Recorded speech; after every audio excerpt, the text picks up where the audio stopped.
Chapter 2138. Yelu Nanxian jumped in fright and quickly struggled out of Song Qingshu's embrace. When she saw who it was, she angrily said, "Don't you know that scaring people can scare people to death, ah?" An elegant young girl smiled mischievously at the side. Who else could it be but Li Qinglu? "You've never done anything shameful in your life. You're not afraid of ghosts knocking on your door in the middle of the night. You've done such a shameful thing, of course you're feeling guilty. All right, stop fooling around." Song Qingshu couldn't help but sigh. If an outsider saw Li Qinglu, they would definitely be fooled by her appearance, thinking she was a dignified and quiet young girl, who would know that she was actually a little temptress who wished for the world to be in chaos. "You two are really daring, being so lovey-dovey in the palace. Aren't you afraid others will see?" Li Qinglu said as she leaped into Song Qingshu's arms, hugging him tightly. Yelu Nanxian couldn't help but roll her eyes, thinking, "Where did you get the face to talk to me like that?" Li Qinglu raised her head, caressing Song Qingshu's face with her hand, giggling. "Are you planning to use this identity to participate in the groom selection?" She was after all a princess of a country. She also had to consider the public opinion and the attitudes of other countries. If she directly chose the married Song Qingshu as her son-in-law, it would definitely cause an uproar. She had no choice but to use another method. Song Qingshu hesitated. "Not necessarily, I'll adapt to the situation when the time comes." Li Qinglu raised her fist. "I don't care, there are so many countries participating in the groom selection this time. The arrow is already knocked on the bow and has to be released. In the end, I have to choose someone to be my son-in-law. If you can't win and I'm married to another man, I won't keep my chastity for you and make you wear 8 or 10 green hats." Song Qingshu's face darkened. As expected, Li Qiushui's descendants all had the same temperament. Now that he thought about it, although Wang Yuyan looked like a gentle and virtuous lady, could she also have similar genes? Li Qinglu rolled her eyes and giggled. "I'm just teasing you. Look at how scared you are." Song Qingshu was so angry that he pinched her face. Even though she had an oval face, the flesh on her face was quite comfortable to pinch. After all, she was young, and her face was full of collagen. The two of them joked around for a while. A palace maid or eunuch happened to pass by nearby, so the two of them hastily separated from each other. Song Qingshu then said, "Let's talk about the current situation in Western Xia first." Li Qinglu also put away her mischievous smile and answered seriously, "Big brother Song, after you left the Western Xia, we sisters have worked together to gradually wipe out the remaining forces of Helian Taishu. In addition, we've divided and roped in Li Liangzua's trusted subordinates, and we've gradually taken over them." Song Qingshu couldn't help but be a little surprised. "The forces that Li Liangzua has managed for so many years have joined your side? You guys are really amazing." Yelu Nanxian smiled and said, "In fact, it's not as difficult as you think. After all, Li Liangzua is seriously injured and recuperating in the palace every day. Anyone with a discerning eye knows that he won't live for long. In addition, he doesn't have any children. Even the most loyal subordinates have to consider their own futures and the interests of their families. In addition, Wanqing is Li Liangzua's empress in name. Not only are you all beautiful, but you're also so capable. I don't know what I did in my past life to be able to gain your favor." Before this, Song Qingshu had been a little worried about the situation in Western Xia. Hearing this, he finally felt relieved. "Don't pretend to be innocent after getting what you want." Yelu Nanxian spat and said, "Although the domestic situation has stabilized, the reaction of all the countries in the Western Xia country this time is a bit beyond our initial expectations. Even Dongting, Korea, and Khwarezm from the far west have come." "Khwarezm? Wasn't it destroyed by the Mongols?" Song Qingshu was stunned. He had already met the envoys from Dongting and Korea, but this was the first time he heard about Khwarezm. West, this country was once powerful in Central Asia, but unfortunately, They ran into the Mongols at their peak. In the end, the country was destroyed, but their prince, Zalandin, escaped and led the remaining forces of Khwarezm to continue fighting against the Mongols. A few years ago, they even borrowed troops from the Western countries and defeated the Mongols once. However, borrowing troops is ultimately a tree without root. In the end, they were still defeated by the Mongols. He then led his people into exile in India and Afghanistan, where he obtained the support of the Mughal dynasty. In addition, the weather there is hot and the forests are dense, and the Mongols' cavalry can't reach them. That's how they managed to survive, Li Qinglu explained. How do you know so much? Song Qingshu was stunned. He didn't know much about the affairs of the Western countries. He didn't expect her to be able to explain it so clearly. After all, he's in charge of Class 1 Hall. Li Qinglu rolled her eyes at him. And this time, when Khwarezm's envoy group entered Xingqing Manor, they came to us and we obtained a lot of information from them. Song Qingshu frowned and said, but he left his nest and came all the way to Western Xia. Wasn't he afraid that the Mongols would kill him? How could he not be afraid? Li Qinglu sighed. On the way, they were chased by the Mongolian demon palace. Fortunately, his military counselor, Madame Zhen, had great foresight, and the group successfully came to Western Xia. Madame Zhen, a woman? Song Qingshu was stunned. In his imagination, military counselors were like Zhuge Liang and Guojia, with feather fans and silk scarves. This was the first time he heard of a female military counselor. Not only is she a woman, but she's also very beautiful. Her skin is white and her figure is great. Li Qinglu praised the other and looked at him with a faint smile. What, our young master Song is tempted again. Song Qingshu wisely did not linger on this topic with her. If that's the case, then why did they take the risk to come to Western Xia to find a husband? Could it be that your reputation for beauty has spread to India? This princess was born beautiful and attracted the princes and grandsons of all countries to bow down to me. Is that not okay? Li Qinglu proudly raised her chin. It was obvious that she also enjoyed the feeling of being pursued by countless people. It was Yelu Nanxian who was understanding and explained on her behalf. The main reason is that Zalandin has always been determined to restore his country and is not willing to hide in India. That's why he took the risk to come here and contact the countries in the Central Plains to see if they can fight against the Mongols together. Song Qingshu's eyes brightened. He could not help but praise. This Zalandin is really a hero. He actually has such ambition. Then we must send people to protect them. Li Qinglu nodded. The first thing they did after entering Xingqing Prefecture was ask for our help. That's why I've already sent warriors from Class 1 Hall to protect them. I think the Mongols won't dare to be too presumptuous in our territory. That's hard to say. Song Qingshu was not as optimistic as him. Right, has the Mongolian ambassador arrived yet? They've arrived. It's the fifth prince, Suliewu. The Mongols are indeed powerful. The warriors under them are all elite and strong. Now, the Mongols have built the embassy into an iron bucket. Our people have no way of finding out what's going on inside. Li Qinglu answered. Have you seen Suliewu before? How is he? Song Qingshu was a little curious. Previously, when they came to Xingqing Prefecture, I went to receive them and met them once. This person is handsome and extraordinary. However, perhaps it's because the Mongols have been invincible all these years that he always has an arrogant air of superiority. In addition, he's also a little overbearing. Yelu Nanxian said with a frown. Overbearing? Song Qingshu was stunned. Chapter 2139. Flirting. Song Qingshu's face darkened, looking worriedly at Yelu Nanxian. Yelu Nanxian pursed her lips into a smile. Don't worry, this is our territory.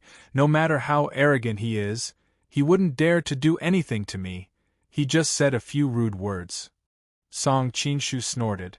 I'll find a chance to meet this arrogant prince. Yelu Nansien was startled. Don't be rash, the Mongols were planning to conquer the western Xia. We just managed to calm them down with the marriage proposal. If something happens to Su Lai Wu here, the Mongols will definitely send their armies to take revenge. At that time, the people will be plunged into misery and suffering. I don't want to become the same kind of person as Bao Luo Daji in the history books. Li Qinglu giggled from the side.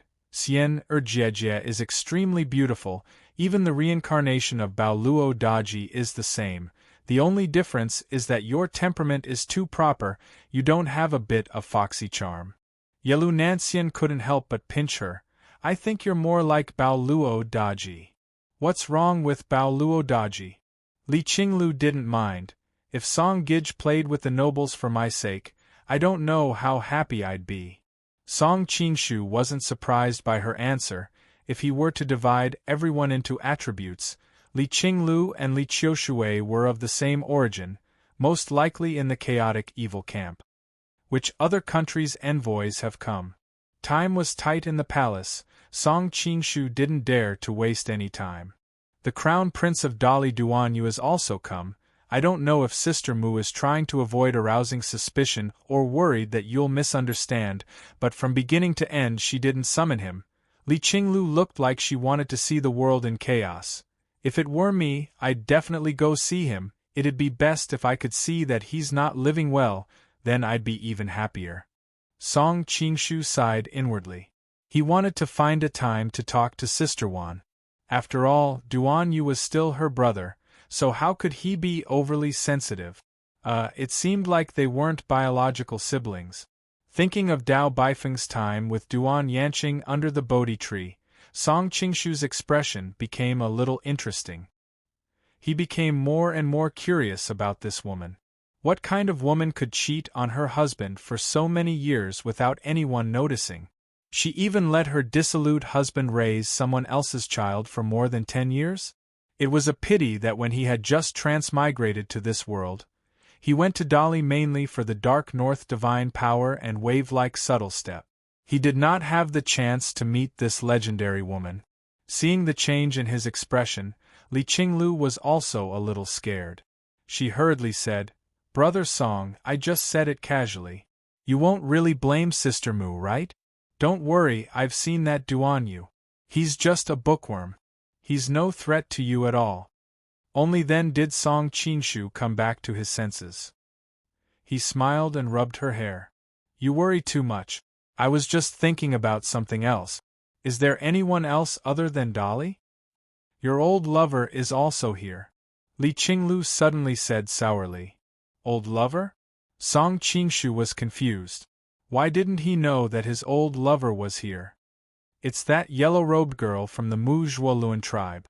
This time, she accompanied her brother to participate in the betrothal contest. Their family is really good. The younger sister is beautiful and the older brother is also quite handsome.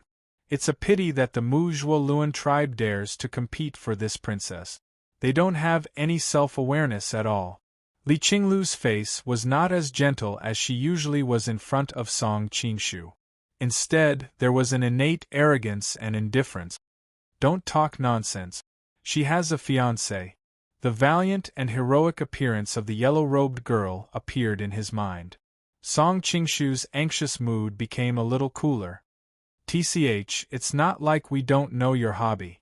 Isn't it more attractive for you to have a fiancé?" Li Qinglu glanced at him with a faint smile. Song Qingshu's face darkened. He wanted to grab him and give him a good spanking. But in front of Yelu Nansien, it wasn't so convenient. Variety literature, all right, don't joke around. Yelu Nansien saw his embarrassment and couldn't help but smile. The Red Flower Society's leader Chen Jialua came with the Mu Zhuoluan tribe. I heard that he had a grudge with Brother Song? Song Qingshu nodded. Beside him, Li Qinglu snorted. There's a path to heaven, but he doesn't take it. Instead, he barges into hell. This time, I'll find a chance to send someone to kill him to prevent future trouble. Song Qingshu was shocked. Don't be ridiculous. My grudge with him was because we had different paths. It wasn't because of a personal grudge. Plus, he's no longer a threat to me. There's no need to take things too far. Alright, Brother Song is very magnanimous. Li Qingluo's eyes darted around. It was hard to tell if she heard what he said. Yelu Nanxian continued to explain. You already know about the Dzungar Khaganate and the Jin Kingdom. In addition, there are also the Pai Siluo and the Tibetan Empire. These two forces are also incompatible like fire and water. Pai Siluo. Song Qingshu had vaguely heard of this before, but he didn't know much about it. I know this even better. Li Qinglu put away the smile on her face. Since the founding of our Western Xia, the Pai Siluo have been our mortal enemy. They are entrenched in the area where Qinghai and Sichuan meet the Tibetan Empire. Even the mighty Emperor of Wulya suffered a few battles with them. Speaking of which, they are also from the Tibetan Empire. At that time, there was internal strife in the Tibetan Empire. The princess and the princess each had their own heir. Then, the Pai Siluo branch left and went to the Qinghai Huang area. Not only are they our enemies, but they also want to take over the Tibetan Empire. At this point, Li Qinglu spat. With the hatred between us, I don't know where the Pai Siluo gets the confidence to come to the betrothal contest. This princess would rather marry a pig or a dog than marry him. Song Qingshu felt that he was being scolded. Yelu Nanxian opened her mouth and said, since the Pai Siluo has always wanted to replace the Tibetan Empire, we are also very careful about the Tibetan Empire's safety. Fortunately, the Tibetan Empire has the state preceptor Jinluan Fuang as their bodyguard.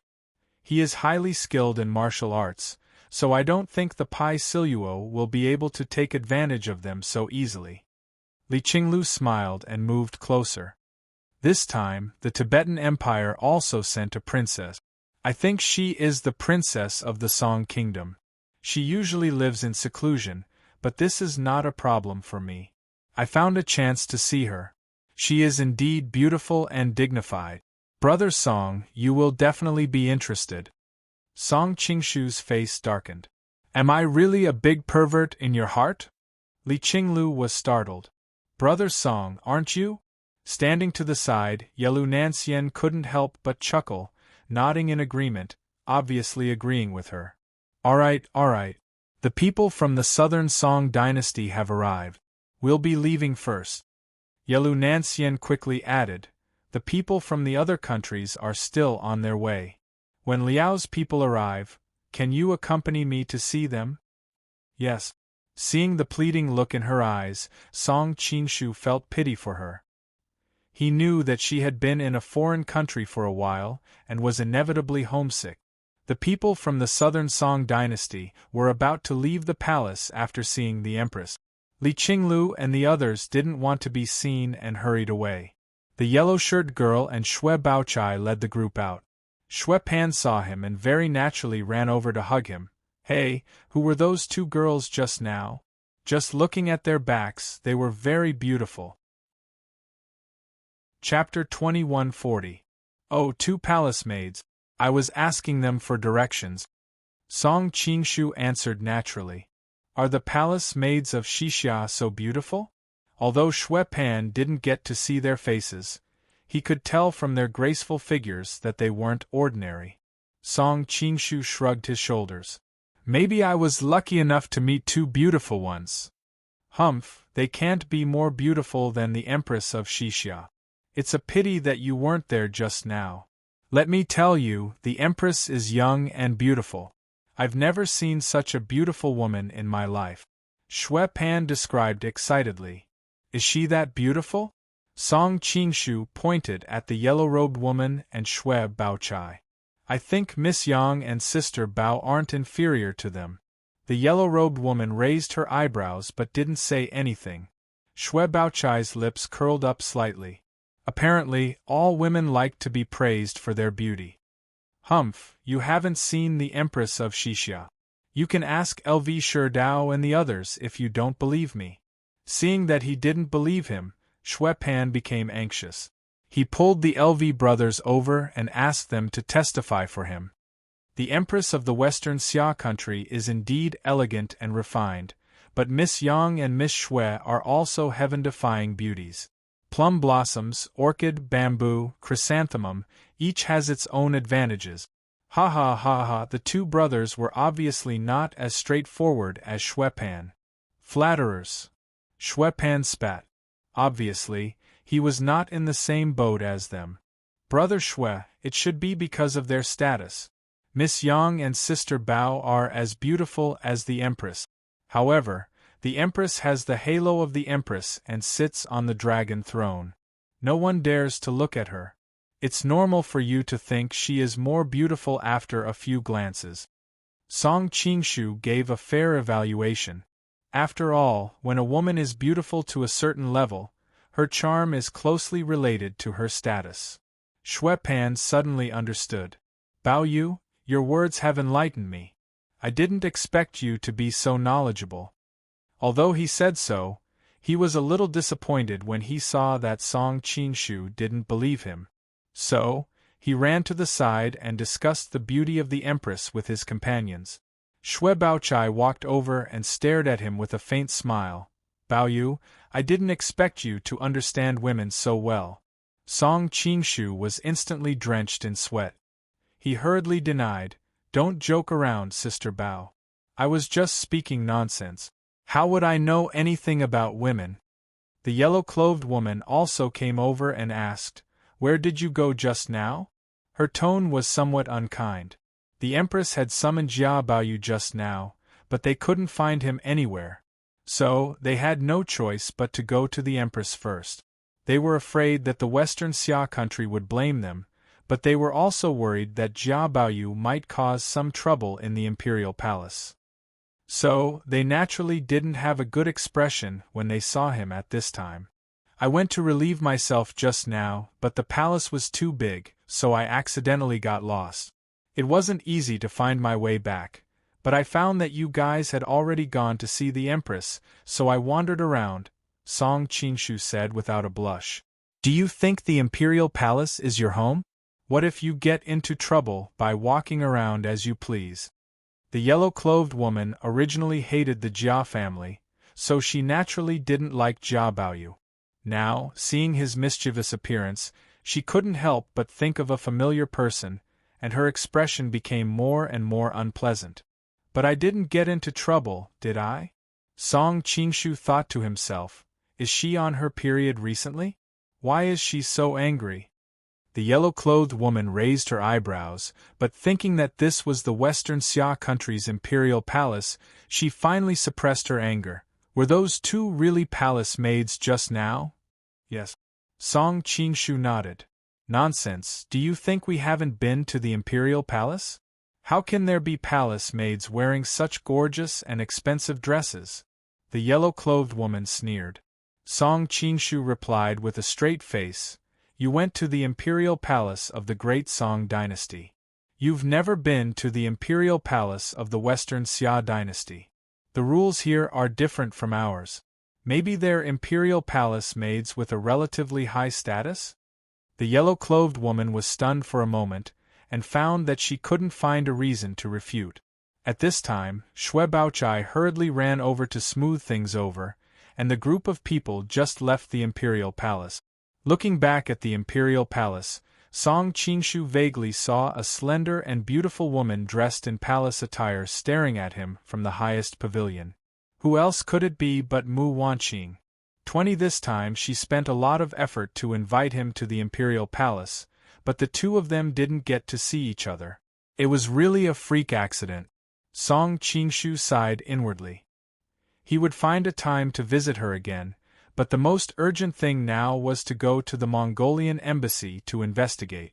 From the conversation with Yelu Nansien and the others just now, he knew the situation of the other country's diplomatic group. Only the Mongolian embassy. As soon as they entered the embassy, they drove out all the Western Xia people, and only used their own people. It could be said that even a fly couldn't fly out. After all, they were the strongest enemy in the world, and Song Qingshu didn't dare to underestimate them. He decided to personally investigate them and see the truth. Returning to the southern Song residence, Song Qingshu bragged with Xuepan and the others as usual while waiting for night to fall. After dark, Xuepan ran over with a wretched look on his face and asked him out to drink. I asked around during the day and I know which garden has the most beautiful girls. Let's go. It's not easy to get out of the country. No matter what, we have to try the taste of foreign horses. Song Qingshu rolled his eyes. Why did this Xuepan have the same déjà vu as those scoundrels in his previous life? It seemed that no matter which era, men's thoughts were the same. However, the current him couldn't be bothered with those vulgar girls in the brothels. Besides, he still had things to do tonight, so he found an excuse to reject Xuepan. It might be because I'm not used to the climate here. I'm not feeling too well, so I won't be going. Xuepan looked at him with disdain. Your body is too weak. I told you before to stop playing with married women. It's a waste of your body, and it's better to play with delicate girls. You didn't listen. Look at you now, your body has been hollowed out. Song Qingshu was speechless. He didn't expect that Jia Baoyu would even talk to him about these things. They were really a pair of close brothers. Xuepan scolded him for a while, but in the end it was impossible for him to stay and accompany him out of loyalty. He abandoned the foreign brothel that he had been longing for a long time, and soon he left with his other companions with a lewd look on his face. On the other hand, Song Qingshu found an opportunity to sneak out of the embassy and rush towards the Mongolian envoy's residence. He had already heard from Li Qinglu that the Mongolian envoy was to the west of the city. Because the Mongolians were the most powerful, the Western Xia didn't dare to neglect them. They specially gave them a high-ranking official's residence. It just so happened that many high-ranking officials had been purged during the recent rebellions. Otherwise, it wouldn't be so easy to find such a large residence in the capital. It didn't take long for him to find the place. Song Qingshu found a secluded area and quietly climbed over the wall. He jumped in fright the moment he climbed over the wall. In that instant, several auras swept towards his position. If it wasn't for his peerless lightness skill, he would have been discovered. As expected of the strongest nation in the world, there are so many capable people under their command. Song Qingshu secretly wiped away the cold sweat on his forehead. He didn't dare to be careless in the slightest. Previously, he had only come into contact with the Ruyang Palace and the experts under Kublai's command. Both sides were full of experts. Su Liaowu had been in charge of attacking the Western countries these past few years, so he must have had many experts under his command.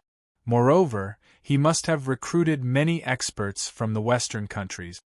His methods were different from the experts of the Central Plains, so they would be even more treacherous and difficult to deal with. After walking around the courtyard for a while, Song Qingshu discovered dozens of hidden sentries. Even with his abilities, he still had to be careful. If he wasn't careful, he would be discovered. The defense of the palace was only SOSO. More importantly, this wasn't Su Liaowu's usual residence. They had only been here for a few days, but the defenses were already so tight in such a short time. From this, it could be seen just how heavily guarded his residence was.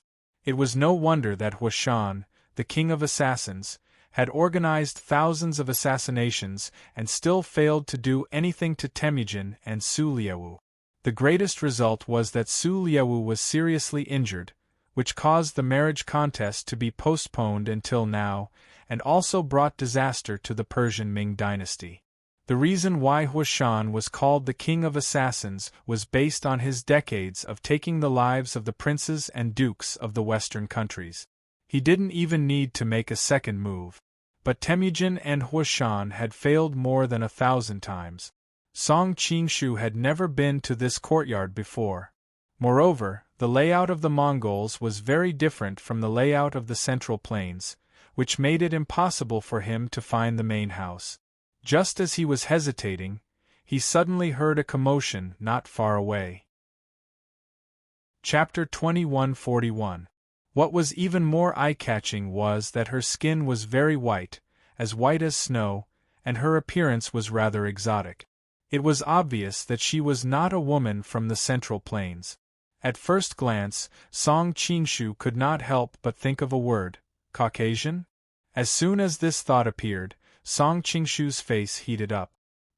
He thought that he had really been influenced by that bastard Xue Pan to unconsciously think in this direction. The woman must have been in a fight and suffered serious injuries.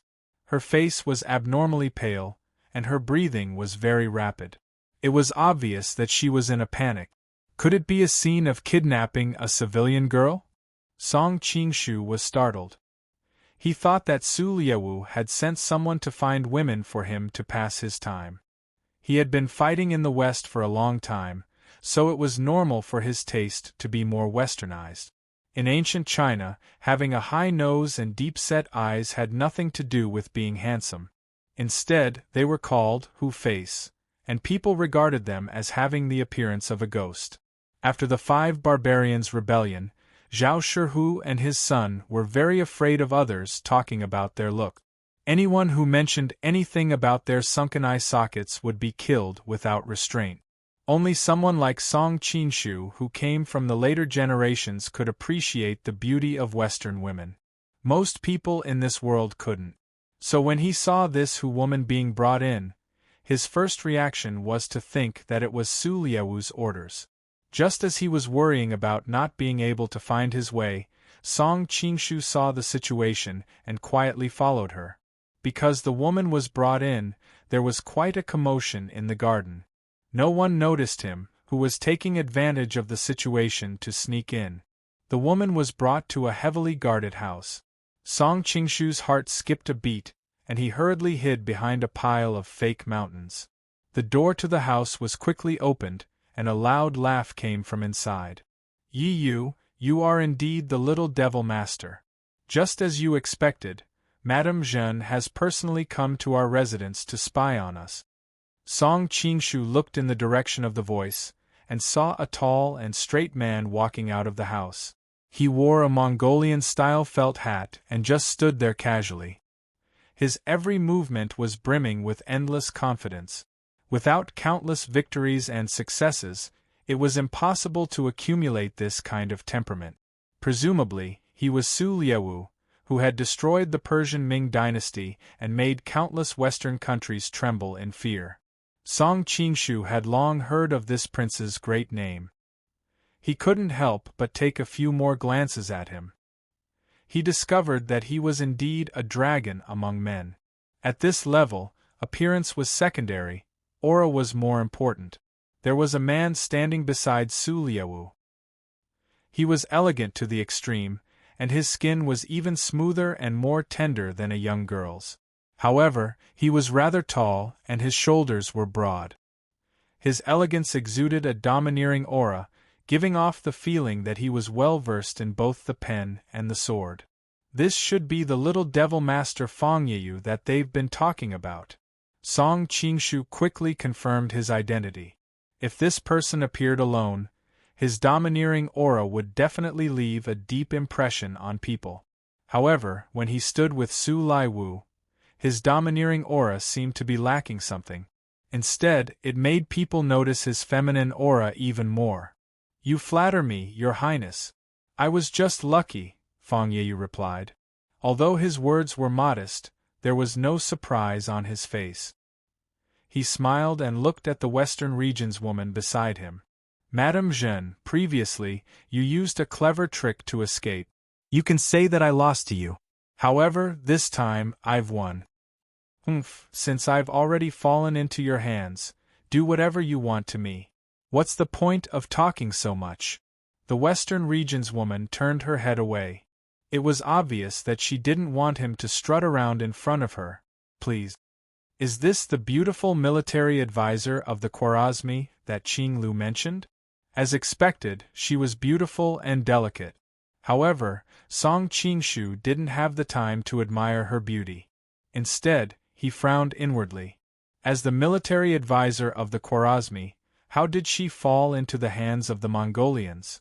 After all, they had a common enemy. Song Qingshu didn't want to see a potential ally suffer such a great loss. Killing you is too much of a waste, Su Laiwu said. I'll give you a chance.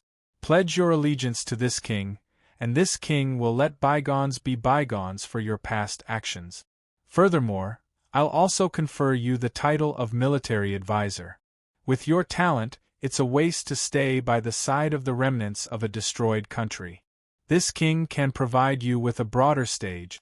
The battlefields of the Western countries are all places where you can display your strength. If you follow this king, your name will definitely be recorded in history. Su Laiwu's tone was very infectious.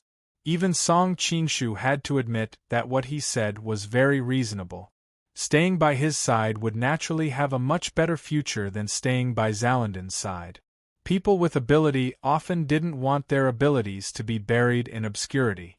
Unexpectedly, Madame Jeanne refused without hesitation. Back then, you Mongolians invaded our Jade Dragon's Crimson City. You burned, killed, and looted for 7 days and 7 nights. 1,200,000 people died in your massacre. My parents and brothers were among them. How can I do anything for you Mongolians with this blood feud? Song Qingshu was shocked when he heard this. He only knew that the Mongolians had massacred many cities in recent years, but he hadn't seen it with his own eyes. Now that he heard someone who had experienced it personally, he truly understood how tragic it was. Since that's the case, then it's regrettable. Su Laiwu shook his head and gave up on the idea of persuading her to surrender. How could he persuade her to surrender with this kind of national and family hatred? However, it would be a waste to just kill her like this. Seeing the hesitation on his face, Fang Yiyu, who was at the side, smiled and said, Your Highness, this Madame Jeanne is the #1 beauty in Horazm. Even if you can't use her as a military advisor, it's good to keep her by your side as a concubine to warm your bed. However, Your Highness needs to be careful. Don't be hurt by this thorny rose. Su Laiwu laughed. You don't know how many women by my side want to kill me for revenge. In the end, they still succumb to my charm. Send her to my room. Bastard. Hearing the conversation between the two, Madame Jeanne's almond-shaped eyes widened. Her expression became agitated, and she spoke in a language that Su Laiwu couldn't understand. It should be the local dialect of Horazm. She must be cursing. Su Laiwu didn't care at all. He waved his hand and signaled for his subordinates to bring her in. In the past few years, he had conquered countless countries and cities in the West. He had enjoyed countless princesses and concubines of conquered countries. He was already familiar with this. Madame Jeanne wasn't the first, and she wouldn't be the last. Therefore, his emotions didn't fluctuate at all. After Madame Jeanne was taken away, Su Laiwu said to Fang Yiyu, Leaving Zalandan alive will be a problem in the future. It just so happens that they are in the city now. Immediately take some people to kill all the remaining members of Horazm. Fang Yiyu looked hesitant. Is it to start a massacre in the city? What about Western Xia? Su Laiwu said proudly, How can a mere Western Xia dare to meddle in our Mongolian affairs? Moreover, the ones in charge of Western Xia are only a few young women. Sooner or later, they will be my concubines, so there's no need to worry about Western Xia. Chapter 2142. Song Qingshu finally understood why Yelu Nanxian's previous evaluation of Su Laiwu was a little overbearing. Now that he had seen it with his own eyes, he was indeed quite arrogant. Most importantly, this kind of arrogance was different from normal people. Combined with his background and confidence, it was as if he was talking about something as easy as flipping his hand.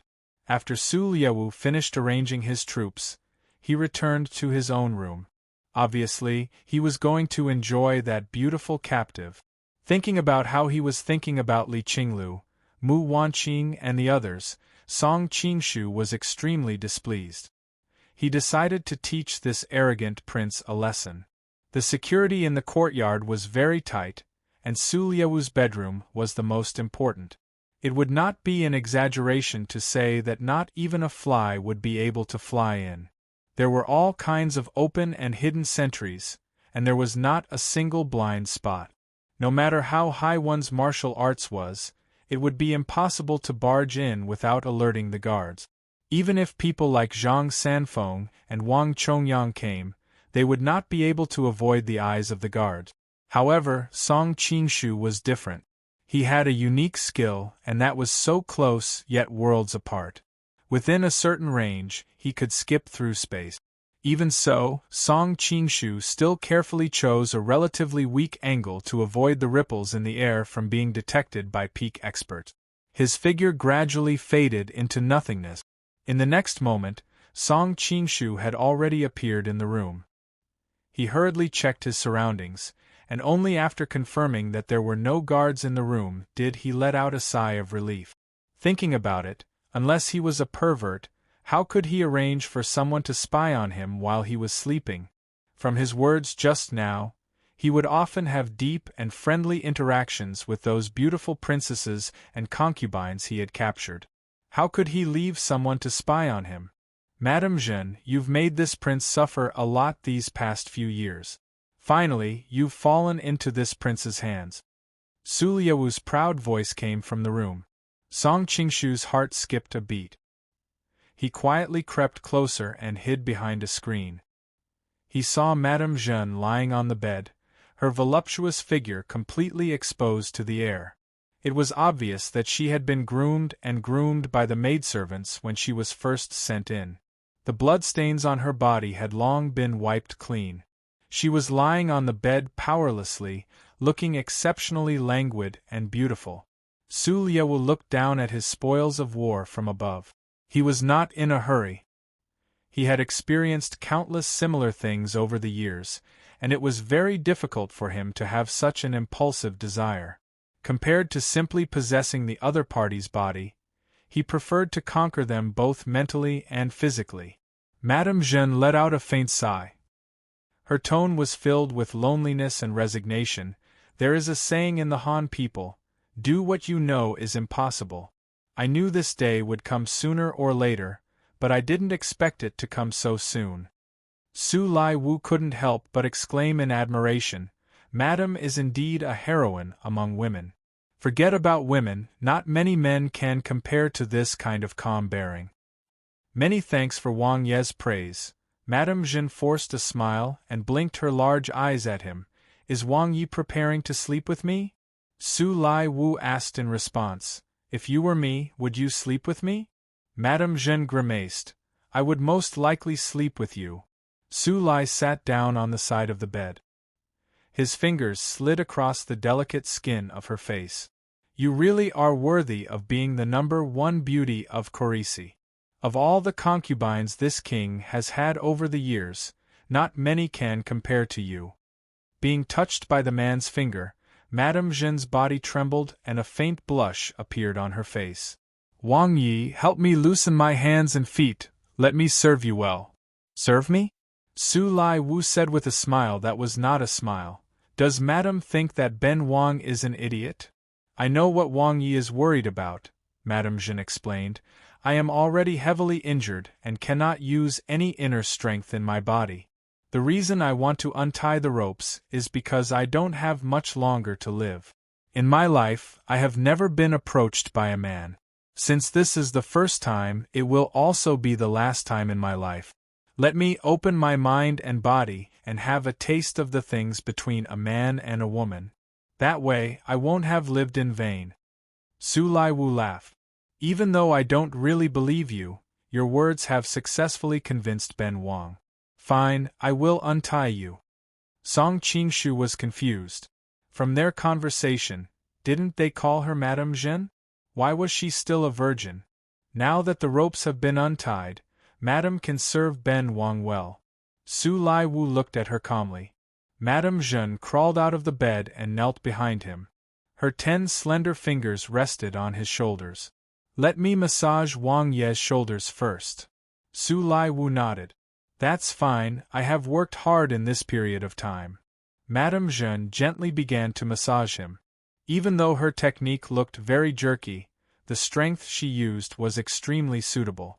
Even Su Lai Wu, who was used to enjoying it, could not help but let out a groan of comfort. Seeing him close his eyes, a cold light flashed in Madame Jean's eyes. Her hand quietly reached behind her head and took out a 2-inch hairpin from her beautiful black hair. Normally, with the professionalism of the Mongolian Imperial Guards, they would not make such a serious mistake. Any woman sent to serve them would be strictly inspected. Things like hairpins that could be used as weapons were definitely not allowed to be worn. However, Madame Jeanne was wearing a mother-child hairpin. It was the last line of defense she had on her body. The Imperial Guards only took away the mother-child hairpin and did not notice the mother-child hairpin that she had hidden in her hair. One end of the hairpin was extremely sharp and even faintly flashed with a blue light. It was obvious that the hairpin had been dipped in a deadly poison. As long as it cut the skin a little, it would be able to take a person's life. A hint of determination flashed in Madame Jeanne's eyes. The hairpin in her hand fiercely pierced towards Su Lai Wu's neck. She was clear that no matter what the result was, she would definitely die. However, she still did not regret it. If she could drag him down with her before she died, it could be considered as comforting the souls of her parents and brothers in heaven. A cold snort rang out. Su Lai Wu casually raised his hand. Madame Jeanne could not hold on to the hairpin, and it directly shot towards a pillar at the side, almost directly sinking into it. Su Lai Wu grabbed Madame Jeanne's neck. A hint of killing intent flashed in his eyes. "Is this how you come to serve me? You know martial arts?" Madame Jeanne's large eyes were filled with shock. She herself was one of the top experts in karate. Even though she was currently heavily injured, a sneak attack was not something that an ordinary person could dodge. She did not expect that she would be instantly countered by him. The opponent's martial arts were truly unfathomable. If I did not know martial arts, I would have long since died under the endless assassinations of the subordinates of the old man in the mountain. Su Lai Wu snorted coldly. Originally, he had wanted to directly break her neck. However, when he saw that her brows were like the mountains in spring, her eyes like autumn waters, and her well-proportioned body lying on the bed, appearing extremely alluring, he could not help but hesitate. It would be a pity to just kill her like this. At this moment, Song Qingshu made his move. In that instant just now, he could see that Su Lai Wu had the cultivation of a grandmaster.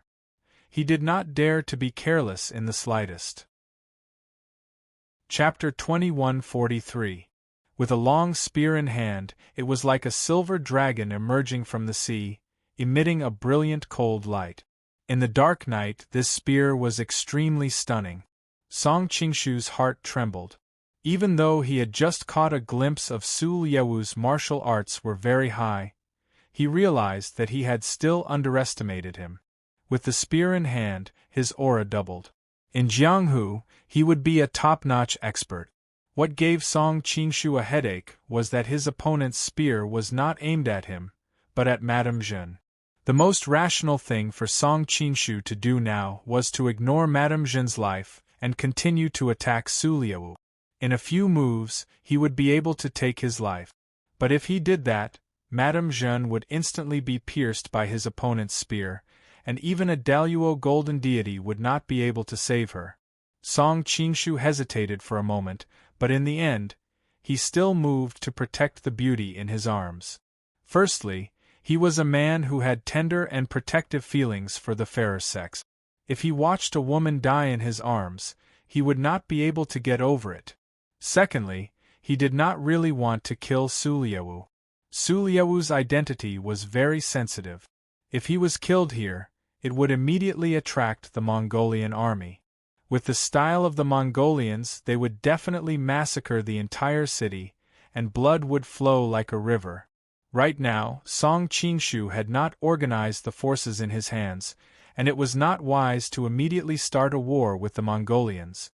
Su Liewu had roamed the western countries for many years, and his eyes were very sharp. Seeing this, he continued to attack Madame Jeanne in his opponent's arms with the spear in his hand, buying time for himself. Song Qingshu held the warm and fragrant woman in his arms with one hand, and his other hand pointed in the air. The spear that filled the sky instantly fell into silence. Su Liewu felt his hand go numb, and he almost lost his grip on the spear in his hand. He could not help but be shocked. It should be known that his martial arts were well known in Mongolia, where there were many experts. Who knew how many experts in the Western countries could not last more than 10 moves against his spear? But now, his full-strength attack was actually blocked by his opponent with one hand. But although he was panicking, his hands did not panic. Not only did he not escape, but he also used everything he had learned and continued to attack his opponent. Born in Mongolia, he knew very well that he should never expose his back to the enemy. In this way, Song Qingshu could not help but feel a bit of a headache. This Su Liewu was, after all, a grandmaster-level expert. Now that he was fighting with his life on the line, and he still had to protect Madame Zhen, he could not help but feel somewhat flustered. "Prince! Assassin!" There was a sudden commotion outside the door. If the guards outside still didn't respond after such a big commotion, then they could all retire and return to their hometown. The door was slammed open, and 2 figures rushed in. One of them had an extremely strange movement technique. His whole body was like a shadow. He slid in front of Song Qingshu in an instant and attacked his lower body. Holy Fire Badge Martial Arts? Song Qingshu was shocked. After all these years of fighting with Zhang Wuji, as well as the Persian 3 Wind and Cloud envoys, he was very familiar with this strange martial arts technique. When a normal person encountered such a strange and powerful move, their first reaction would be to retreat and defend. If they did so, they would fall into the next few extremely powerful killing moves, and most of them would die on the spot. Therefore, Song Qingshu did not retreat, but advanced instead. He directly punched at the top of his opponent's head. Not only did he dispel the opponent's following moves, but he also turned defense into offense, instantly changing the situation. The person who came was wrapped in a black cloak, and most of his face was covered. Even though his expression could not be seen clearly, it was obvious that he was shocked. He did not expect his killing move to be countered in an instant. He hurriedly clasped his hands in front of him, blocking the opponent's ferocious punch. Temple Street feeling the distortion on his fist, Song Qingshu immediately understood that the opponent had used the heaven and earth great shift to dispel the force of his fist. The old man of the mountain. At this time, Song Qingshu had already confirmed the opponent's identity. He was also a little afraid of his reputation as the king of killers. Now that he was alone in the enemy's camp, he did not want to fight him in close combat. For decades, the old man of the mountain had made a big name for himself in the West, making everyone tremble with fear. God knew how many secret killing skills he had. The level of one's martial arts was never directly related to one's ability to kill. Although the old man in the mountain's martial arts were strong, Song Qingshu was not too worried. Instead, he was very wary of the old man's proficiency in assassination. The old man of the mountain seemed to be afraid of his martial arts as well. He did not fight to the death as soon as he arrived. The two of them separated as soon as they touched, and very tacitly stopped fighting at the same time. However, Song Qingshu did not dare to be careless. At this time, a long and sharp saber was unsheathed. The bright light of the saber instantly dimmed the candlelight in the room. The saber was like the bright moon in the well and also like the cool breeze in the mountains. It was quiet and gentle, but behind it was full of the aura of destruction.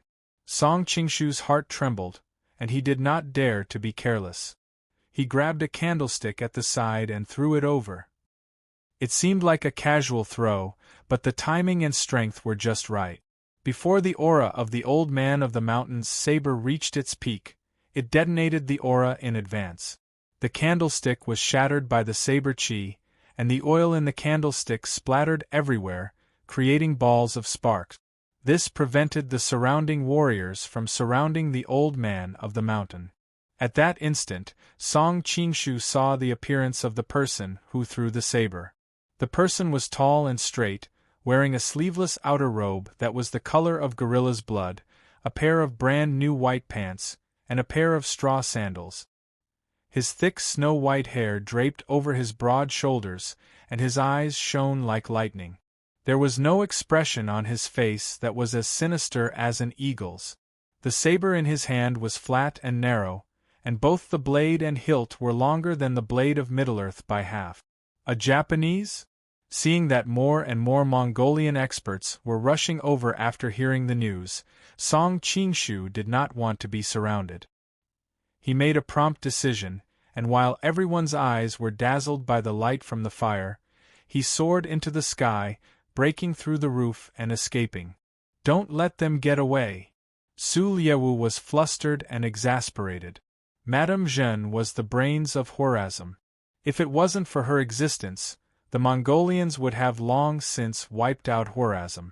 Based on the evaluation of her by the Mongolians' upper echelons, her value alone was equivalent to a Mongolian army of 10,000. However, compared to her, Su Liewu was more wary of that mysterious man. To think that the mysterious man could break through the tight security and silently appear in his sleeping quarters. This was too hair-raising. The higher a person's status was, the more they would care about their own life. Right now, it was as if there was a sharp sword hanging over their heads at any moment. Who could endure this kind of fear? However, just as he finished speaking, a lump of black stuff whizzed over. "Be careful," the Japanese warriors at the side hurriedly warned. Su Liewu was an expert himself, and he hurriedly picked up the long spear in his hand and stabbed over. He had already seen clearly that it was a piece of tile, and it should have been thrown over by that person when he broke through the roof. However, under his long spear, it would immediately turn into dust. However, the tile suddenly paused in the air, and then abruptly accelerated. This delay allowed it to dodge his long spear, and it directly slapped onto his face. Chapter 2144. Your Highness! The group of people turned pale with fright and hurriedly ran over to help him up. According to the Great Khan's military methods, if anything happened to Su Liewu, none of them would be able to live. "Why are you helping me up? Go after him!" Su Liewu pushed the crowd away in a flustered and exasperated manner. He felt his face burning and couldn't see clearly with one eye. However, he didn't have the time to care about that right now. He only wanted to tear that mysterious assassin into pieces. When the guards saw this, they all had strange expressions and almost laughed out loud. It turned out that Su Liewu's usually handsome face now had a large red mark. The bridge of his nose seemed to have been broken as well. His face was bleeding profusely and his left eye was swollen like a bun, as if he had been punched by someone. Where was the slightest bit of his usual handsomeness and might? Instead, it looked very comical. However, these people didn't dare to laugh out loud. Su Liewu was currently in a fit of anger. If he found out that he was being mocked by his subordinates, he wouldn't be the man who had been called the Whip of God by the Western countries if he didn't kill someone to show his might. He was feeling uncomfortable holding it in. When they heard his order, the group of people hurriedly chased after him, afraid that the smiles on their faces would be seen. However, with Song Qingshu's peerless qigong, he had long since drifted far away. How could these people catch up to him? I only gave him a brick. Isn't that too easy for him? Song Qingshu was currently thinking to himself. He had deliberately shot out that brick before he left. Su Liewu had openly teased Yelu Nansien before, so he had to teach him a lesson. The wound on his face was obviously caused by someone. The Mongolians cared so much about their reputation. Su Liewu probably wouldn't have the face to come out and be arrogant for the time being. "Thank you for saving my life, Your Highness." Madame Jeanne leaned against the tree for a while, and finally caught her breath. She looked curiously at the man in front of her. He was tall and straight, and from his skin and hair, he should still be very young. It was a pity that his face was covered and she couldn't see his appearance. Can you move freely now? Song Qingshu planned to part ways after she regained her ability to move. Madame Jeanne rolled her eyes as if she had guessed his thoughts. She put her hand to her forehead and said, I was drugged by the Mongolians and was heavily injured. I don't have any strength left. Song Qingshu sneered. When you ambushed Su Liesu just now, I didn't see you at all. When Madame Jeanne realized that her trick had been seen through, her face turned slightly red, but she quickly regained her composure. Since you snuck into Su Liewu's palace in the middle of the night, it is clear that you are also Mongolia's enemy. The enemy of my enemy is my friend, so we should cooperate with each other. Cooperate? Song Qingshu chuckled. I don't see why I need to cooperate with you. Madame Jeanne replied in a neither servile nor overbearing manner. When it comes to martial arts, of course I am far inferior to benefactor. But there are many things in this world that cannot be solved by martial arts alone. Are you implying that you are very smart? Song Qingshu looked at her with interest. The woman in front of him was tall and slender. Because she had just been sent to Su Liesu's bed, she was wearing a thin dress. A large part of her skin was faintly visible. Under the moonlight, it was even whiter than snow. Such a woman would first think that she was a stunner in bed, especially with her impressive breasts. It was hard to associate her with the word smart. Maybe it was fate. Noticing his gaze, Madame Jeanne didn't try to avoid it. Instead, she straightened her back and said, My body is the most worthless thing I have. If you are interested, you can enjoy it to your heart's content.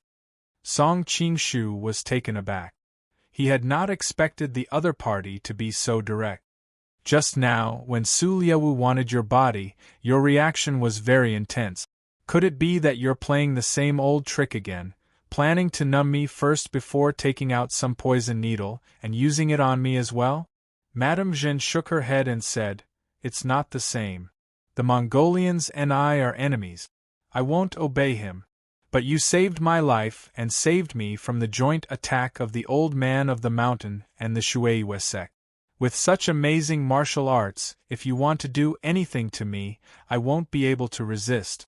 I might as well obey you from the beginning. Why do you make it sound like I am forcing you to be a prostitute? Song Qingshu had a strange expression on his face. At the same time, he confirmed the identity of the Dong-ing warrior from her mouth.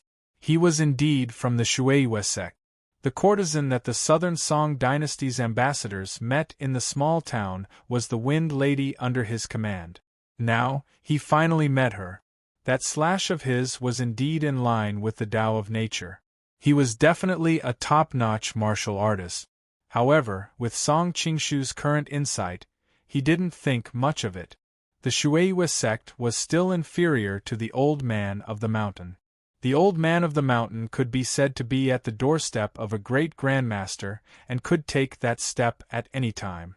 Of course, although it seemed like it was only one step, it could also mean that he would never be able to take that step in his entire life. Prostitute? I'm not a prostitute. Madame Jeanne shook her head like a rattledrum. She hurriedly explained, Although they all call me Madam, I've never married anyone and have never had a man. This caused Song Qingshu to be confused. He thought to himself, What are you talking about? However, his mind worked like lightning and he quickly realized that Madame Jeanne was from the western region after all. She wasn't very familiar with Mandarin and didn't know what it meant to force a girl to become a prostitute. She could only understand it by capturing a prostitute. That's enough, Song Qingshu stopped her from continuing to explain. Although he was very curious as to why a young girl like her would be called Madam, he felt that asking such a question would damage his image as a master. You're the military advisor of Khwarezm. How did you get captured by the Mongolians at this time? I wanted to observe them from a closer distance and understand more detailed information so that I could target them. However, I didn't expect that the little devil master Fang Yeyu would predict that I would come and set up an ambush. Madame Jeanne's beautiful face paled. Oh no, the people from the Devil Palace must have gone to kill the prince. Song Qingshu was secretly impressed. When Su Liewu gave the order, she had already been brought in. Now, she was able to analyze the Mongolians' actions with just a few clues. She was indeed worthy of being called a beautiful military advisor. Your Excellency, can you go and rescue the prince? All the citizens of Khwarezm will remember your kindness. Madame Jeanne looked at him eagerly. Song Qingshu sneered. You're still thinking of deceiving me at this point? Khwarezm has long since disappeared. Now, there's only a remnant of your forces left. What's the value of the gratitude of your people? Madame Jeanne's face reddened. She apologized. All these years of fighting against the treacherous Mongolians, I've developed a habit of speaking half-truths. I didn't mean to deceive you. Please forgive me, Your Excellency. Seeing that he didn't respond, Madame Jeanne continued, Since Your Excellency saved me, you're obviously an enemy of the Mongolians. Saving our prince should be beneficial to you. Chapter 2145. Show me the way. Song Qingshu didn't waste any time.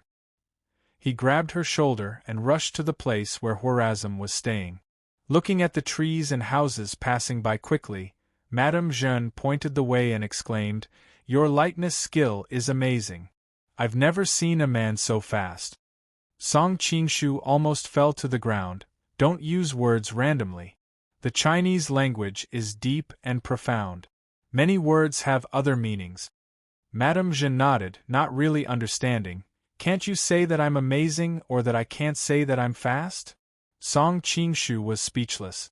He didn't want to talk to her anymore. Are you famous in the Central Plains? Madame Jeanne blinked her big eyes and looked at the man in front of her curiously. Song Qingshu was shocked. Did she know who he was? Why do you ask? Madame Jeanne answered, First of all, Su Liewu is a top-notch expert. You can suppress him even with me in your arms. Then, the old man in the mountain and Shuiwei Grandmaster came in. They are even more terrifying. Not many people are their opponents in a one-on-one fight. But just now you fought against two of them and didn't fall into a disadvantage. You even brought me out of the encirclement of the Mongolians easily. How can someone like this be nameless? At this moment, in the Mongolian ambassador's camp, Su Liewu sat on the bed with a gloomy face and was being bandaged by a doctor. His subordinates all kept quiet out of fear. No one wanted to get into trouble at this time. Did you find out who that mysterious person is? Thinking of that person, Su Liewu felt the pain on his face increase. No. That person seemed to have appeared out of nowhere. We couldn't find out where he came from. One of his subordinates braced himself and answered. Useless! Su Liewu cursed. Then, he turned to the old man in the mountain and Shuiwei Grandmaster and asked, This person's martial arts are so high that it's rare in the world. Did you see anything from his martial arts? The old man in the mountain shook his head. I've lived in the West for a long time. I'm not very familiar with the martial arts of the Central Plains. I couldn't see anything.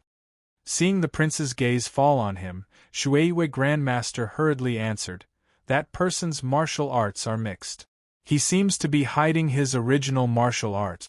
So, it's hard to tell what his special skill is. Could he be Khwarezm's man?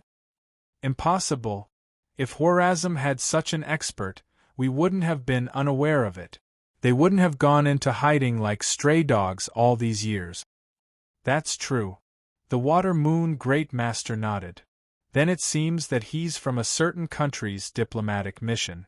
It could also be someone from the Western Xia's side. Su Liewu's expression was gloomy. In the past, Lian Dan brought a group of experts and was sent to the Western Xia's side. Originally, they thought that they would succeed, but in the end, they died in an unknown manner.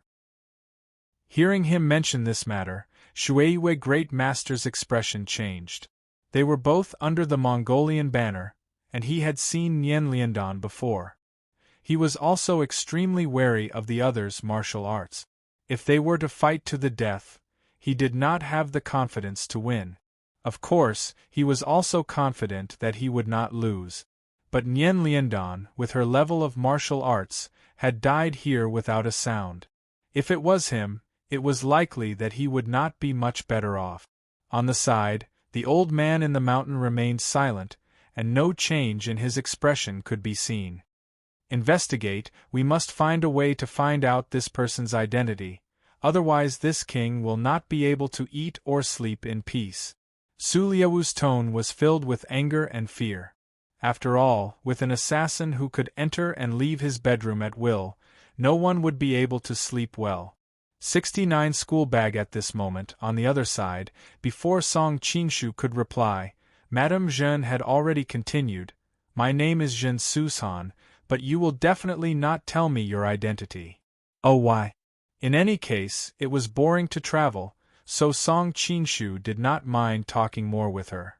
You have been covering your face since the beginning, clearly to hide your identity. Even after saving me, you did not take off your mask, which proves that you do not want me to see your face. Jean Sushan sighed faintly. We people of Khwarezm pay particular attention to repaying kindness, but unfortunately, I have not even seen the appearance of my benefactor. Song Qingshu laughed softly. You do not have to deliberately test me. When it is time for you to see, I will naturally let you see. Jean Sushan still wanted to say something, but Song Qingshu's expression became solemn. We have arrived. Hurriedly turning around, Jean Sushan saw that the consulate of Khwarezm was on fire, and there were corpses everywhere inside. A large number of guards in the courtyard were lying in pools of blood, indicating that they had just experienced a terrible battle. Song Qingshu frowned. Are we still too late? The prince and the others should still be alive. Jean Sushan checked the courtyard. They should have run in this direction. How do you know? Although Song Qingshu had doubts, he did not delay. Grabbing her shoulder, he chased in the direction she had pointed. Although Khwarezm has been destroyed, those who have survived until now are the best of the best in our country. Just now, the old man in the mountain and the Water Moon sect did not come, so it is not that the prince and the others do not have the power to fight. Jean Sushan quickly answered while thinking, Among our companions, there are 2 generals, Yan Muliang and Zhuo Yuanyuan. They are good at tracking and hiding, and just now they deliberately left a secret signal in that direction that only I can understand. They should be worried that I will not be able to find them when I come back.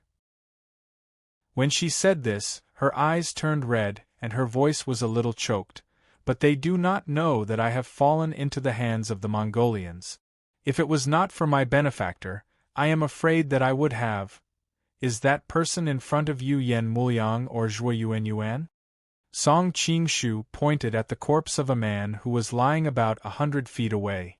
The man was dressed in an exotic style, and was not dressed like a Mongolian, so he could only be one of Khwarezm's men. It is Zhuo Yuanyuan. Jean Sushan cried out in surprise and quickly ran over to save the man. Unfortunately, the man was bleeding from all 7 orifices, and his eyes were wide open. There was no sign of life. His leg was cut off, and the chest and the back of his head are fatal. A person can attack in 2 directions at the same time. It seems that the person is quite skilled in martial arts. Song Qingshu could not help but be a little surprised. Jean Sushan bit her lips and her eyes were red. It is not a person. It should be the 2 devils of Meng. The 2 devils of Meng? Song Qingshu clearly did not know as much about the experts of the Mongolian side as he did. The 2 devils of Meng are a pair of twin brothers, and they are most proficient in joint attacks. They are one of the 8 bodyguards of Temujin. When Khwarezm fought against the Mongolians won every battle, and Temujin was a little arrogant and careless. I used his mentality to set a trap and surrounded Temujin's troop. Countless experts surrounded and attacked them, but in the end, Temujin was still able to escape under the protection of his 8 bodyguards. After that, Temujin did not give us another chance, and Khwarezm was also destroyed in one battle.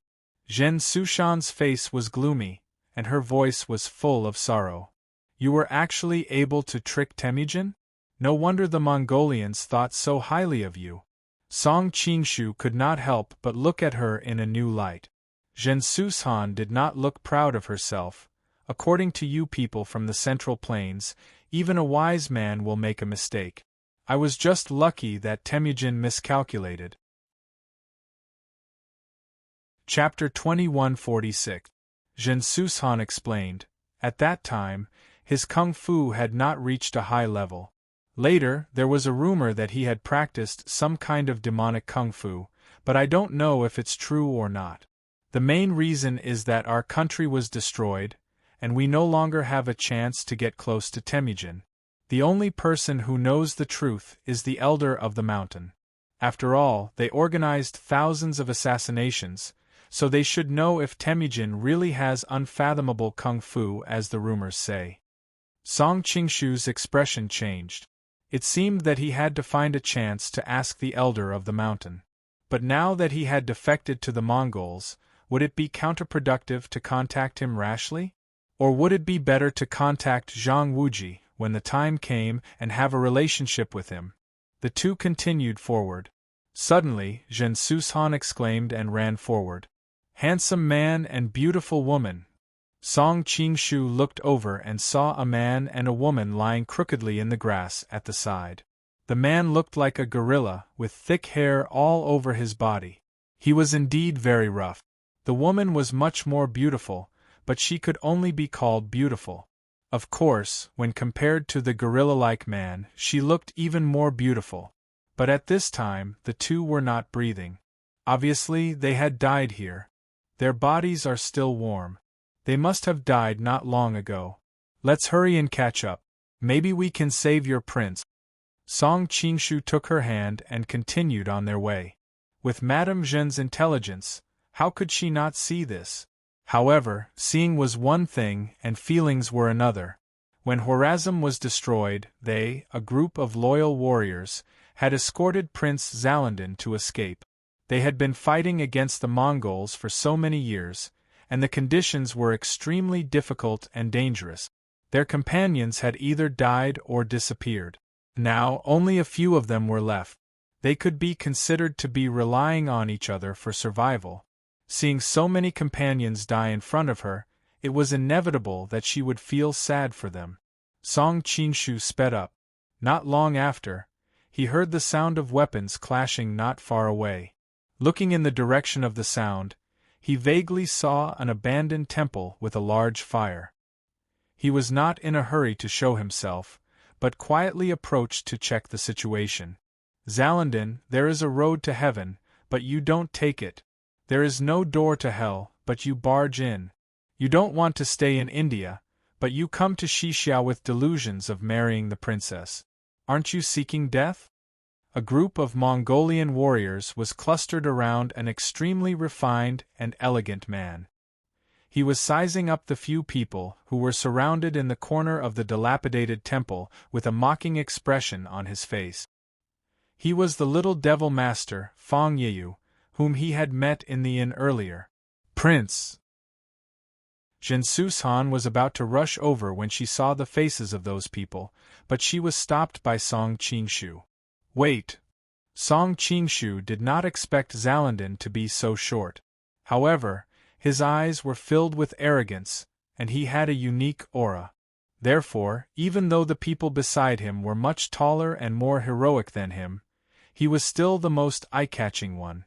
Indeed, one could not judge a book by its cover. Zhensusan gritted her teeth, but she didn't do anything in the end. She knew that she was heavily injured, and rushing out would be useless. She could only place her hopes on the man beside her, so she didn't dare to disobey him. Bah, you Mongolians are cruel and heartless. Now, you are openly killing the envoys of other countries in Xixia. You will inevitably become the target of a crusade. Zalandin spat out a mouthful of blood. Although he had already expected the risks of coming here, he still felt that he was at the end of the road when it really came to this moment. Crusade. Fang Yeyu had a proud expression. Our great Mongolian Empire has destroyed countless countries, and our Shui army is invincible in the world.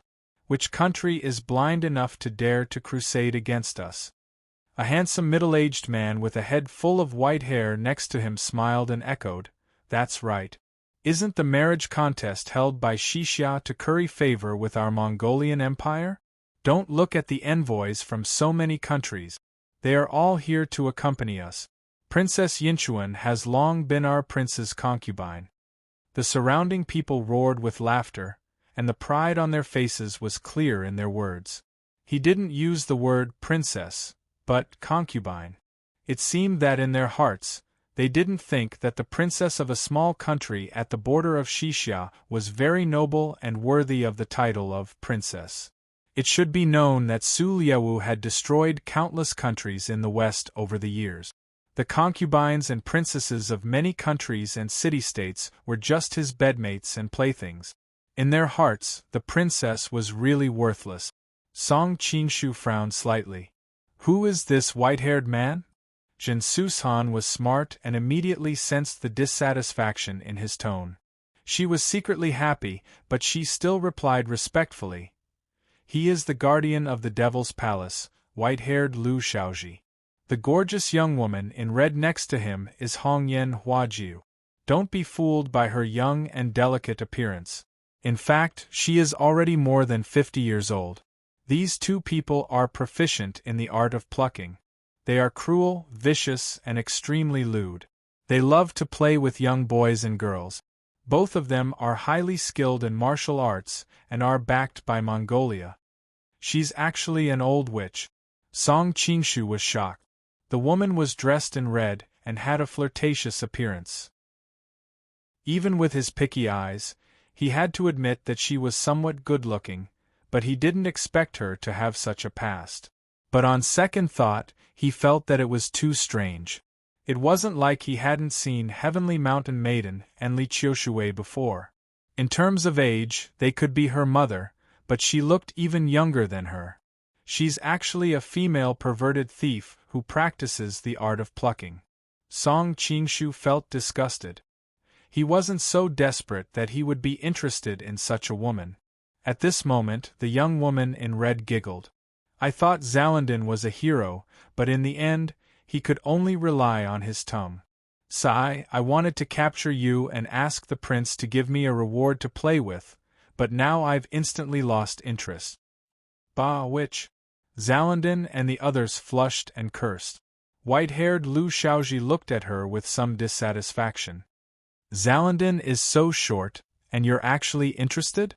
Zhen Sushan explained on behalf of Song Qingshu in a low voice. "White-haired Lu Shaoji and Huajiu are a couple. They're husband and wife?"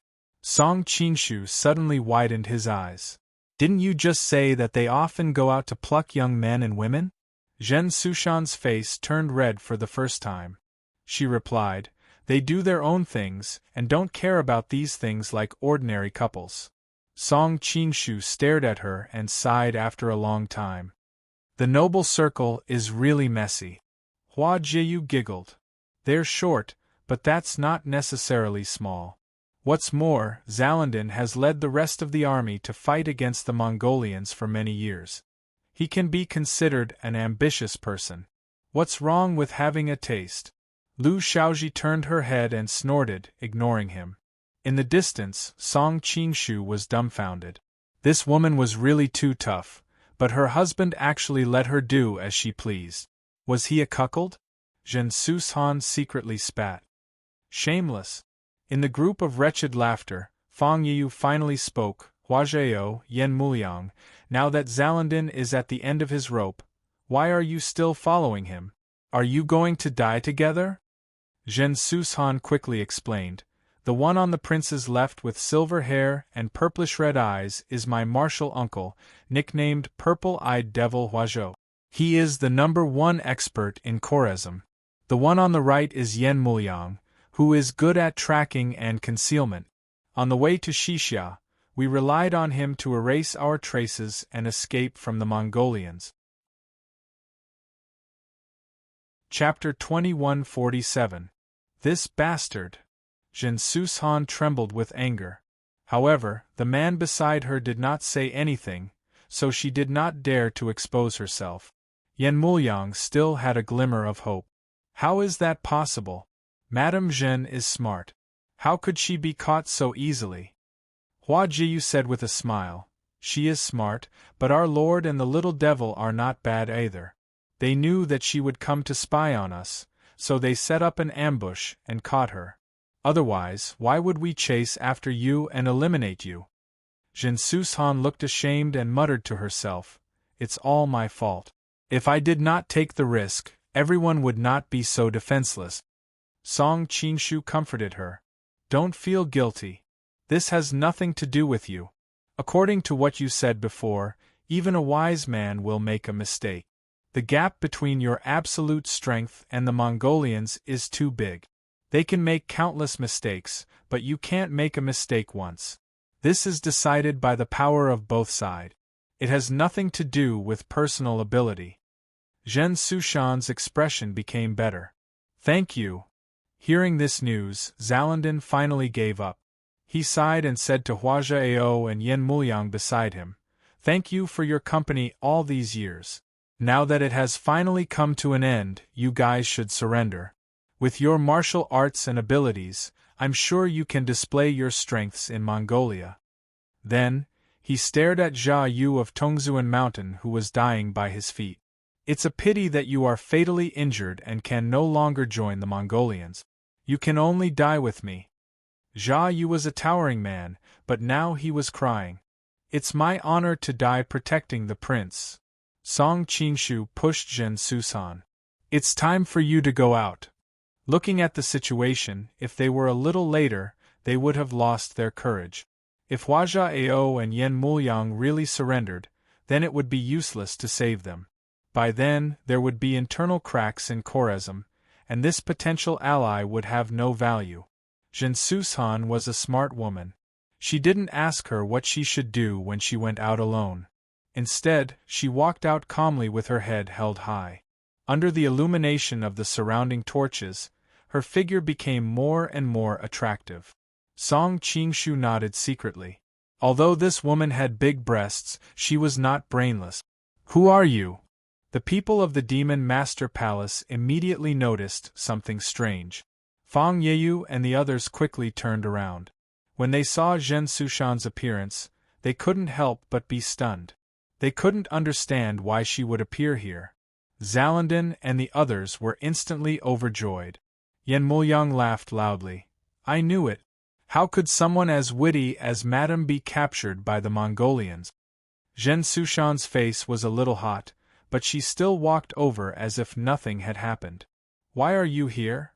Fang Yeyu had too many doubts in his heart and finally couldn't hold it in any longer. Where else would I be? Zhen Susan said with a smile. You should be in our prince's bed. On the side, the white-haired Lu Shaoji greedily looked up and down at her full and enchanting curve.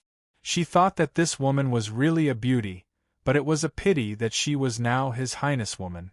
In the future, when he was tired of playing with her, he would ask him to give her to him. 678-inch. Do you think I'm so easy to catch? The reason why I was caught was because I let you catch me on purpose. Zhen Susan deliberately mystified them. Humph, bluffing. Your actions caused your Flower Prince's people to suffer heavy casualties. Is this also within your expectations? Fang Yeyu sneered. Zhen Susan secretly sighed. As expected of the little demon master, he always wanted to drive a wedge between them. However, she already had a plan in mind. She said unhurriedly, compared to the goal that can be achieved, this little sacrifice is nothing. What goal? Fang Yeyu's expression changed. He already had a frightening guess. Of course it's to get close to your prince. Noticing the other's expression, Zhen Susan secretly rejoiced. After so many years of fighting and scheming, she already knew the other's suspicious personality.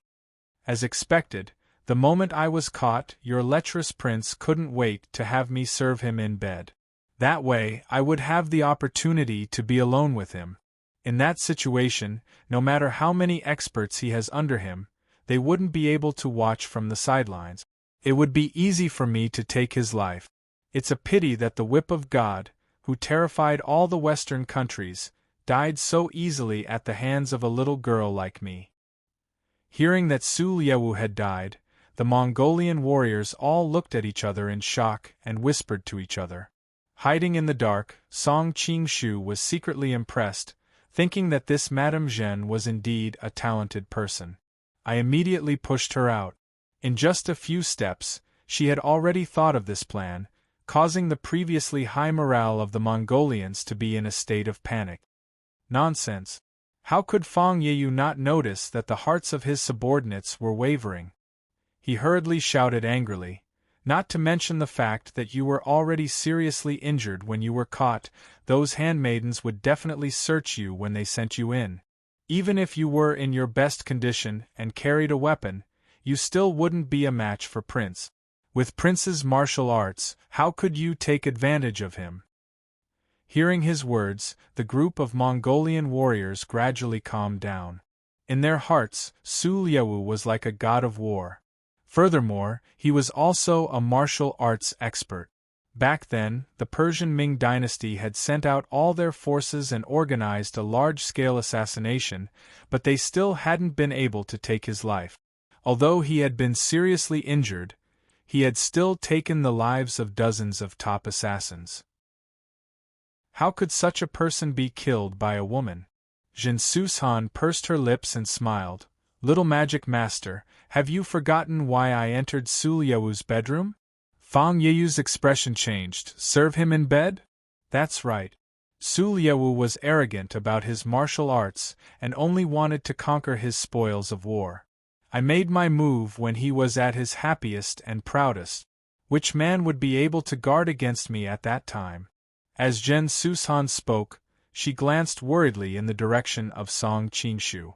She had just noticed his disdain for Hua Jiyu and hoped that he wouldn't think that she and Hua Jiyu were the same type of people. Fang Yeyu's heart skipped a beat. If what she said was true, there was indeed a possibility of success. But would Prince Yu really be so careless? If you don't believe me, take a look in Su Lyewu's direction and see if there's a raging fire there. If Su Lyewu dies, you, as his bodyguards, will not be able to escape the blame.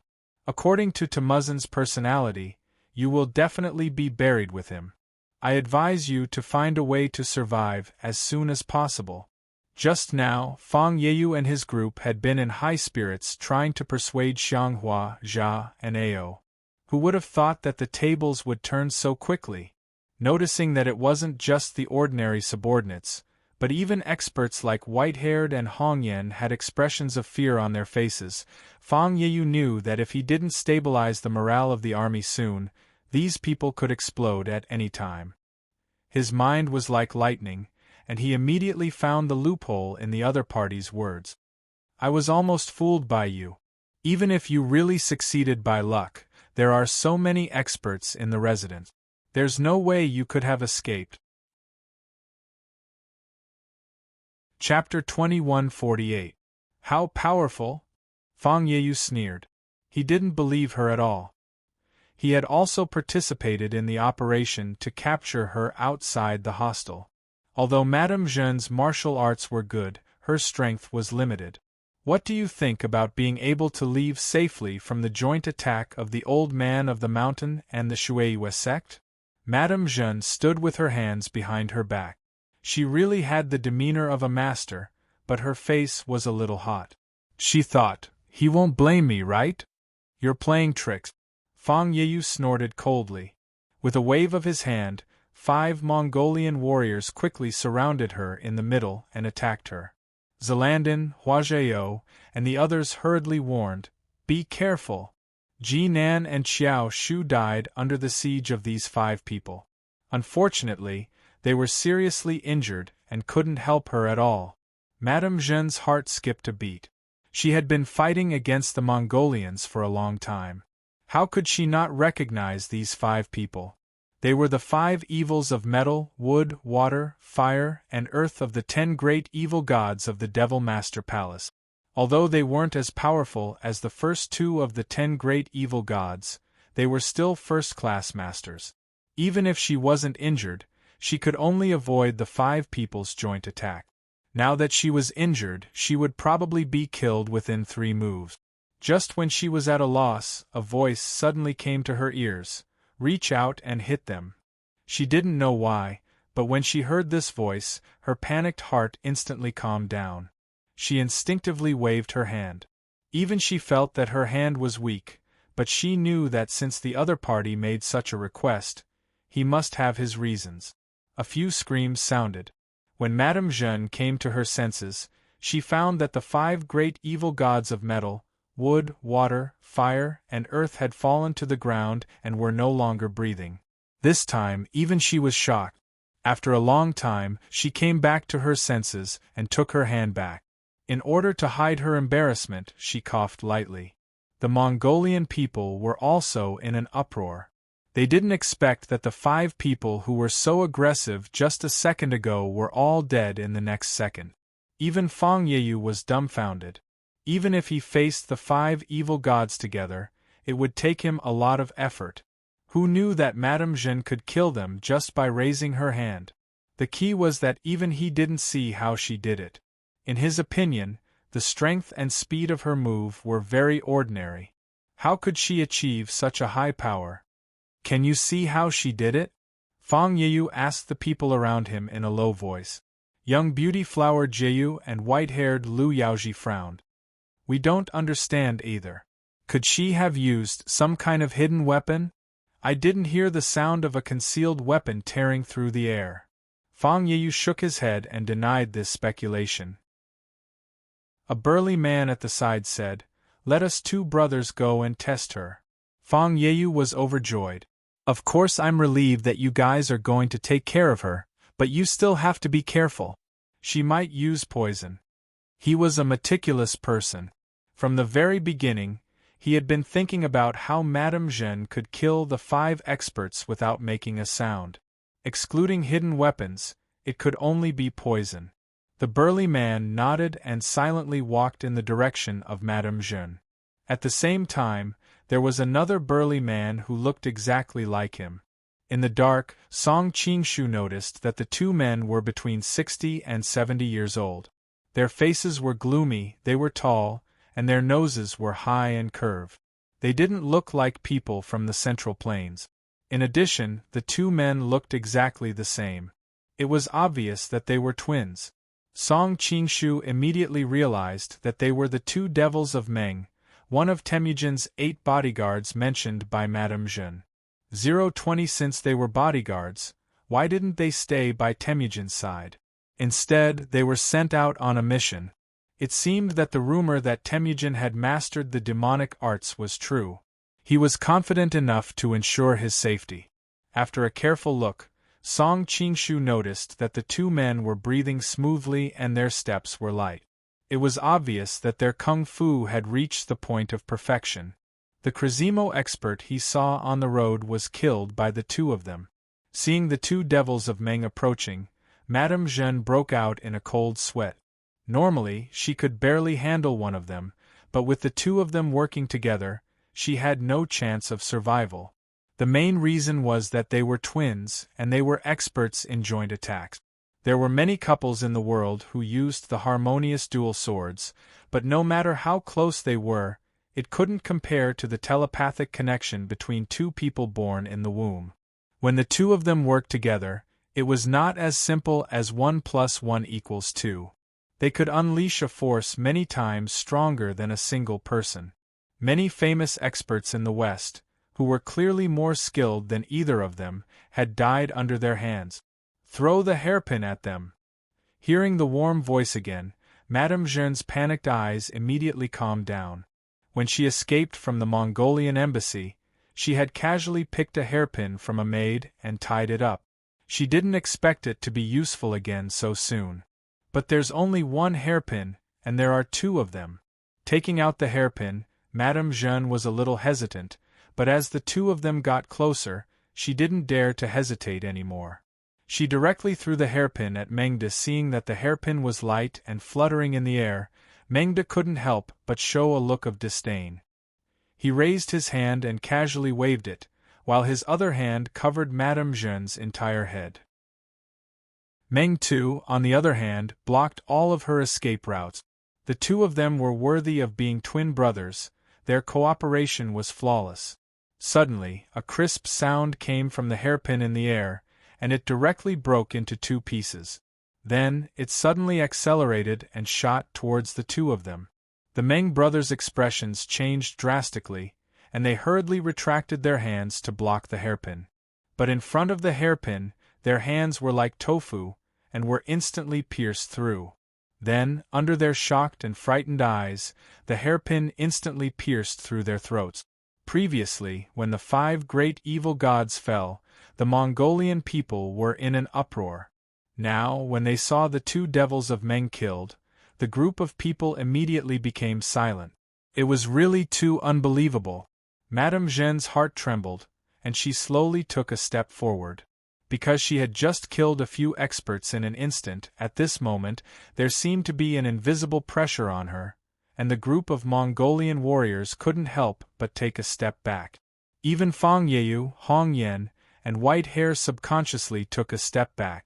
Madame Jeanne couldn't help but feel very happy.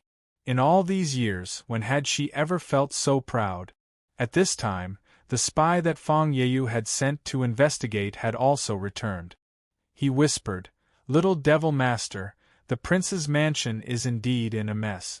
Now the experts under his command are moving everywhere, as if they are searching for something."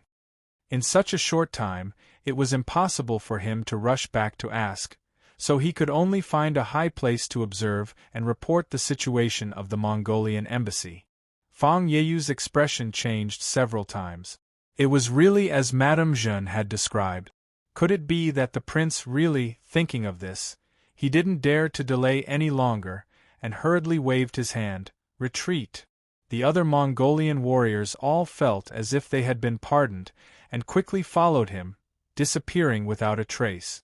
Song Qingshu hesitated for a moment, and didn't continue to make a move. The Mongolians had a large number of people, and it wouldn't be so easy to kill them all. Also, looking at the time, the main force that Su Liaowu sent would arrive soon. The most important thing now was to take the people of Khwarezmi away first. Seeing the Mongolians leave in fear, Zalandin and the others surrounded Madame Jeanne in surprise and joy. "Madame has such skills, and we actually didn't know." Chapter 2149. Madame Jeanne's prestige in Khwarezm had been extremely high these years. To some extent, she could be said to be the second in command. However, she had made the decision without asking Zalandin, mainly because the other party's strength was unfathomable. She knew that once the prince knew, he would not have any objections. Zalandin and the others were stunned. They followed her gaze and saw a masked man slowly walking out of the forest. They were not stupid, and they knew Madame Jeanne well over the years. They immediately realized that Madame Jeanne's power must have been due to this person's help. "I've already told you, your Khwarezm country has already been destroyed. What else is there for me to be interested in?" Song Qingshu snorted in annoyance. Madame Jeanne bit her lip. "Although our country was destroyed, we brought our national treasure with us when we escaped. If Benefactor is interested, we can give our national treasure to you." Zalandin, Huajiao, and the others looked at each other. "When did we bring out a national treasure?" Song Qingshu was also stunned, and could not help but feel curious. What national treasure? What did Central and Eastern Europe produce? Jewelry or Fergana horses? It couldn't be pandas, right? Madame Jeanne raised her head. Her sapphire-like eyes revealed an inexplicable meaning. "Am I beautiful?" Song Qingshu did not understand why she suddenly asked this, but he still nodded. "You are very beautiful." Even the most picky person had to admit that she was a great beauty. Her exotic charm added a different kind of charm to her. "Back then, I was called the most beautiful woman in Khwarezm. Whether it was Temujin, Zulwu, or even our prince, they all wanted me," Madame Jeanne said as she looked at the man beside her. Zalandin could not help but show an awkward expression. In addition, I am also good at commanding troops and giving advice. I have thwarted the Mongolian plots several times over the years. I wonder if I am worthy of the title of national treasure? Song Qinshu could not help but laugh. He did not expect her to beat around the bush for so long just to sell herself. It seemed that Western women were indeed more unrestrained. Madam, of course. Pausing for a moment, Song Qingshu's gaze fell on the curves of her body. Her breasts were perky, her waist was slender, her hips were perky, and her legs were long. He couldn't help but sigh from the bottom of his heart. And every part of your body is a treasure. Hearing his praise, Mrs. Zhen's eyes lit up. Thank you. Zalandin, Yen Muliang, and the others were dumbfounded. How could the military advisor, who had always been unfathomable and incomparably cold and arrogant, sell his beauty like this today? He had never seen this side of her. However, Zalandin was very rational. He guessed that she was using a honey trap, so he didn't say anything despite his doubts. All right, there's no need to flatter me. Let's leave this place first. The Mongolians will soon realize that they've been tricked and come running back. Song Qingshu noticed the strange gazes from the people beside him. He coughed softly and quickly said. Zalandin seemed to wake up from a dream and hurriedly nodded. That's right, let's go, let's go. The previous battle was too tragic, and he didn't want to go through it again. Mount Tongzuanjia was already on the verge of death. Seeing this, he struggled and said, Prince, leave quickly. Don't worry about me. I can't save him in this situation, so I don't want to drag you down. Zalandin frowned and ran over to carry him on his back.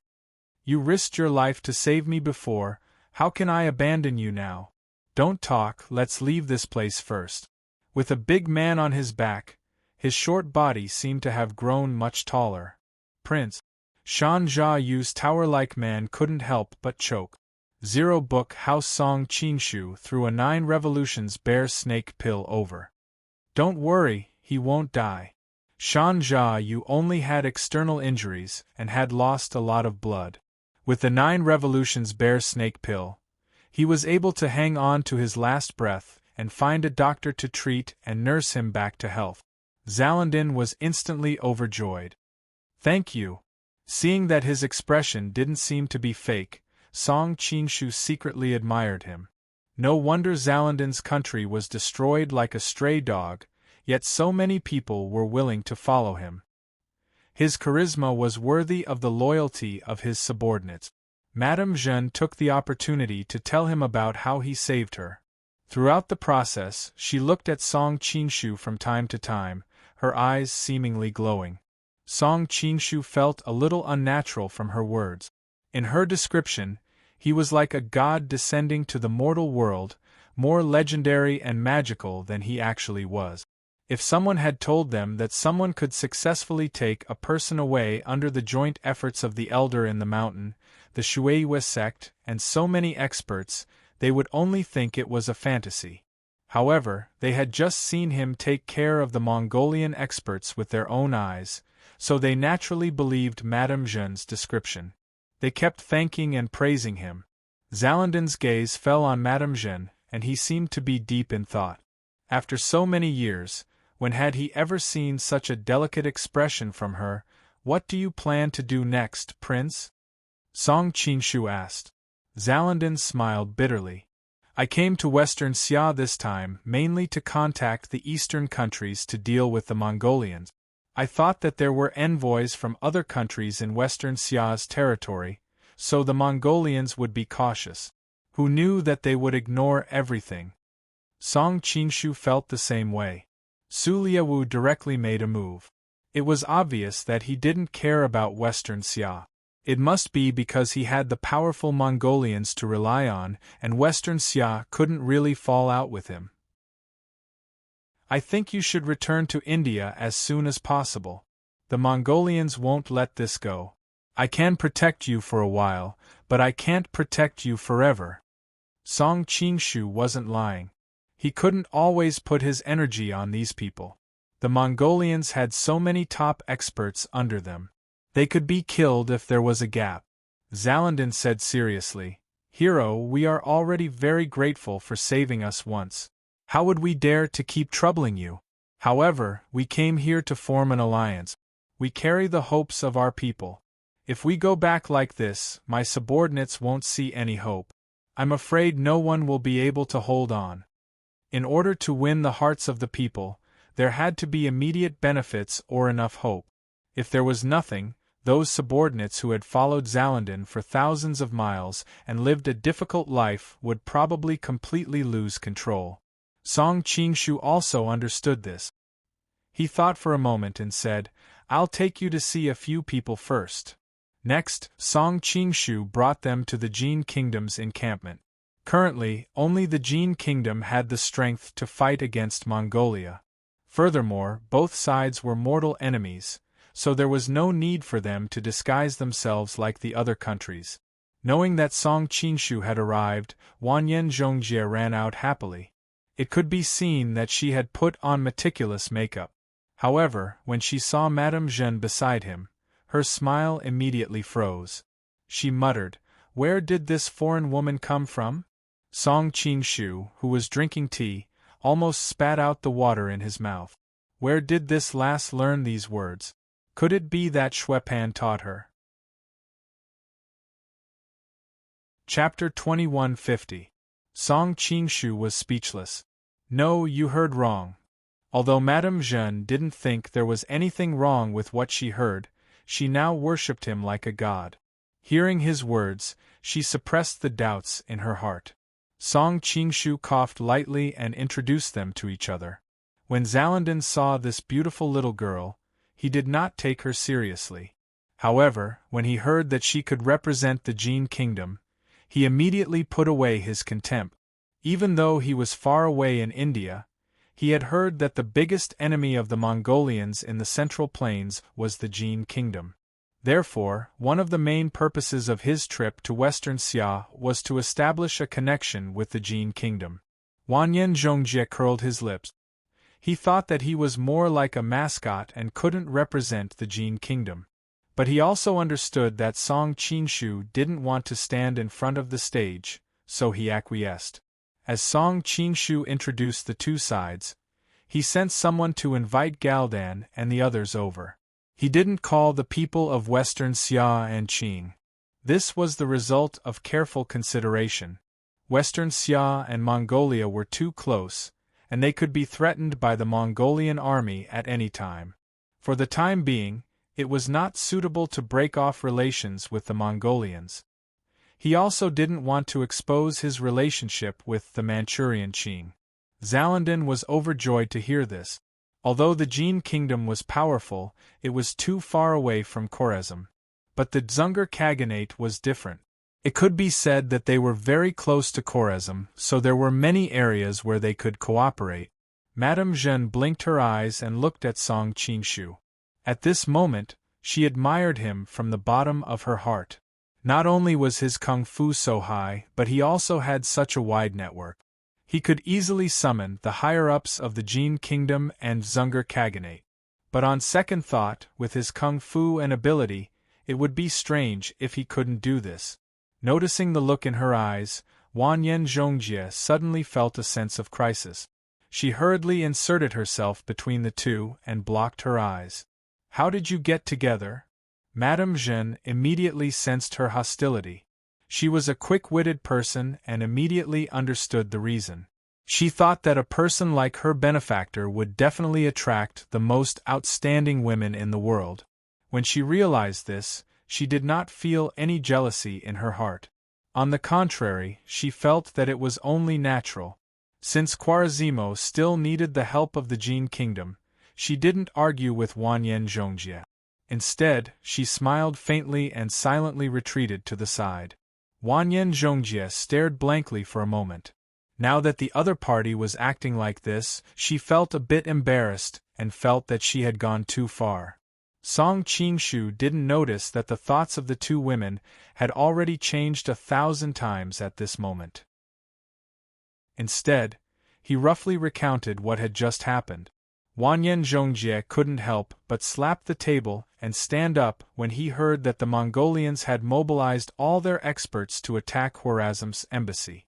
These Mongolians are too arrogant. It's because the Mongolian army can run amok in the world and destroy countless countries. That gave them confidence, Song Qingshu reminded. You can't be careless in your defense here. The Mongolians might attack you too. Don't worry, I've brought the elites of the loyal army with me. Besides, Mr. Ouyang is also here. If the Mongolians come, they'll all die. Wanyan Zhongjie snorted.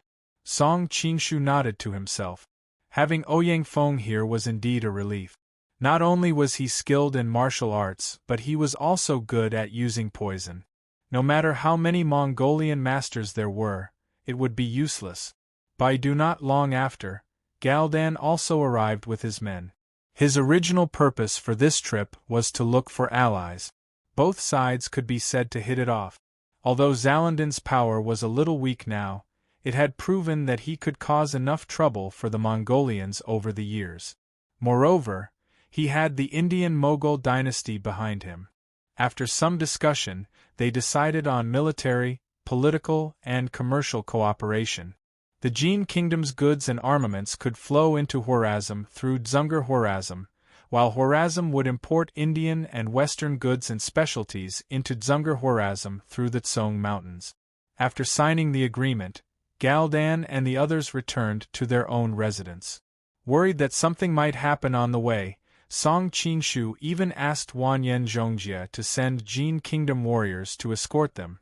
The Mongolians were searching the entire city, but this was the capital of Xixia after all. It would be a loss of face for them to act like this, so Yelu Nanxian and Li Qinglu led the people of Class 1 Hall to stop them. The two sides fell into a stalemate. Song Qingshu asked Zalandin to take this opportunity to leave. Since they had already signed the agreement, most of the purpose of this trip had been accomplished. Zalandin had no reason to continue staying. He immediately led his subordinates and left the capital of Xixia that very night. Song Qingshu was chatting with Wanyan Zhongjie in the embassy when someone suddenly reported that someone wanted to see him. When the person came in, he couldn't help but be startled. Why haven't you left? The person who came was graceful and beautiful, with skin as white as snow. Who else could it be but Madame Jeanne? Madame Jeanne bowed and explained, if the Mongols knew that the prince had escaped the city, it would definitely be easier to kill him in the wilderness than in the city. Therefore, I must continue to stay in the city in the name of the Khwarazm diplomatic mission and create the illusion that he is still here. This will numb the Mongols and buy enough time for the prince and the others. Wanyan Zhongjie couldn't help but say, but if that's the case, won't you all die 9 out of 10? Staying here alone and facing the powerful Mongols would be no different from sending them to their deaths. According to a saying on your side, a gentleman will die for his bosom friend. The prince has treated us well, and he is the last hope of the Khwarazm. In order to cover his escape, any sacrifice is worth it. Madame Jeanne smiled. It's not just me. Shancheyu also volunteered to stay behind and cooperate with me. That person was heavily injured. If he didn't die, he should be thanking the heavens. But you are different.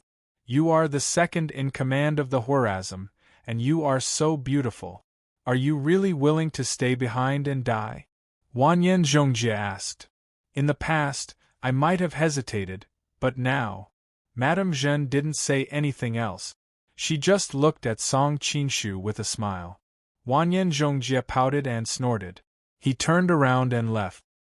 He hadn't seen her for half a day, and now there was another woman who would throw herself at him. Was this guy an aphrodisiac? Song Qingshu smiled bitterly. There was no way he could explain this to her.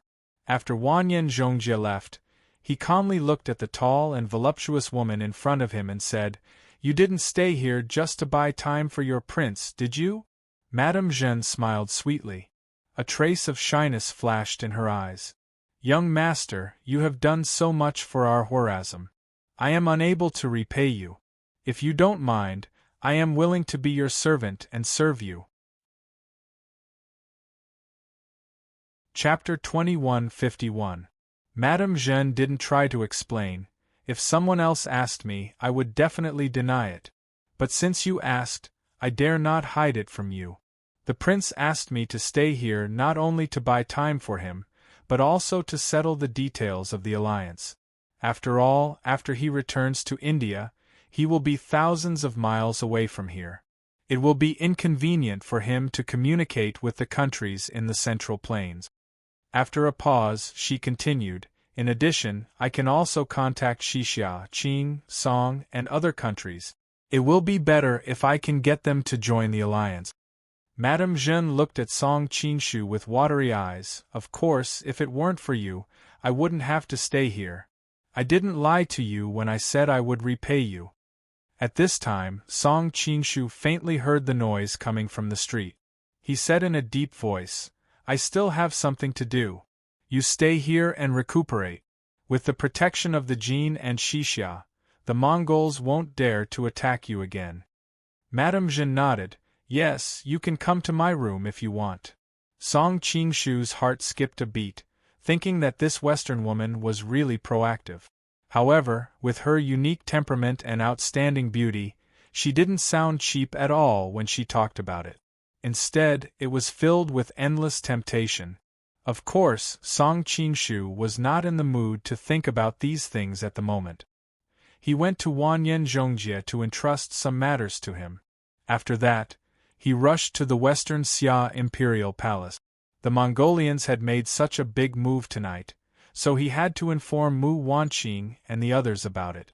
When he arrived at the gate of the Imperial Palace, Song Qingshu didn't use his lightness skill to sneak in. Instead, he entered through the gate. Now that the Xixia Imperial Palace was his territory, sneaking in was a bit embarrassing. He showed the highest level token to the guards. The guards didn't dare to ask his identity and let him pass. Song Qingshu went all the way to the imperial study. He had learned from the guards that the Empress was dealing with the memorials in the imperial study.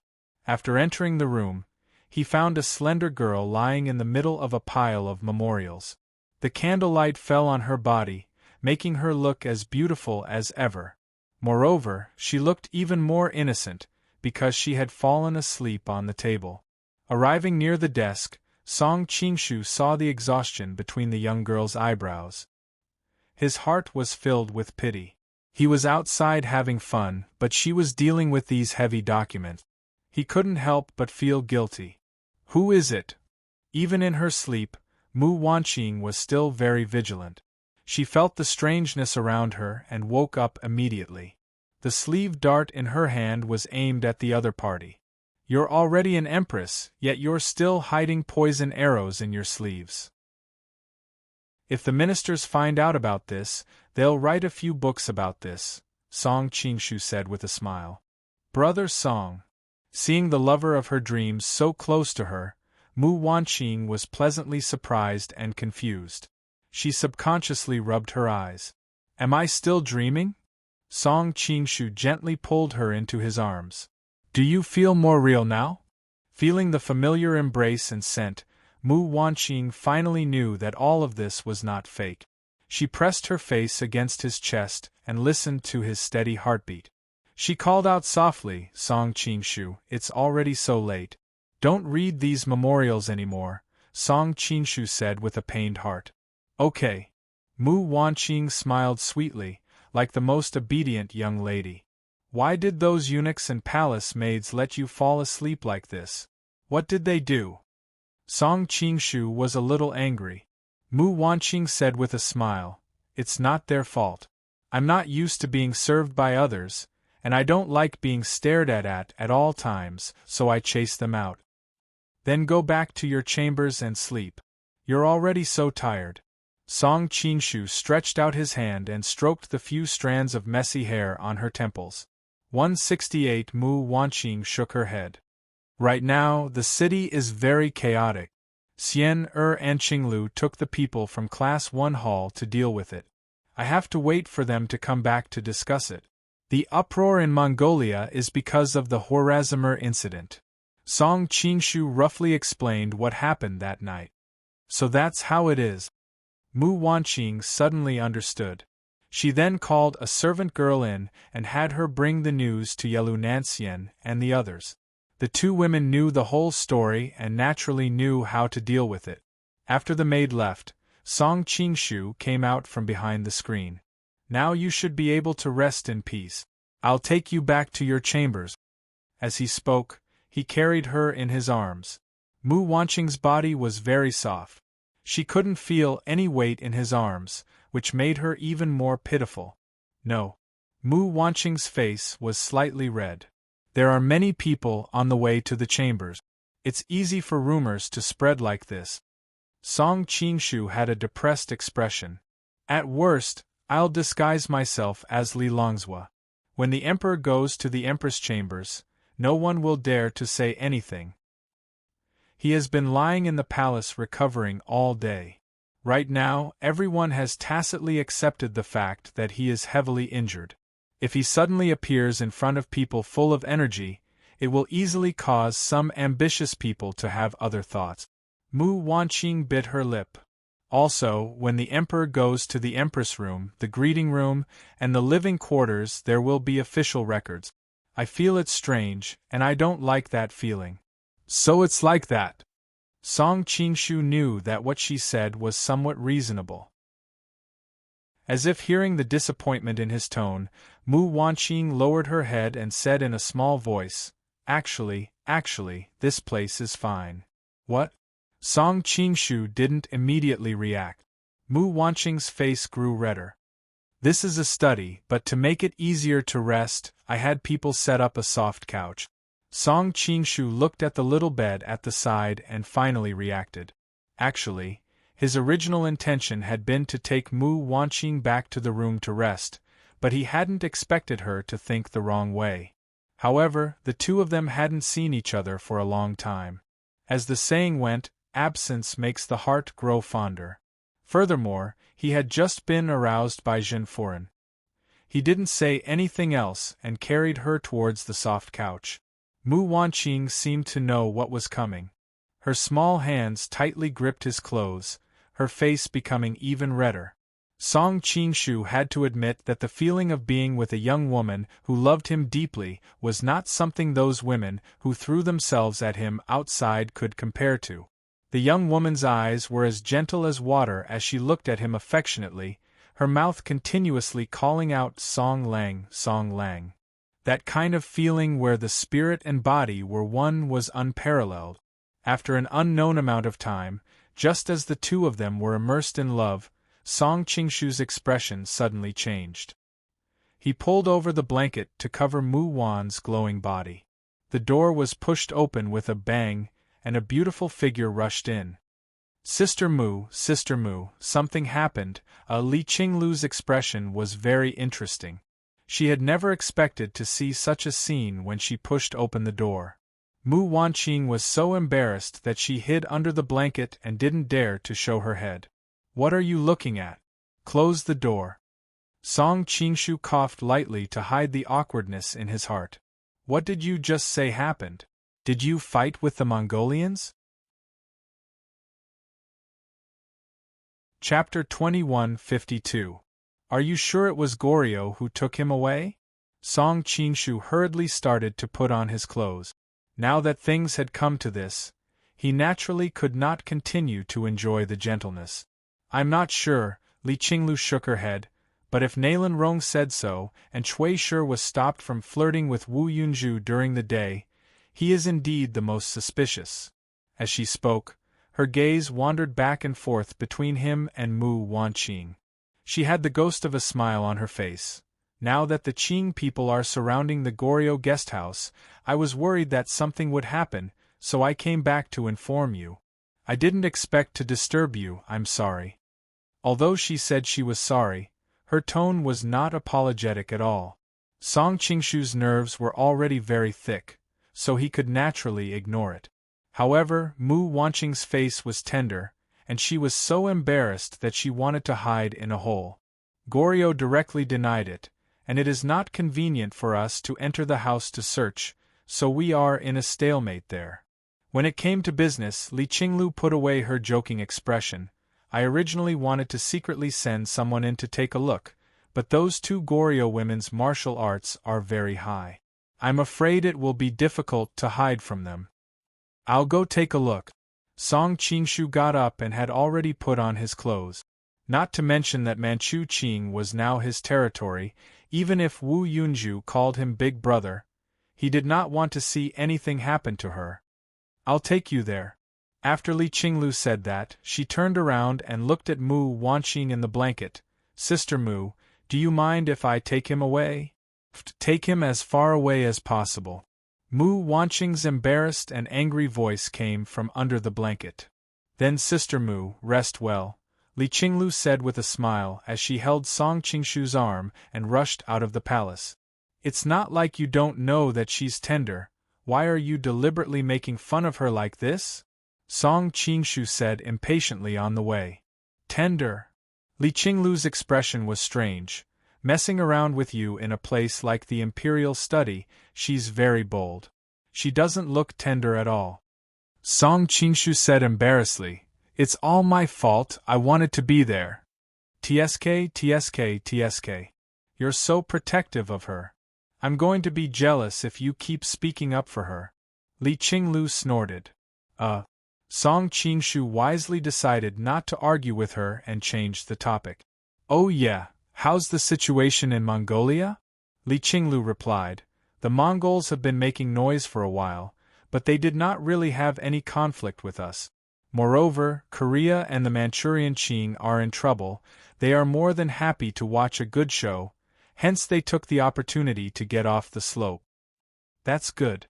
I'll go to the Korean embassy to investigate first. You go and stabilize the two sides. Don't let them have a conflict.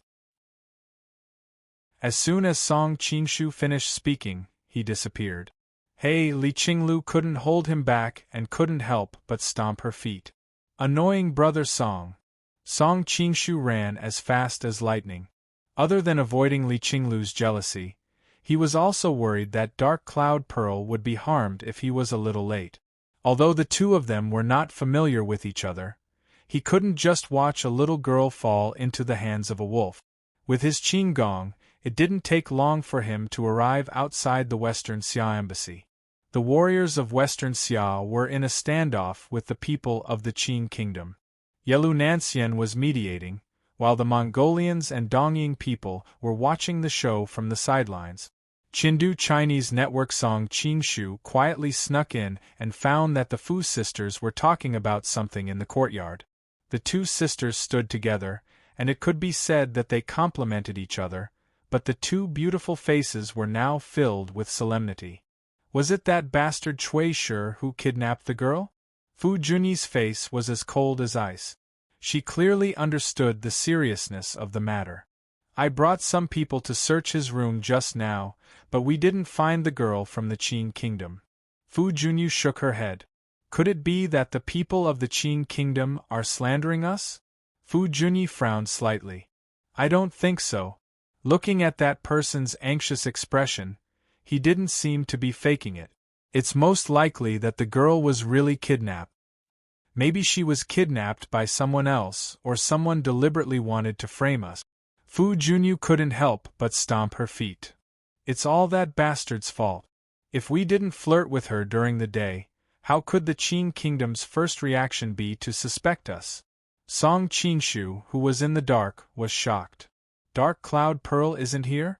Since the girl from the Qing kingdom isn't here, why don't we let them in to take a look so that the people of the Qing kingdom will give up? Fu Junyi couldn't help but ask. Fu Junyi shook her head. Let's not talk about the fact that Cui Shi didn't allow it. Even if he agreed, we can't let other countries come in and search so easily. If we open the door, all the countries will think that our Goryeo is easy to bully. They can find any reason to make trouble for us. It's really humiliating for our country. It's that serious. Fu Junyi was shocked, and her small mouth opened in surprise. Song Qingshu saw that they couldn't get any useful information here, so he quietly searched the inner courtyard. Cui Shi's room wasn't difficult to find. Li Qinglu had told him about it on the way here. He came to a remote place and opened a corner of the window.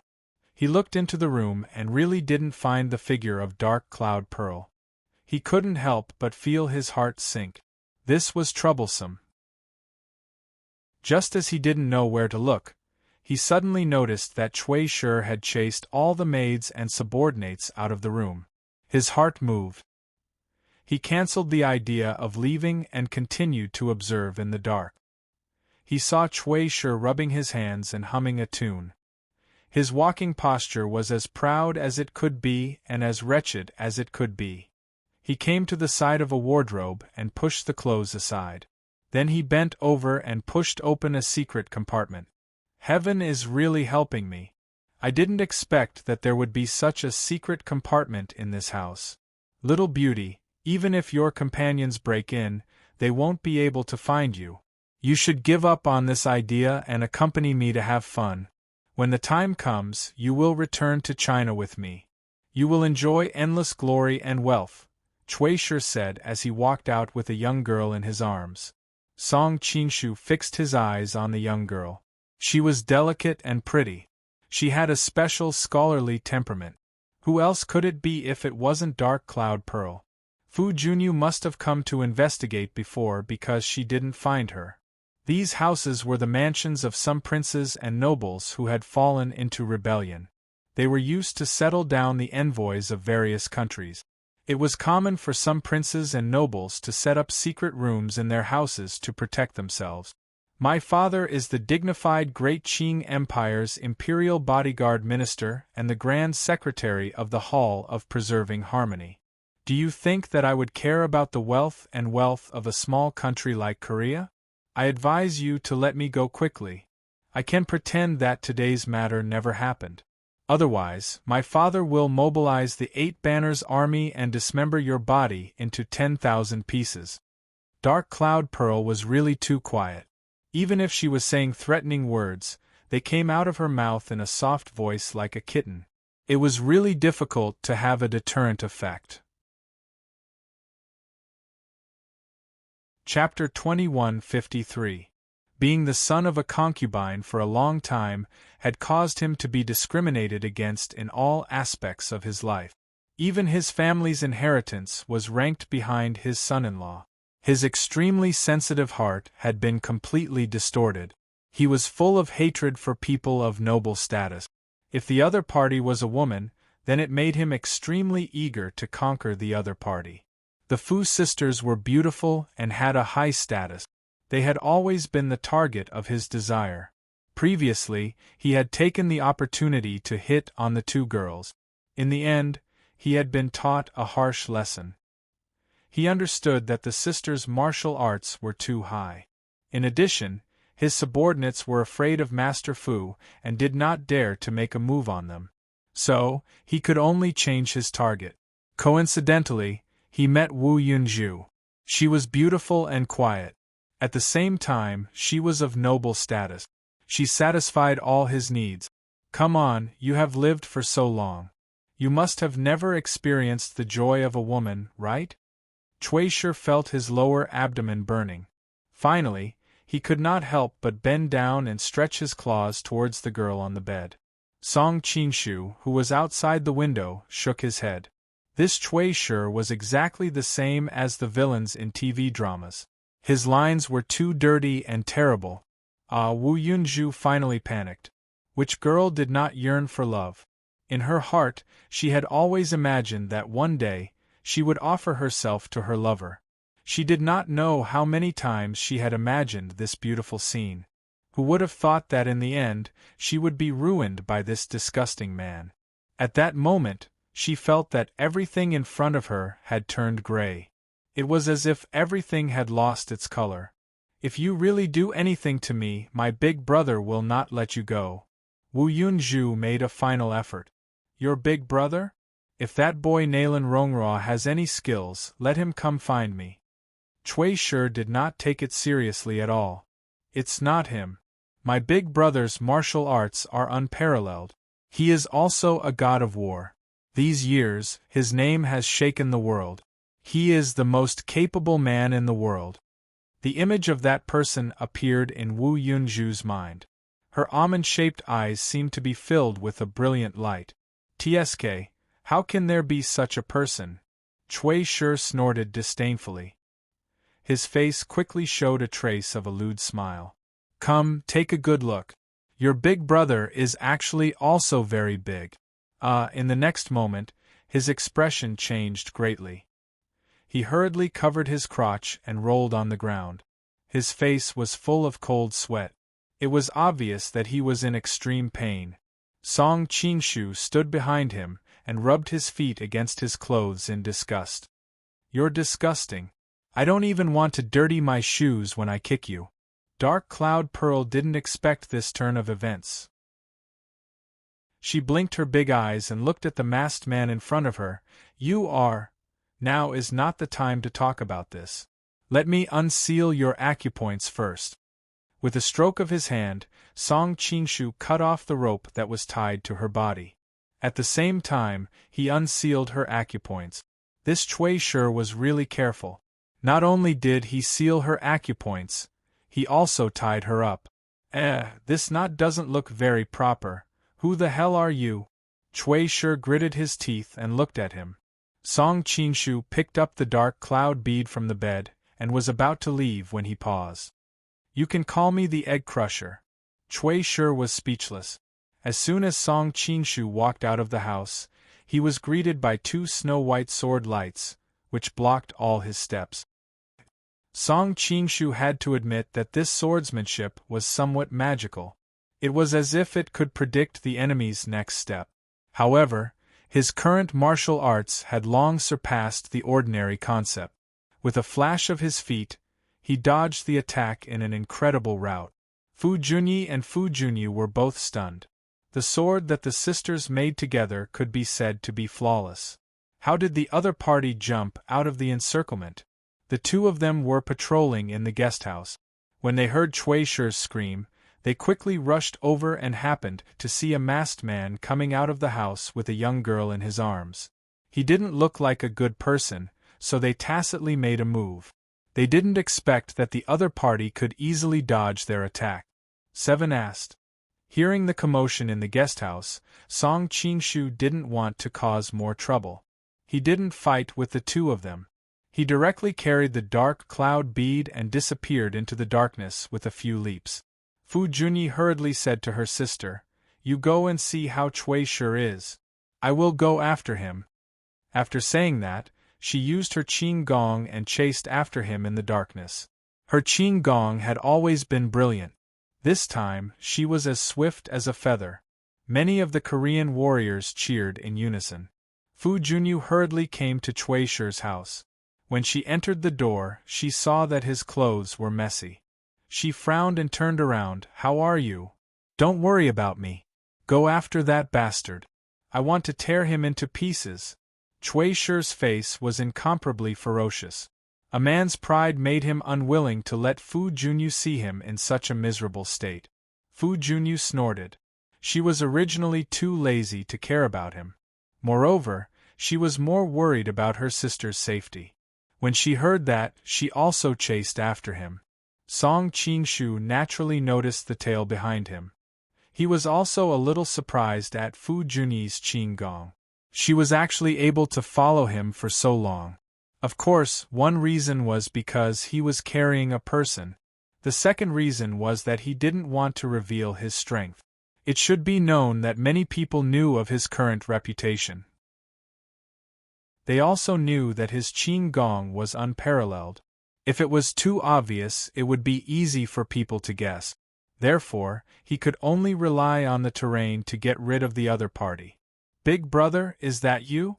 The dark cloud bead in his arms raised her head and looked at the man in front of her. Her pair of beautiful eyes were full of stars. Song Qingshu was stunned. "You can recognize me even when I'm wearing a mask?"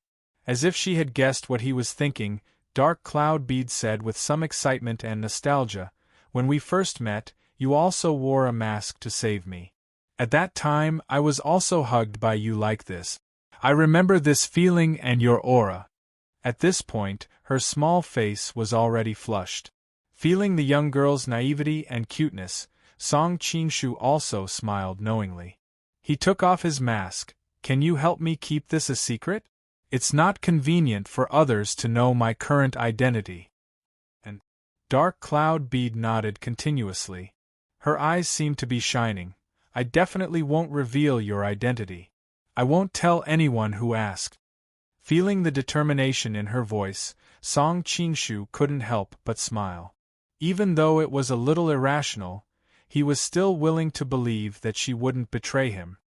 When you go back, remember to increase the security. Next time, you might not be so lucky. I can't just happen to save you every time. Song Qingshu said. Dark Cloud Bead smiled sweetly and looked at him foolishly, but every time I'm in danger, it's always so coincidental that it's Big Brother who saves me. Does this count as fate? Song Qingshu thought about it and also felt a little happy. It's indeed a coincidence. Dark Cloud Bead lightly bit her lips. Her eyelashes trembled slightly, as if she was having an intense mental struggle. With Song Qingshu's cultivation, he immediately noticed the abnormality in her body. He couldn't help but lower his head and ask, "What's wrong? Are you hurt somewhere?" The other party didn't say anything. What responded to him was a soft and sweet young girl's lips. Song Qingshu's eyes immediately widened. He never would have thought that things would actually unfold like this. Dark Cloud Bead had never been like a young miss of the Eight Banners. Instead, she was more like a young lady from a scholarly Han family. She was talented and beautiful. At the same time, she was quiet, shy, and delicate. Why would she suddenly make such a bold move? Even though his brain was a little off, his body instinctively made his hand move. Dark Cloud Bead's body trembled, but she didn't show any signs of opposition. Chapter 2154. Song Qingshu and Mu Wanqing had been stuck together like glue in the palace, but he had been interrupted midway. At this moment, he was suppressing an evil fire in his heart. The girl taking the initiative to kiss him was like a spark splashing into a barrel of oil, instantly igniting everything. With a tap of his toes, he took Wu Yunzhu and flew to the top of a nearby tree. The branches and leaves were dense here, so even if someone passed by, it would be difficult to discover the two of them above their heads. The girl's soft body and unique youthful aura were all intoxicating. Song Qingshu's actions also became more and more aggressive. Big Brother, Wu Yunzhu was an inexperienced girl after all. She couldn't help but feel instinctively afraid when things came to this. However, when she thought that the other was the man she had yearned for day and night, it was hard for her to refuse. Song Qingshu was awakened by her call. He helped her tidy up her messy dress apologetically. "I'm sorry. I couldn't hold back my impulse just now." Wu Yunzhu's tender fingers pressed against his lips. "You don't have to say sorry. Actually, hearing you say that, I'm very, very happy." Happy? Song Qingshu couldn't help but be stunned. A trace of embarrassment flashed across Wu Yunzhu's face. "Because Big Brother had an impulse towards me." Song Qingshu didn't know whether to laugh or cry. The thoughts of young girls nowadays were really hard to fathom. Actually, Wu Yunzhu blushed and lowered her head. She said softly, "Actually, you don't have to stop. I'm willing."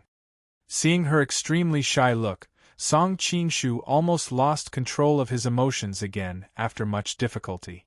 Song Qingshu knew that he had a hidden danger of inner demons. He didn't know when he would lose control and explode. How could he bear to ravage this girl who was as delicate as a flower? "This is too unfair to you. I don't want to ruin your lifelong happiness for a moment of pleasure," Song Qingshu said apologetically as he combed her messy hair. After all, Wu Yunzhu was a well-educated girl from a wealthy family. After the initial impulse, she gradually became rational. "Big Brother, thank you. You're really a gentleman." Song Qingshu thought to himself, "Is this considered a different kind of good person card? Also, if your father finds out what I just did to you, I'm afraid he'll be so angry that he'll chop me with a knife. What kind of good person are you?" Wu Yunzhu suddenly became worried about personal gains and losses. Big brother, do you think I'm a casual woman? Seeing the young girl's tear-stained face, Song Qingshu couldn't help but feel a little flustered. How could that be? I'm deeply moved, so how could I have such thoughts? Feeling the sincerity in his tone, the dark cloud bead's worry turned to joy. Shoo, someone's catching up. Song Qingshu listened attentively. Hey, that kid Nalan also brought people here. You go down first, you can go back with them. Wu Yunju opened her mouth and wanted to say that she did not want to part with him. However, she immediately remembered that the two of them had almost gotten into an accident just now. She was embarrassed and did not know how to face him, so she did not open her mouth to refuse. Song Qingshu gently supported her waist and gently sent her to the bottom of the tree. Just as she stood firm, a large group of people appeared in her line of sight. Qiankuan Listening Network, Dark Cloud Bead. The person in the lead was Nalan Rongrua. Seeing her appearance, he was pleasantly surprised and hurriedly ran over with his people. Big brother Nalan. The two of them were childhood friends. Seeing him so anxious, Wu Yunju was also a little moved. Are you alone? Where's the man in black who brought you out? Fu Junyi looked around, but unfortunately, she did not see the figure of the mysterious man. He left after saving me. Why, do you still want to settle the score with him? Wu Yunju said angrily.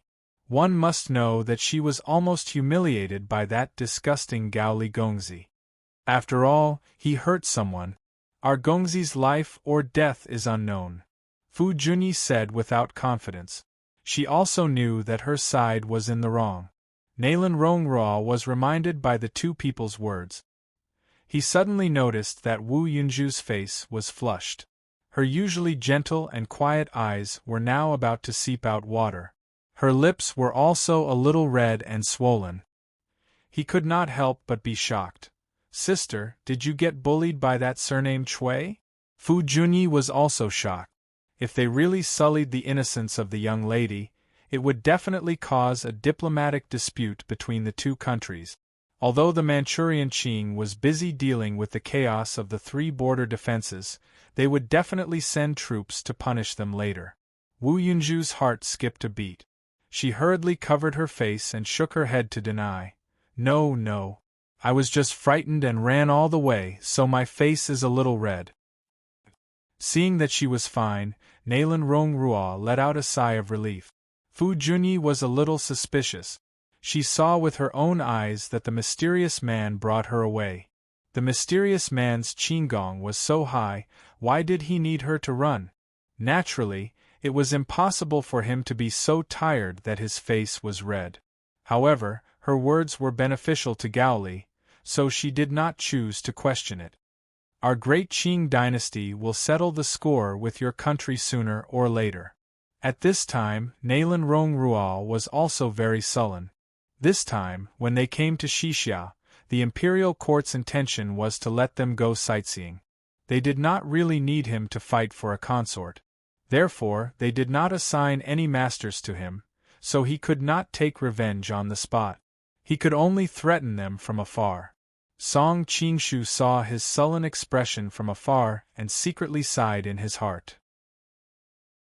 Nalan Rongrua did not know that the Manchurian Qing dynasty's upper echelons had been completely reshuffled. His father, Mingzhu, and Songgodu had been marginalized.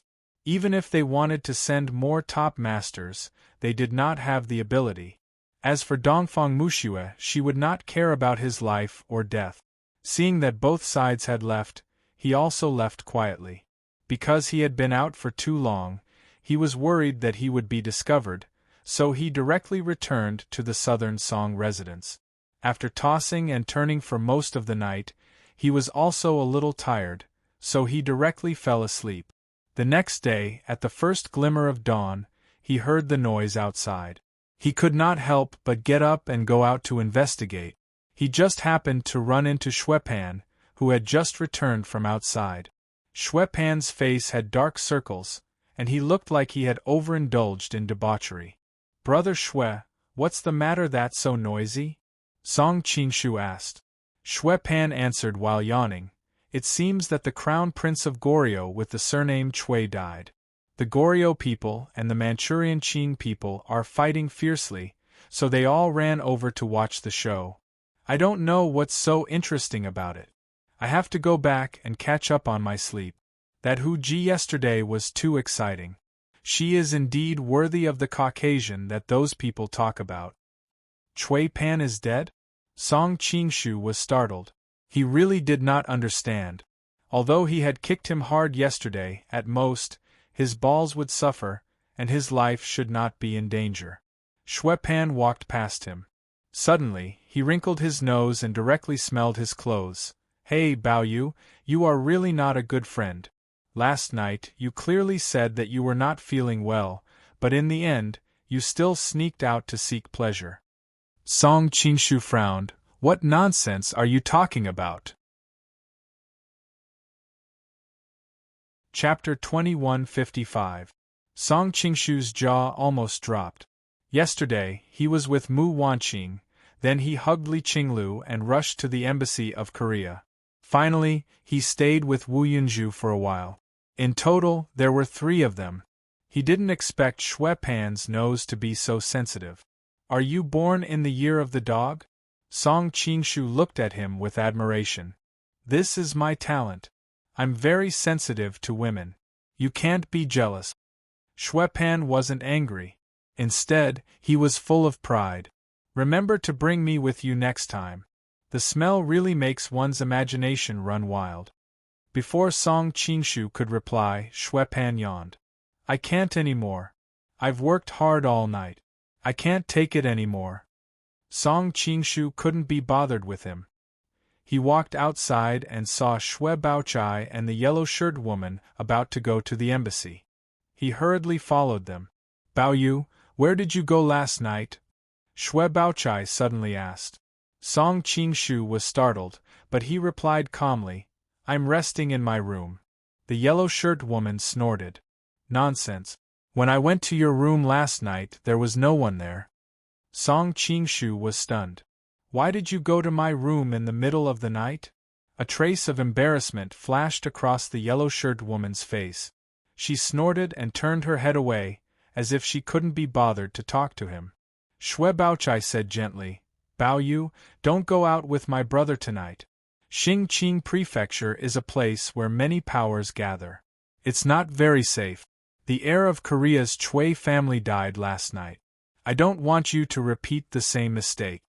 Song Qingshu couldn't help but sigh. To men, the Song dynasty was truly a heavenly era.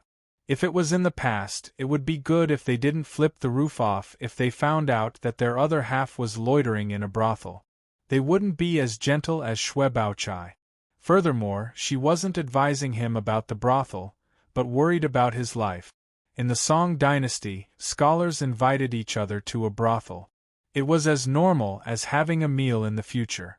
Shui Baochai grew up in such an environment and didn't think it was a problem. Song Qingshu didn't explain. Shui Pan had enough blame on him. He didn't care about one more. He cleared his throat and asked, Are you sure that heir is dead? Everyone in the diplomatic corps must know about this. Shui Baochai looked at him curiously. This morning, Prince Chui was found hanged in his room. Has the murderer been found? Qingshu didn't believe it. Shui Baochai replied, The Xixia people said that his death is related to the dark cloud pearl of the Qing kingdom. We don't know the specifics, so we're going to take a look now. Song Qingshu frowned.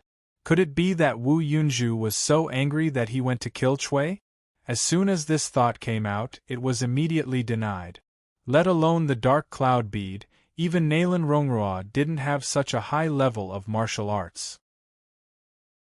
Not long after, they finally arrived at the embassy of the Qing kingdom. A large group of people had already gathered there. The Goryeo surrounded the door aggressively, while Nalen Rongrua guarded the dark cloud pearl behind her. Both sides were arguing about something. Song Qingshu glanced around and discovered that other than them, envoys from other countries had also arrived. The Mongolian side was led by Fang Yeyu, who wore a faint smile on his face.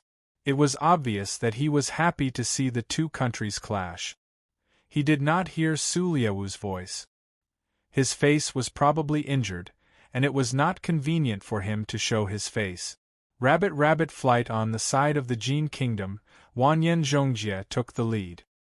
His expression was solemn, and it was clear that he did not want to see his brotherly country fall into such trouble. There was no sign of Galdan and the others nearby. They should have been frightened by the Mongolian surprise attack and were now guarding their gates to prevent others from taking advantage of them. Duan Yu from the Dali kingdom was watching the show with his 4 bodyguards, but his expression was very listless. It was obvious that his mind was filled with the fairy sister, Miss Wang, and he was not interested in anything else. In contrast, Prince Zhong Zan of the Tubo kingdom was much more active. He said to Jiumaji, State Preceptor, "This girl from the Qin kingdom looks pretty good. If you can't marry the Xixia princess this time, you should go to the Qin kingdom to propose marriage." Jiumaji nodded. She is the beloved daughter of the Grand Council Songgodu. The benefits of marrying her are no less than that of the Xixia princess. He had been a guest in the Manchurian imperial court for a period of time, so he was quite familiar with the structure of the Qin kingdom. Unfortunately, his intelligence was a little behind, and Songgodu was no longer as powerful as before.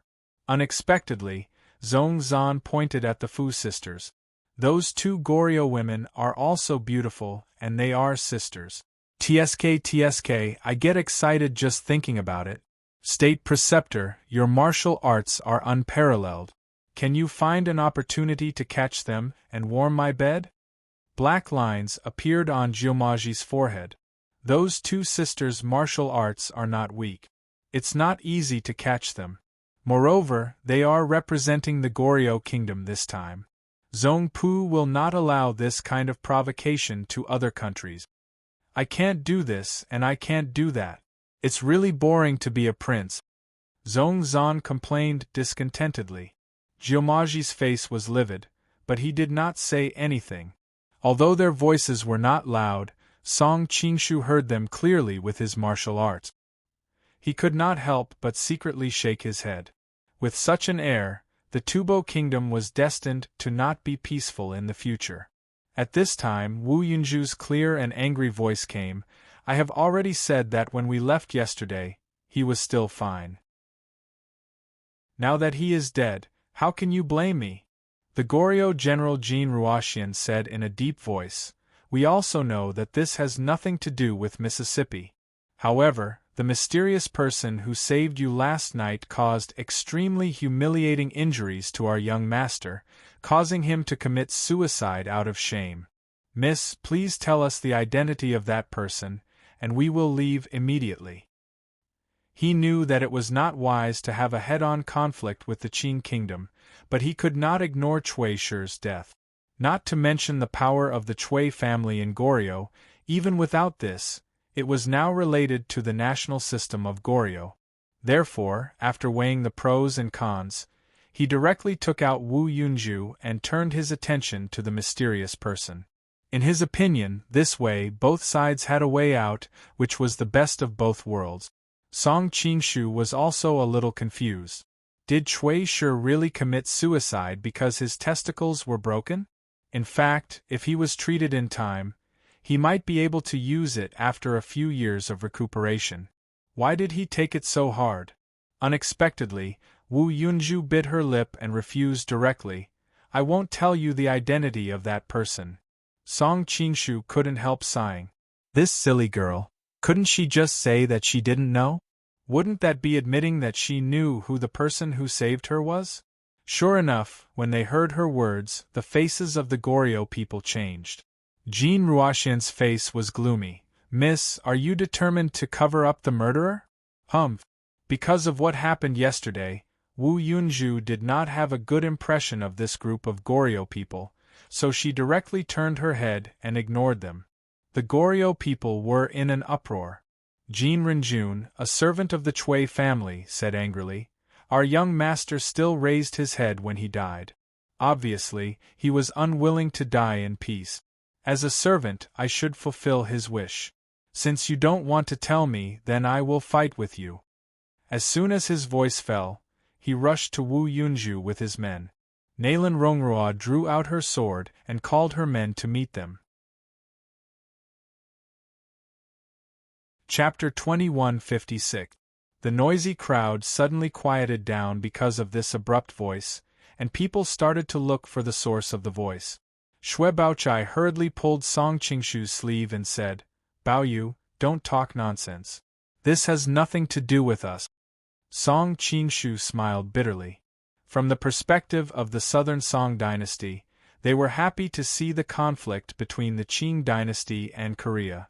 How could they get involved at this sensitive time? However, it was not Jia Baoyu. No matter what, they had to get involved in this matter. When the Fu sisters heard that, their hearts skipped a beat and they looked back expectantly. But when they saw that it was Jia Baoyu from the southern Song dynasty, they couldn't help but look disappointed. This time they came to the Central Plains in detail, and they naturally knew what kind of playboy Jia Baoyu was. Fu Junyi frowned and didn't say anything, but Fu Junyu didn't have such a good temper. "Brat, what nonsense are you talking about?"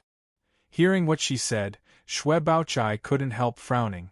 This Korea was really a barbaric place, and all the women were so fierce.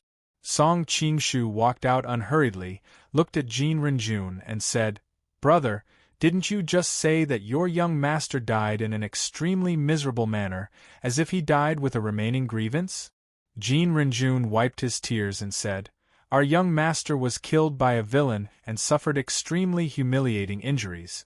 He committed suicide with hatred, so he naturally died with his eyes wide open." Song Qingshu secretly despised him, and thought that if you want to cry, you should be more professional. After wiping his tears for a long time, he didn't see any tears at all. "These are just your guesses. The fact is that your young master hung himself with his head facing back." "What does this mean?" Jin Renjun said disapprovingly. "This is the most important point, because if a person hangs himself to death because the huge weight of the body broke his neck, his whole head is looking down, like this." Song Qingshu explained while gesturing. "There is only one possibility for the head to be facing up. That is, someone first strangled his neck from behind, and then pretended to hang himself." As soon as he said this, the people of the various countries' envoys were in an uproar. The people of Korea even looked at each other, especially the Fu sisters, whose eyes were full of seriousness. "That's just what you said. It's also possible that young Master Chui regretted hanging himself and kept struggling, which eventually led to his death." Among the Mongolians, Fang Yeyu suddenly spoke. His analysis was immediately echoed by many people. Many people from other countries also felt that it was too arbitrary to judge him based on this. "You're all pampered princes, so it's normal that you don't know this kind of common sense. It's actually very simple to verify whether I'm lying or not. You can find some experienced coroner and ask him." Song Qingshu couldn't help but sigh. Those crime-solving TV dramas from his previous life were quite useful. "Thank you, young Justice Bao, Detective Conan D. Renjia." Prince Zongzan of Tubo snorted. "You speak as if you are not a young master of an aristocratic family." Song Qingshu's heart skipped a beat. He had already noticed the suspicious gazes of Xue Baochai and the yellow-robed woman. He hurriedly explained, "That's because I've met an expert in this field by chance and heard about similar cases from him." "Oh, who is that person?" the yellow-robed woman asked. "I think his name is Song Xia." Song Qingshu answered with a little diffidence. Song Xia was probably from this era, but he was not sure about his specific date of birth. Even if he was sure, he could not guarantee that such a person still existed in this world. The yellow-robed woman directly looked at Xue Baochai to seek her opinion. She was from the Imperial City Department, so she should have a record of all the famous people in the world. Xue Baochai nodded. There is indeed such a person. Song Xia was the prison enforcer of Hunan at that time. He was a leading figure in this field. When he heard her say this, Song Qinshu secretly sighed in relief. He did not expect that such a person really existed in this era. Shui Baochai cast him a profound glance from afar and called a subordinate, "Send someone to Hunan to verify this matter with Song Ci. See if he knows Jia Baoyu." Yes. The spy from the Imperial City Department left without batting an eyelid. He's right. The best coroner in Western Xia also made the same judgment. A clear voice rang out. Not far away, a group of warriors from Western Xia's first-class hall surrounded a beautiful girl as they walked over. Yelu Nanxian was tall to begin with. When she rode on a horse, her legs became even more slender and round. Her whole body was beautiful and full of heroic spirit. She suddenly became the focus of everyone present. Prince Zongzan's eyes lit up. This woman is not bad. Can the state preceptor bring her to me tonight? Jiumaji's face darkened. She is the Western Xia's crown princess. Prince, don't mess around. On the other side, Fang Yiyu waved the fan in his hand, thinking that this woman was indeed an outstanding beauty. Even he was a little moved by her. Unfortunately, she was the woman that the prince had taken a fancy to. Sai, on the Japanese side, Hideyoshi looked greedily at her alluring curves. He was talking to Jubiai Yagyu next to him. Although there are people in Japan who are not inferior to this woman in terms of appearance, but in terms of height, they are far inferior. In the Middle Earth, everything exudes temptation. Yelu Nanxian was already used to being the focus of the crowd. She naturally walked between the Koreans and the Qin people. Young Master Chui did not commit suicide because he was ashamed of his injuries. He was murdered. When the dark cloud pearl left last night, young Master Chui was still alive. Obviously, someone sneaked in and killed him. Jin Renjun was still stubborn. It is also possible that the mysterious person who saved the dark cloud pearl came back and killed him. If that person wanted to kill him, he should have killed him when he saved the dark cloud pearl. Why did he have to go back and do something unnecessary? Yelu Nanxian obviously knew who that mysterious person was. She immediately retorted, "You have been making excuses, are you the real murderer?" Seeing that General Jin and the Fu sisters were looking at him, Jin Renjun also panicked. "Don't slander me." Yelu Nanxian ignored him and said directly, "From now on, I will be in charge of the investigation of this case. Before we find the real murderer, no one is allowed to cause trouble." Jin Renjun still wanted to say something, but Jin Ruoxian stopped him first. "If that's the case, then we will have to trouble the crown princess." As the host, they could use the most manpower and resources. It was best for them to investigate the case. Yelu Nanxian nodded, then suddenly pointed at Song Qinshu and said, "From what this young master said just now, it is obvious that he is proficient in the art of litigation. Please join us and help us investigate the case. Is young master willing?" The Mongolian Fang Yeyu couldn't help but frown, thinking that this Jia Baoyu was a bit different from the rumors. Didn't they say that he was just a spoiled brat who spent his days surrounded by women? Fu Junyi and Fu Junyu, on the other hand, looked at Song Qinshu suspiciously. They felt that this pretty boy in front of them was a little unreliable. Shui Baochai and the yellow-clothed girl exchanged a look, thinking that Jia Baoyu's luck with women was a bit too good these days. All the beauties he met along the way were looking at him in a different light. Chapter 2157. Fang Yeyu said, "It's one thing for your Western Xia's Class 1 hall to investigate the case as a neutral third party, but you asked a Song person to investigate with you. Isn't that bad?" "That's right. Who knows if he's the murderer or not?" Prince Zongzan of Tubo said. Yelu Nanxian said coldly, "This is Western Xia's territory. Naturally, we have the final say. As long as Goryeo has no objections, there's no need for anyone else to interrupt." She looked at Goryeo's people. Jin Ruoxian and the Fu sisters gathered together and discussed in a low voice. Jin Renjun was only a retainer of the Chui family and had no right to enter the decision-making circle. Ladies, what do you think? Great Song and Goryo have always been on good terms. Logically, they have no motive to harm Cui Shi. I think there's no problem. I feel that there's a big conspiracy against Goryo. It's good to investigate it. But according to our intelligence, that Jia Baoyu is only a playboy. Does he really have the ability to investigate it? I've heard of that Song Ci. It seems that his record of redress has also spread to Goryo. He is indeed an expert in this field. They discussed for a while and Jean Ruoxian said, "We have no objections. We trust the Crown Princess' judgment." Fang Yeyu, who was not far away, snorted coldly, "Stubborn. Let's see what you can find." Then he flicked his sleeves and left. The people from other countries saw that there was nothing to see, so they also left. "Thank you, Crown Princess, for helping us out." Naylan Rongra also thanked Yelu Nansien with the dark cloud pearl. After exchanging greetings, they went straight back to their rooms and closed the door. They didn't talk to Goryo anymore. Obviously, they had been disgusted by them for the past 2 days. Fu Junyi looked worried. Not only did they gain nothing from this trip to the Central Plains, but they also lost Cui Shi and offended their neighbor, the Manchurian Qing. How was she going to face her master and the court officials when she returned? Yelu Nansien looked at Song Qingshu and asked, "What should we do next?" Hearing this, everyone was shocked.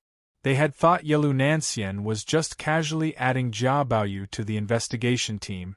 Why did it sound like Jia Baoyu was the leader of the investigation team? Song Qingshu's scalp went numb. "Even if you want to make me proud, this is not the time. It will easily arouse unnecessary suspicion." He hurriedly coughed to cover up the awkwardness in his heart. "Let's go take a look at the scene first." Yelu Nansien looked at the people from Goryo and saw them nodding their heads in agreement. With a wave of her hand, she called for a group of people to hurry over to the Gaoli guest house. The yellow-robed woman moved closer to Xue Baochai and gently touched her shoulder. She whispered, "Your childhood sweetheart hasn't been hiding her abilities all these years, has she?" Xue Baochai was also confused. "I don't know either. Let's go take a look?" The yellow-robed woman grew curious. "Okay." The doubts in Xue Baochai's heart grew stronger. A group of people quickly arrived at Cui Shi's room in the Korean embassy. Naturally, Cui Shi could not still be hanging on the beam. Now, he had been placed in a coffin and was waiting to be transported back to Korea. The starting point, Fu Junyi explained from the side. "You said it was a homicide, but the problem is that we checked the room before. The door and windows were tightly shut, and there were no signs of external force opening the door. That's why we think young Master Choi committed suicide, because he couldn't bear the humiliation." Murder in a secret room? Song Qingshu's heart skipped a beat. This kind of thing was common in movies and dramas, but it was the first time he saw it in this world. After all, there were all kinds of mysterious martial arts here. There was no need to do anything unnecessary. He could just kill the person and leave without anyone finding anything. However, noticing the suspicious gazes of the Goryo people, Song Qingshu decided to dispel their doubts first, to avoid any more trouble later. It's not difficult to build a secret room.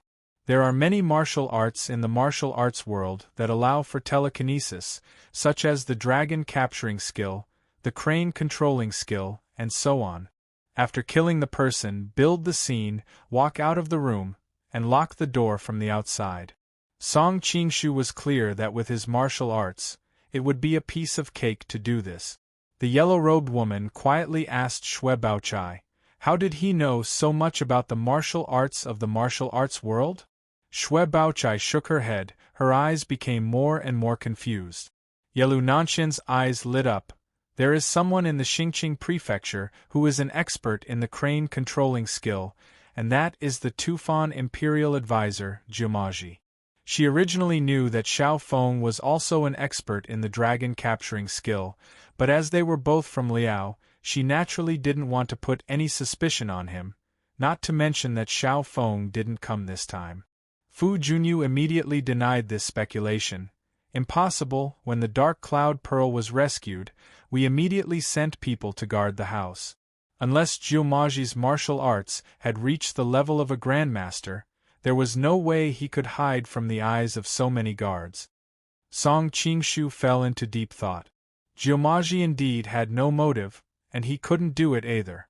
If he wanted to enter the house and kill Cui Shi under the watchful eyes of so many guards, he was afraid that only a great grandmaster could do it. Moreover, great grandmasters had their own specialties. Not all great grandmasters could do all this. But no one would think that it was a grandmaster who did it, because a mere Cui Shi didn't have the qualifications to trouble a grandmaster. There are actually other ways to do all this without relying on force. Song Qingshu recalled the various methods he had seen in his previous life. For example, the door might not really be locked, and the first person to push the door deliberately pretended to be unable to open it. Impossible. Fu Junyu directly denied. At that time, my sister and I came to investigate together, and we pushed the door together, unless you think that the two of us colluded. Song Qingshu glanced at them and smiled slightly. I'm only providing a possibility, I'm not suspecting you. There are many other possibilities. For example, these doors and windows were actually tampered with, so that they look undamaged, but in reality the nails and chisels inside have been sawed off, and the whole thing could be pushed down with force. Jin Ruoxian frowned, and signaled his subordinates to immediately check. Song Qingshu continued, or the murderer didn't leave the room at all, but hid behind the door, waiting for you to come in, then mixed into your group and left without anyone knowing. How is that possible? The murderer can mix into our group without being discovered. Does he think that we are all blind? Jin Renjun, the henchman of the Cui family, sneered. Song Qingshu's expression became solemn. Then what if the murderer is someone from within your diplomatic mission? The clothes, appearance, and so on would not be out of place, and in addition, after you entered the door, you would definitely be shocked by Cui Shi's strange death, and your attention would be attracted, not paying attention to your own people behind the door. As soon as these words came out, the expressions of the people of Goryeo changed, and Jin Ruoxian also said with an unfriendly expression, You mean that the murderer is someone from within our diplomatic mission? Song Qingshu nodded. I can't rule out this possibility.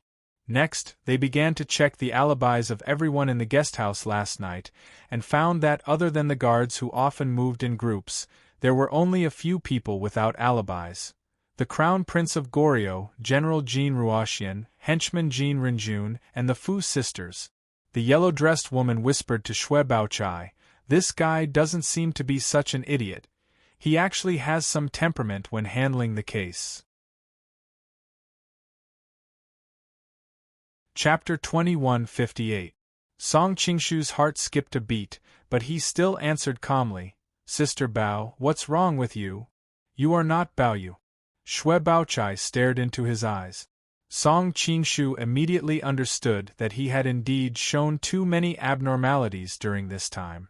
What he did today was like the straw that broke the camel's back, but he already had a countermeasure. He let out a long sigh and said, Sister Bao, people will eventually change. I have been a captive for so long, and now my family has suffered great changes. Do you think I can still be the same as before? Xue Baochai bit her thin lips and said, But you suddenly began to investigate the case. The change is too big. Song Qingshu looked gloomy and said, Sister Bao, do you think the imperial court will still allow the Jia family to participate in the official career after the great changes in our family? If we can be a talent who specializes in investigating cases like Song Ci, the imperial court will not be worried, and we can protect ourselves. Xue Baochai could not help but gently hold his hand and said, Baoyu, no matter what happens to your family, I will not change. Song Qingshu could not help but sigh when he saw the blush on the young girl's cheek. He could even faintly see the fine hairs on her cheeks. The shyness and worry between her brows made him think that a young girl's youthful aura was something that women rarely had.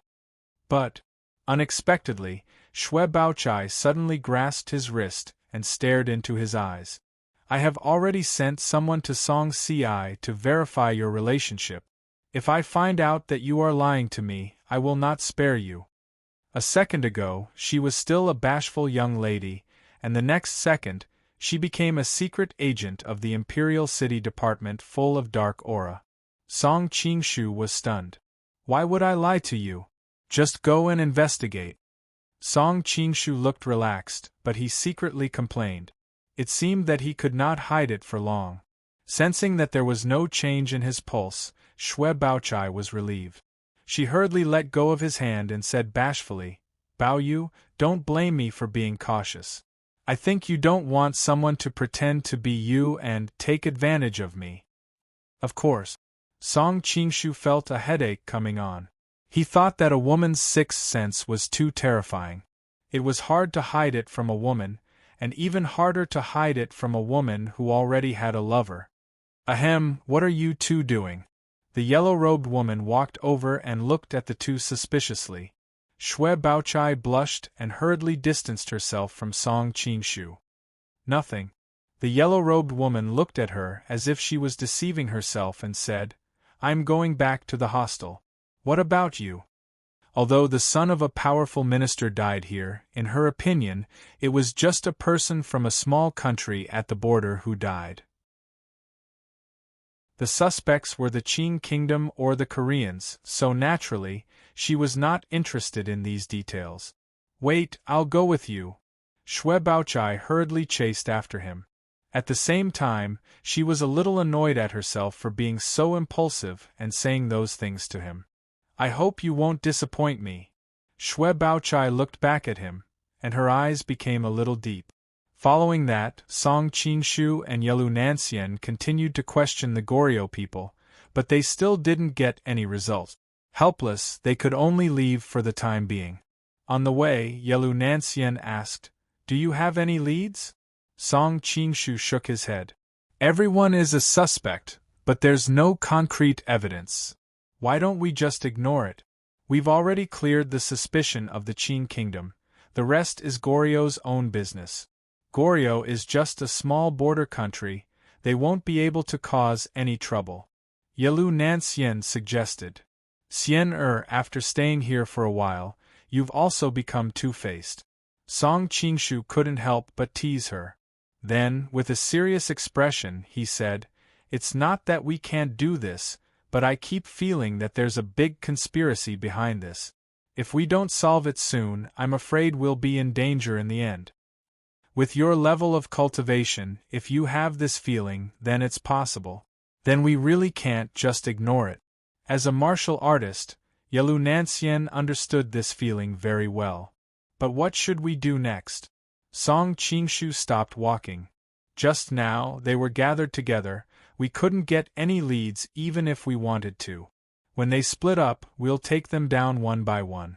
Then who should we start with? Yelu Nanxian asked curiously. The Fu sisters. Song Qingshu answered. Are you sure it's not because they're pretty? Yelu Nanxian looked at him suspiciously. Song Qingshu was speechless. Looks like his reputation had been made, it would be hard to clear it in a short time. It's just because they're the least likely culprit. Is that so? Yelu Nanxian had a faint smile on her face, purposely dragging her words. Song Qingshu's face heated up. Under her teasing gaze, he quickly ran away. When he was near the Goryeo embassy, he saw the beautiful figure of a woman in white standing by the river, looking into the distance. If it wasn't Fu Junyi, who could it be? She doesn't have single eyelids, is she really from Goryeo? Song Qingshu couldn't help but complain as he recalled the Korean dramas he watched in his past life. Who? Fu Junyi suddenly turned around. Her beautiful eyes were as sharp as a sword that was about to be unsheathed. It's me, it's me. Song Qingshu shrugged, indicating that he didn't mean any harm. Fu Junyi looked away and continued to stare into the distance. Miss, what are you thinking about? Looking at the side of her face, it was as if a brush had been drawn in one go. She was indeed a rare beauty. Song Qingshu couldn't help but feel a little better. But the reply he got was two cold words. It's none of your business. Ice Beauty? Song Qingshu wasn't surprised. After standing with her for a while, he asked, Who do you think the murderer of young Master Chui is? You're in charge of the investigation, this is your business. Fu Junyi didn't even bat an eyelid. Song Qingshu knew that she was guarding against him. He probably wouldn't be able to get anything out of her, so he didn't insist. Miss, continue watching. I'll go ask the others. This time, it was Fu Junyi's turn to be surprised. She thought that her attitude would make this spoiled brat angry. Who would have thought that he wouldn't feel humiliated at all? Of course, she was only a little surprised, but she didn't take it to heart. Song Qingshu's ears twitched slightly. Suddenly, he heard the indistinct sound of swordplay in the air. Following the sound, he walked for about 100 feet and just happened to see a young girl in white practicing her swordplay in the bamboo forest. The fluttering bamboo leaves in the air seemed to have become the best decoration for the young girl in midair, making her figure look even more alluring. Miss, good swordsmanship. Song Qingshu could not help but clap his hands. Even with his attainments in swordsmanship, he had to admit that this was a rather exquisite set of swordsmanship. However, his gaze still subconsciously fell on the girl's waist. Just now, when she turned and twisted a few times in midair, the flexibility of her waist was really too good. Chapter 2159.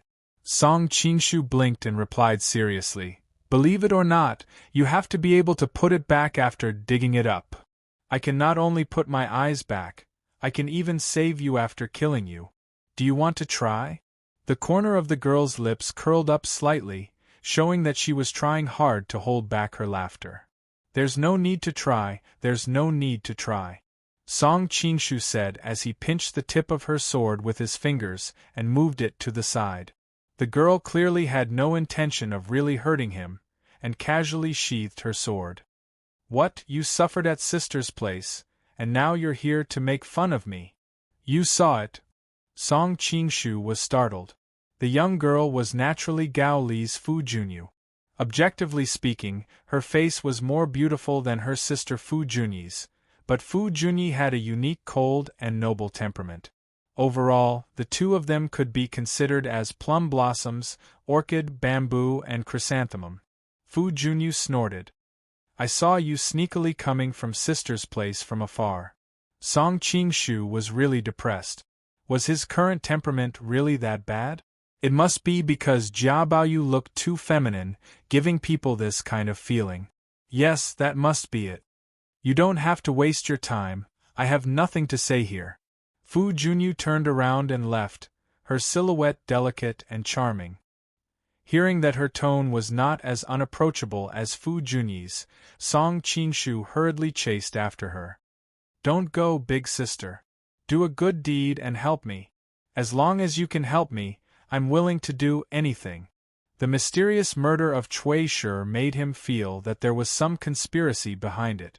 If he did not find the murderer soon, he felt that it would be disadvantageous to him, so he could not care so much. As for this flattering look and the loss of moral integrity, it all belonged to Jia Baoyu anyway. What did it have to do with him? Big sister? Fu Junyi's jade-like face turned slightly red. You are really shameless. You are obviously older than me. Song Qingshu replied with a smile. As the saying goes, those who reach first come first. Miss, your swordsmanship is so good, it is only right for me to address you respectfully.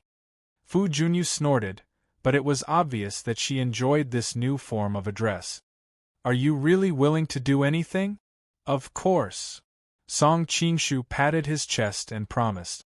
But in his heart, he thought to himself, anyway, it won't be long before you guys go back to Korea.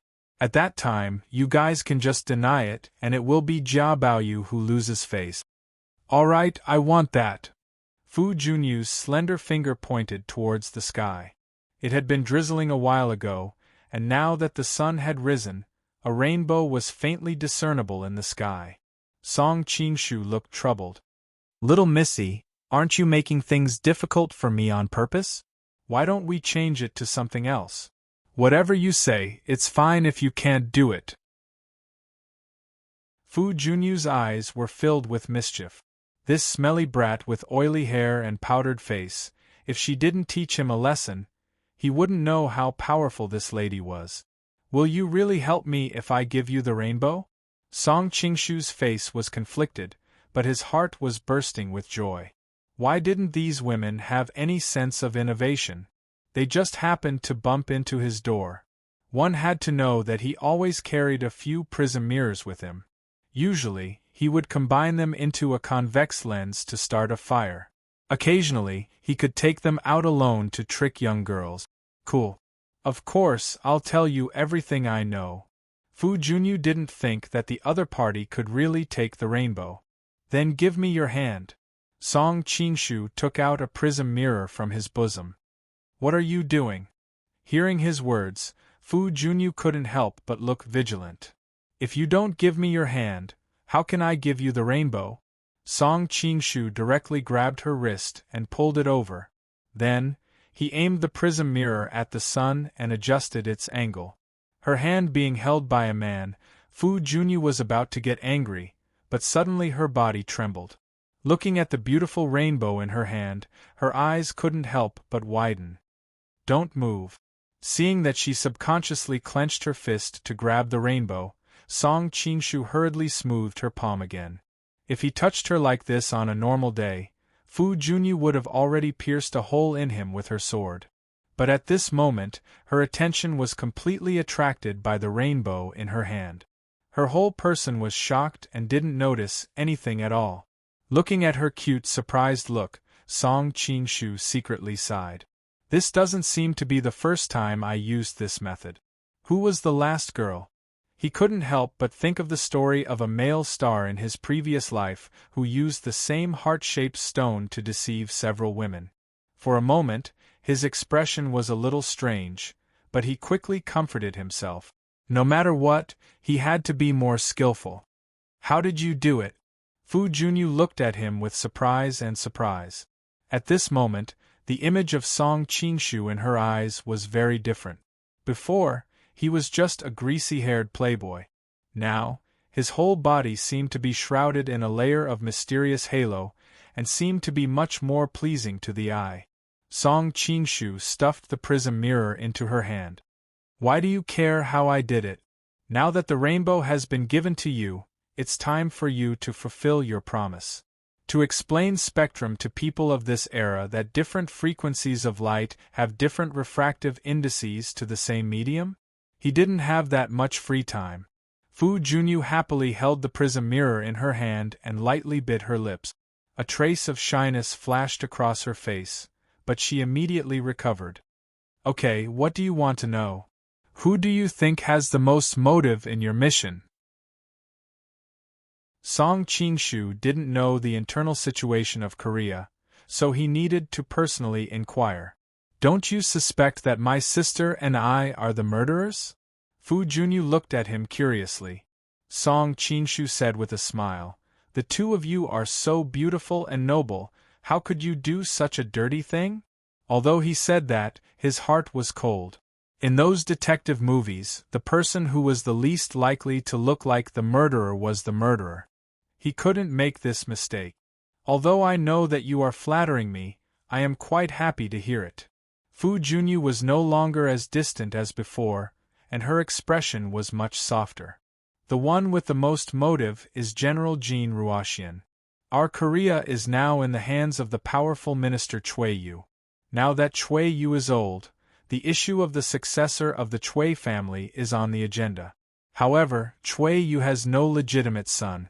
Jin Ruoxian is his legitimate son-in-law, and he is very capable, so Chui Yu has the intention to cultivate him as the successor. But Chui Yu still has a few illegitimate sons, such as Chui Shi. Of course, they are not willing to see this happen, and they all see Jin Ruoxian as a thorn in their side. Fu Junyu hesitated and added, Some time ago, I inadvertently heard that Cui Shi and his subordinates discussed to get rid of Jin Ruoxian. It is very likely that Jin Ruoxian knew all this and took the initiative to gain the upper hand. Song Qingshu secretly clicked his tongue. It seemed that where there were people, there was no lack of struggle for power and interest. Since you found out that Cui Shi was going to harm Jin Ruoxian, didn't you stop it? Chapter 2160. Song Qingshu didn't expect her to be so direct. After a while, he asked, "Which side are you and your sister on?" "Of course we are on the same side as Master." Fu Junyu showed respect when she mentioned Master. Master has a high position in Korea and maintains the balance between the Cui family and the royal family. Balance? Song Qingshu's expression was strange. From your tone, it's obvious that you are helping the royal family to suppress the Cui family. Fu Junyu blushed and snorted. Now that the Cui family is in trouble, of course, I have to help the royal family. If the royal family becomes powerful and acts recklessly in the future, Master will definitely take care of it. Your master must be very good at martial arts. If he didn't have absolute martial arts, the Cui family, who had the power, wouldn't care about his words. However, such a person was destined to be in trouble with both the Cui family and the royal family. He probably wouldn't have a good end in the future. Of course, my master is the most powerful person in the world. Fu Junyu's tone was full of pride and matter-of-fact. Really? Song Qingshu chuckled and didn't refute. At this time, a cold voice suddenly came from not far away. "Junyu, what are you doing over there?" Fu Junyu stuck out her tongue and said, "My sister is calling me. I can't talk to you anymore. I'll leave first." After that, she didn't wait for the other party to answer and skipped away, playing with something in her hand as she walked. "What's this?" Fu Junyu glared at Song Qingshu from afar and then noticed the prism in her sister's hand. "No, nothing. It's just a small thing."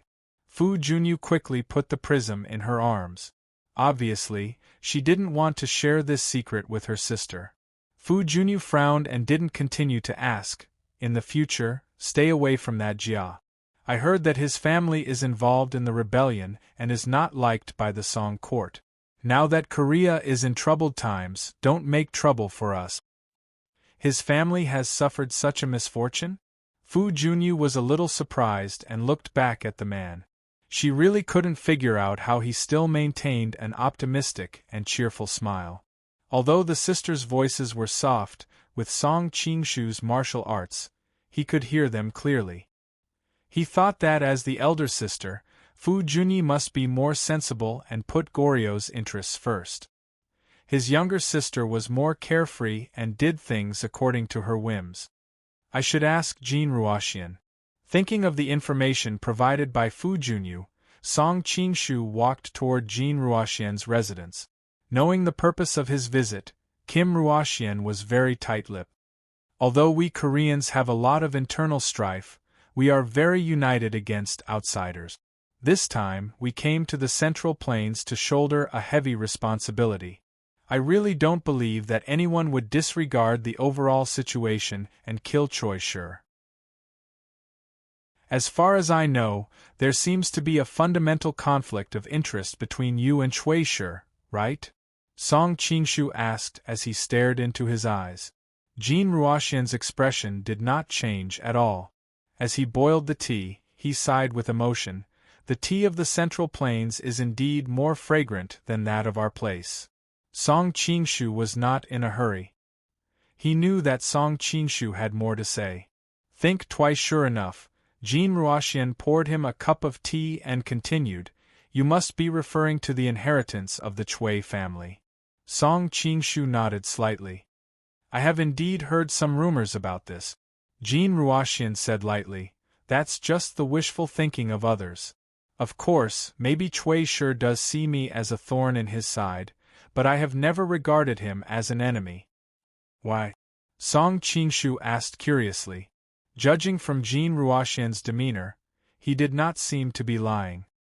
"You are from the Song dynasty, so you don't understand the situation of our Goryeo imperial court.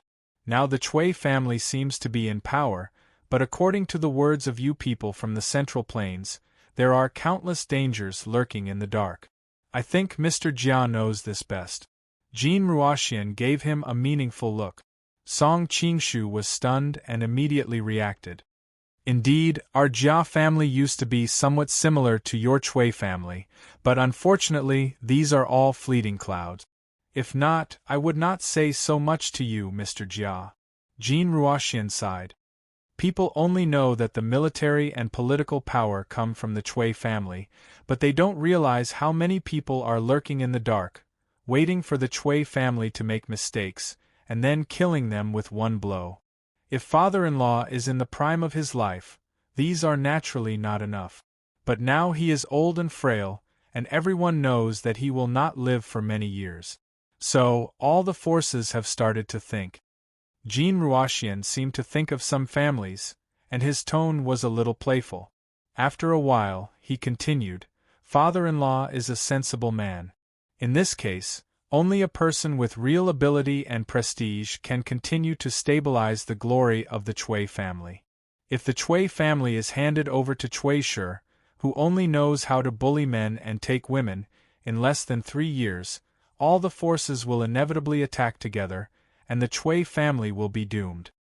Compared with the glory and safety of the whole family, what is the faint father-son relationship with the son of a concubine? What does Mr. Jia think?" Jin Ruoxian took a sip of tea and looked quietly at Song Qingshu. Song Qingshu nodded and understood what he meant. Just like Sun Tzu during the Three Kingdoms period, he did not pass the throne to his younger son, but to his younger brother, and Huan Wen did not choose a son before he died, but passed the throne to his younger brother, who was more capable. In the end, it was to protect the whole family. I understand what general means. In this case, as long as general does not do anything, the inheritance of the Chui family will naturally be yours. On the contrary, if you really kill Chui Shi and Chui Yu finds out, you will lose the inheritance. Jin Ruoxian looked at him with some surprise. Mr. Jia's performance surprised me. It is not the same as the rumors. It seems that the rumors are indeed not trustworthy. For the sake that Mr. Jia is my bosom friend, I will give Mr. Jia a piece of news. Jin Ruoxian looked out of the window, as if immersed in memories. On the way to the Central Plains, Chui Shi lusted after the Fu sisters.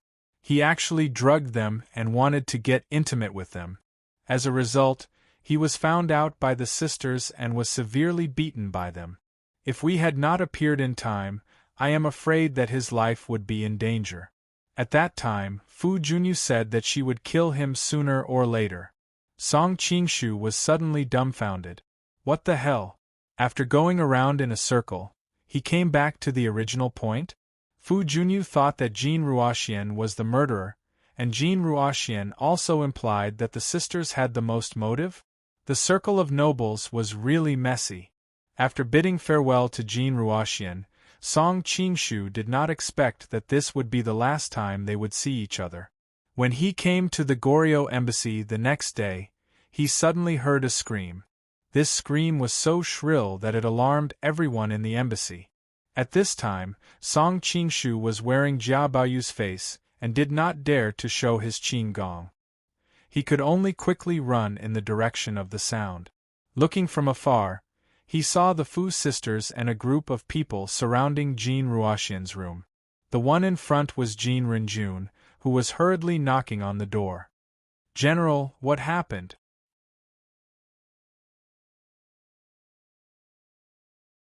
Chapter 2161.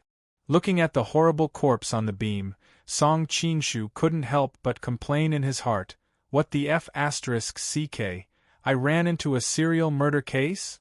Thinking of what Jin Ruoxian had said to him before, Song Qingshu couldn't help but look at the Fu sisters. Were they really the murderer?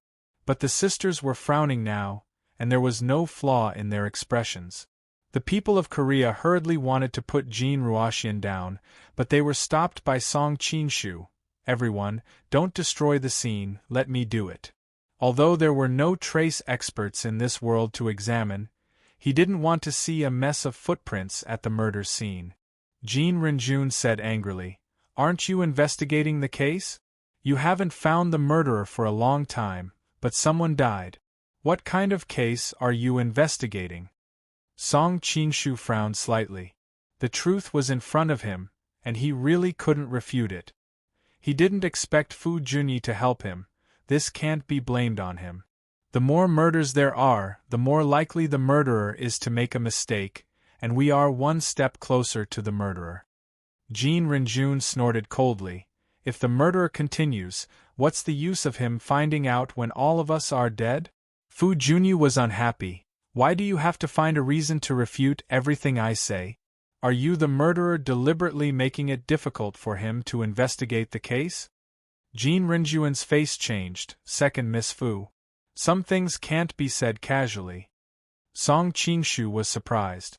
Second Miss Fu, judging from her tone, she should have a younger sister? The Fu sisters' genes were really good. That Master Fu chose 3 such beautiful disciples. Could he be a pervert? All right, Junyu, Jean Renjun is also worried about everyone's safety. Fu Junyi came out to smooth things over. If she knew that Song Qingshu was criticizing her master at this time, she might have gone berserk on the spot. Mr. Jia, please put down General Jin's body. Song Qingshu nodded and found a stool. While putting down Kim Ruoxian's body, he carefully observed the surroundings. There was no trace of fighting, so it should be an instant death. As a great general of Korea, Kim Ruoxian's martial arts were also passable, but he was killed before he could resist at all. Was the murderer's martial arts really that high? At this time, Fu Junyi watched him easily put Jean Ruoxian down, and her eyes couldn't help but be a little suspicious. This playboy is so strong. After removing the body, Song Qingshu started to inspect the room again.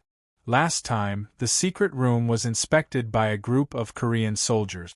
Now, he felt that all of them looked like murderers, and he could not trust them. It would be safer to inspect it himself. After a round of inspection, he found that all the doors and windows in the room were in good condition, and there were no traps or anything of the sort. He even spread out his qi to check the surroundings of the house to make sure that there were no secret rooms or secret passages that could hide people. The only thing that was damaged was the door bolt. It was broken in the middle. It was probably caused by Jean Renjun rushing over and knocking into it. While he was inspecting the room, Yelu Nansien had already rushed over with the people of Class 1 Hall. Song Qingshu had just gone over to talk to her about the situation here when the Crown Prince of Korea also came over. Ever since he came to Western Xia, the Crown Prince of Korea usually lived in seclusion and rarely showed himself. His skin was much paler than normal people, and his whole temperament was a little weak, lacking a bit of masculinity. But at this time, he was angry and began to criticize Yelu Nansien and the others. What is wrong with you people of Western Xia? Our people are dying here one after another, but you can't find anything? Yelu Nansien frowned slightly and replied coldly, Crown Prince, we respect you as a guest, and many of your people have died recently. It's inevitable that we are in a bad mood, so we won't argue with you. No one wants this to happen, but if Crown Prince insists on being so aggressive, it will affect the diplomatic relations between our two countries. Goryeo used to be a vassal state of the Liao Kingdom. Even the current Xixia Kingdom was far stronger than Goryeo in terms of national strength. Since when did Goryeo have the right to interfere in their own territory? Song Qingshu secretly gave her a thumbs up. This was the bearing of a celestial state. He thought back to the young Justice Bao that he had watched before. The group of Koreans were so arrogant that they were completely unreasonable. They would threaten the great Song Empire at the drop of a hat, and they would bring their cavalry to trample on the Song Empire's territory. The officials of the Song Empire were all submissive and flattering. What a joke. Since when did a small country like Korea have that kind of ability? Hearing her tough attitude, the Crown Prince of Korea was momentarily stunned and didn't know what to say for a long time. Fortunately, at this time, people from other countries heard the news and came to watch the show, dissolving his embarrassment. Tisk, tsk, people are dying one after another. The standards of your Western Xia guards are really unreliable. Prince Zongzan of Tubo said as he watched the show. Yes, we are all doubting our own safety. Who knows when it will be our turn? Dongying's Fuchai Hidekatsu said with a gloomy face. That's right. His words resonated with the other forces, and they all chimed in. Yelu Nansien said coldly, after you checked into the embassy, the first thing you did was to drive the people arranged by our Western Xia to the periphery. You only believe in the protection of your own people, and now you are accusing us of not protecting you well enough. Everyone was speechless. They knew that what she said was the truth. Prince Zongzan was still the best at pestering people. Then why did nothing happen to us before, but only after we came to Western Xia? This can only mean that the security here in Western Xia is not good. Yes. The group of people seemed to have found a new target, and started to criticize Western Xia again. Yelu Nansien was furious, but she only had one mouth. How could she win against so many people? Don't argue with an idiot. Song Qingshu comforted her through the secret voice-sending technique. The evil fire in her heart was burning, but when she heard her lover's words, she couldn't help but laugh, and all the fire was gone. Yelu Nansien was born with a face as beautiful as a painting. On top of that, she was tall and slender, exuding a noble and outstanding temperament.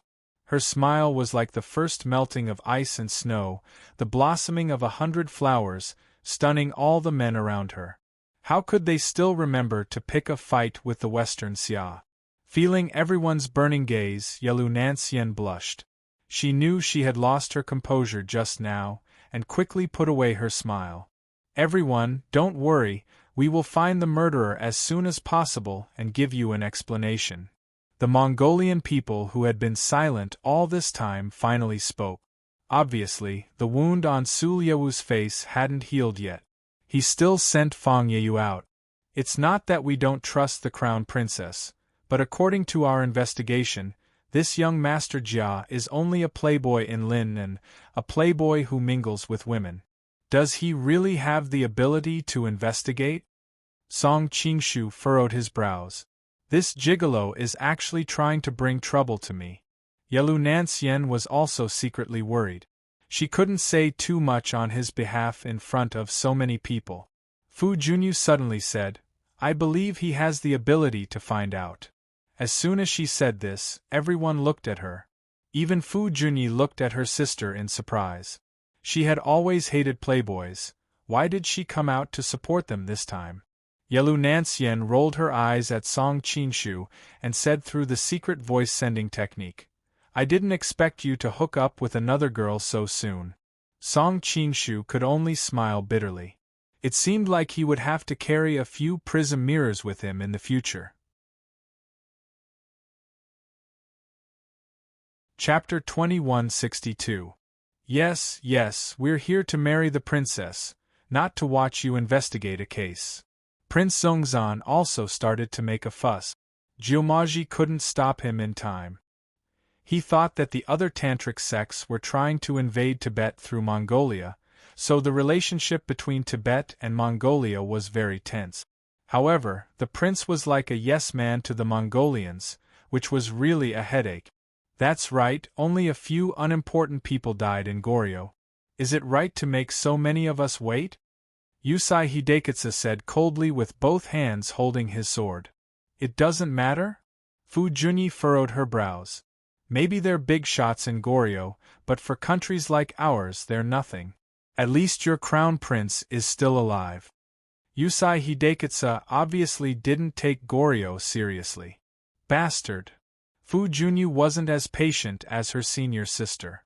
She was furious and unsheathed her sword. Her figure flashed, and in the next second, she was already 3 feet away from him. At this time, the samurai next to Yusai Hidekitsu took a step forward. The people around only saw a blur, and in the next moment, Fu Junyu had already retreated several feet.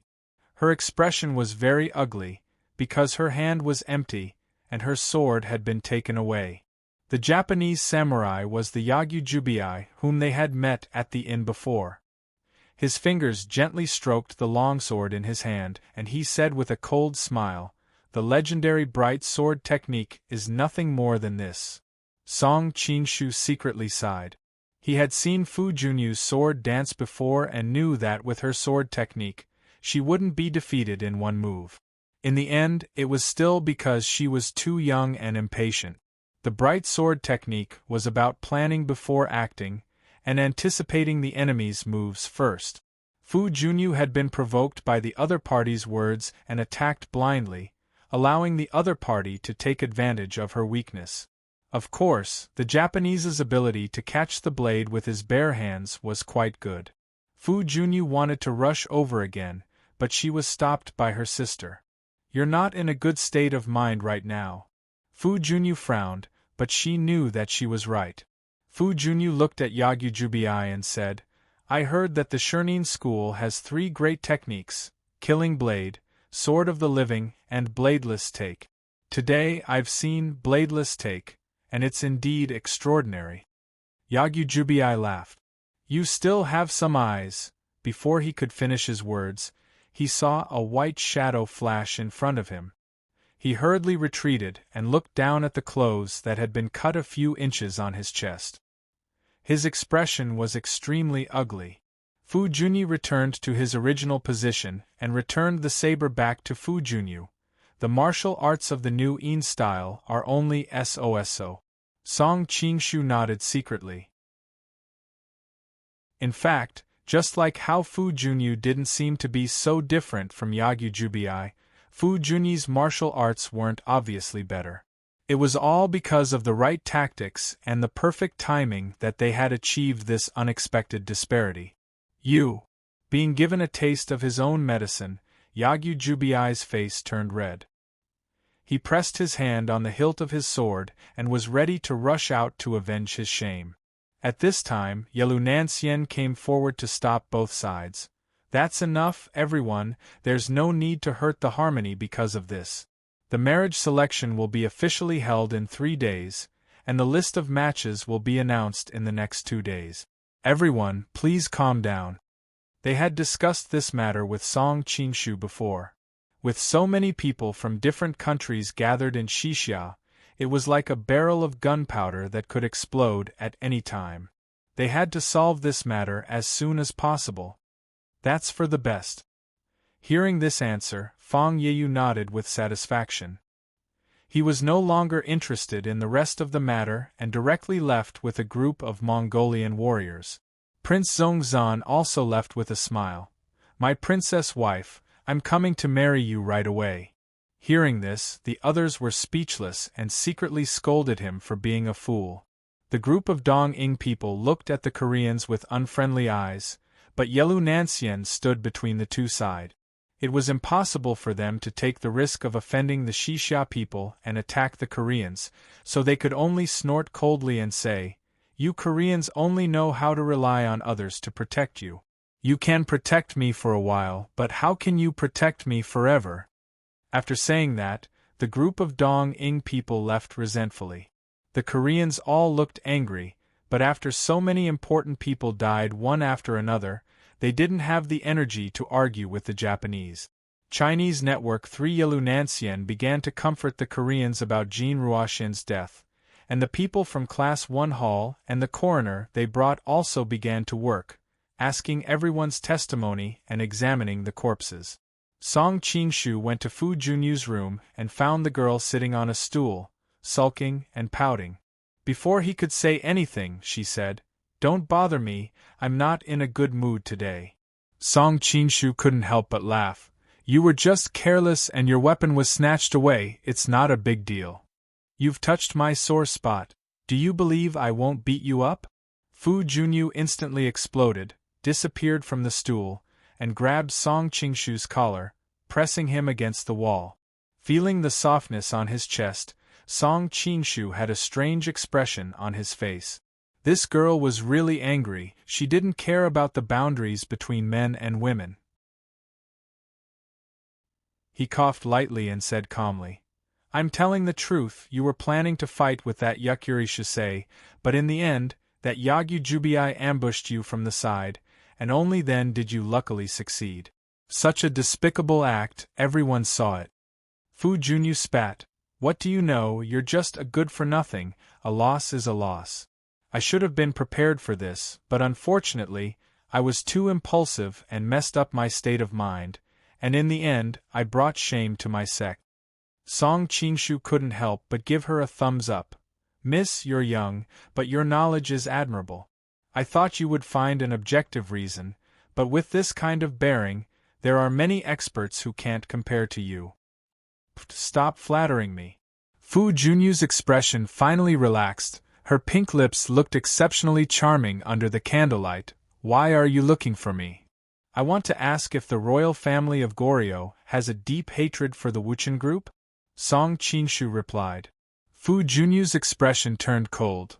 "Are you suspecting our crown prince?" "I'm just asking."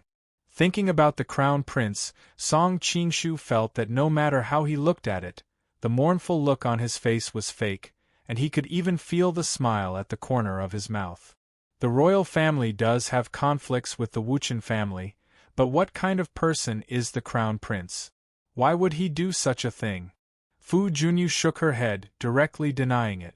Song Qingshu wanted to ask again, but at this time, a delicate shout came from the door. "What are you two doing?" Looking back, Fu Junyu was dressed in white, standing at the door looking at the two of them. Only then did Fu Junyu realize that she was a little too close to the other party, and her face instantly turned red. She immediately let go of him, at the same time taking a few steps back. "Nothing, I'm just here to see Miss Fu," Song Qingshu replied calmly. Fu Junyu ignored him, directly looking at her sister with an unfriendly gaze. "Why do you tell outsiders everything?" Fu Junyu stuck out her tongue, a little bashfully said, "Actually, I didn't say anything." Fu Junyu snorted coldly, directly looking at Song Qingshu. "You're not welcome here, don't come and disturb my sister in the future." Song Qingshu shrugged.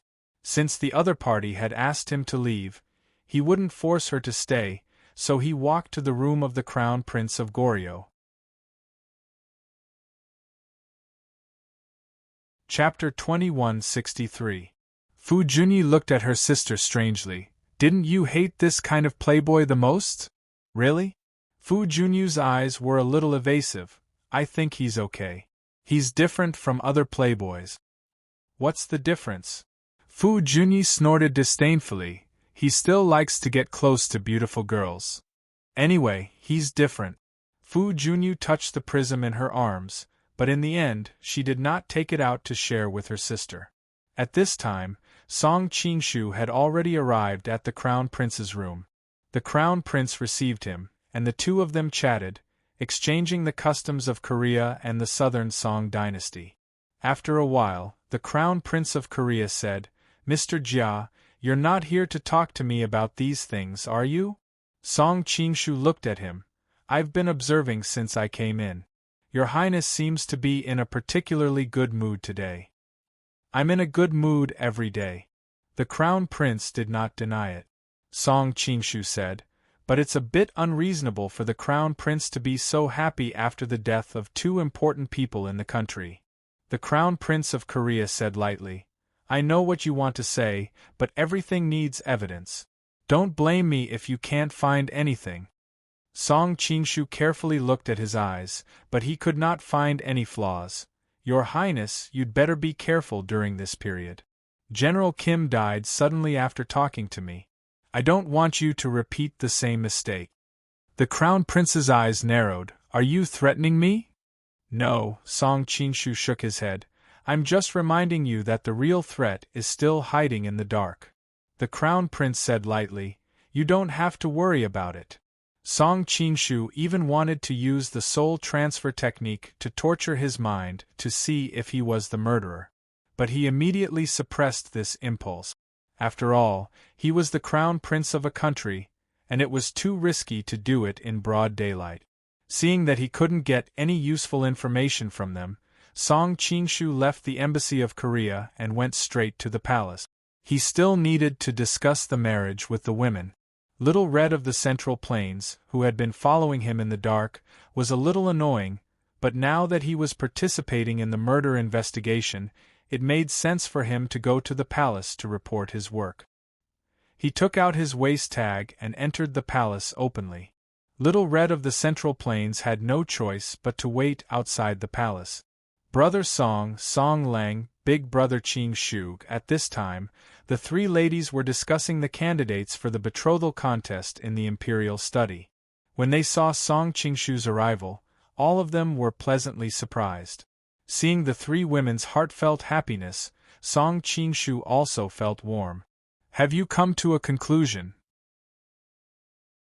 Yelu Nanxian answered. "For the time being, we've decided to arrange the matchups by drawing lots.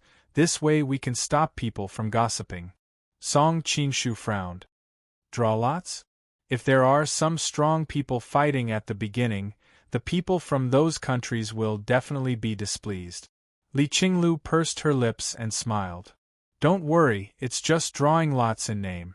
In truth, the results are mostly arranged by us. Class 1 Hall has people in charge of this." Song Qingshu widened his eyes.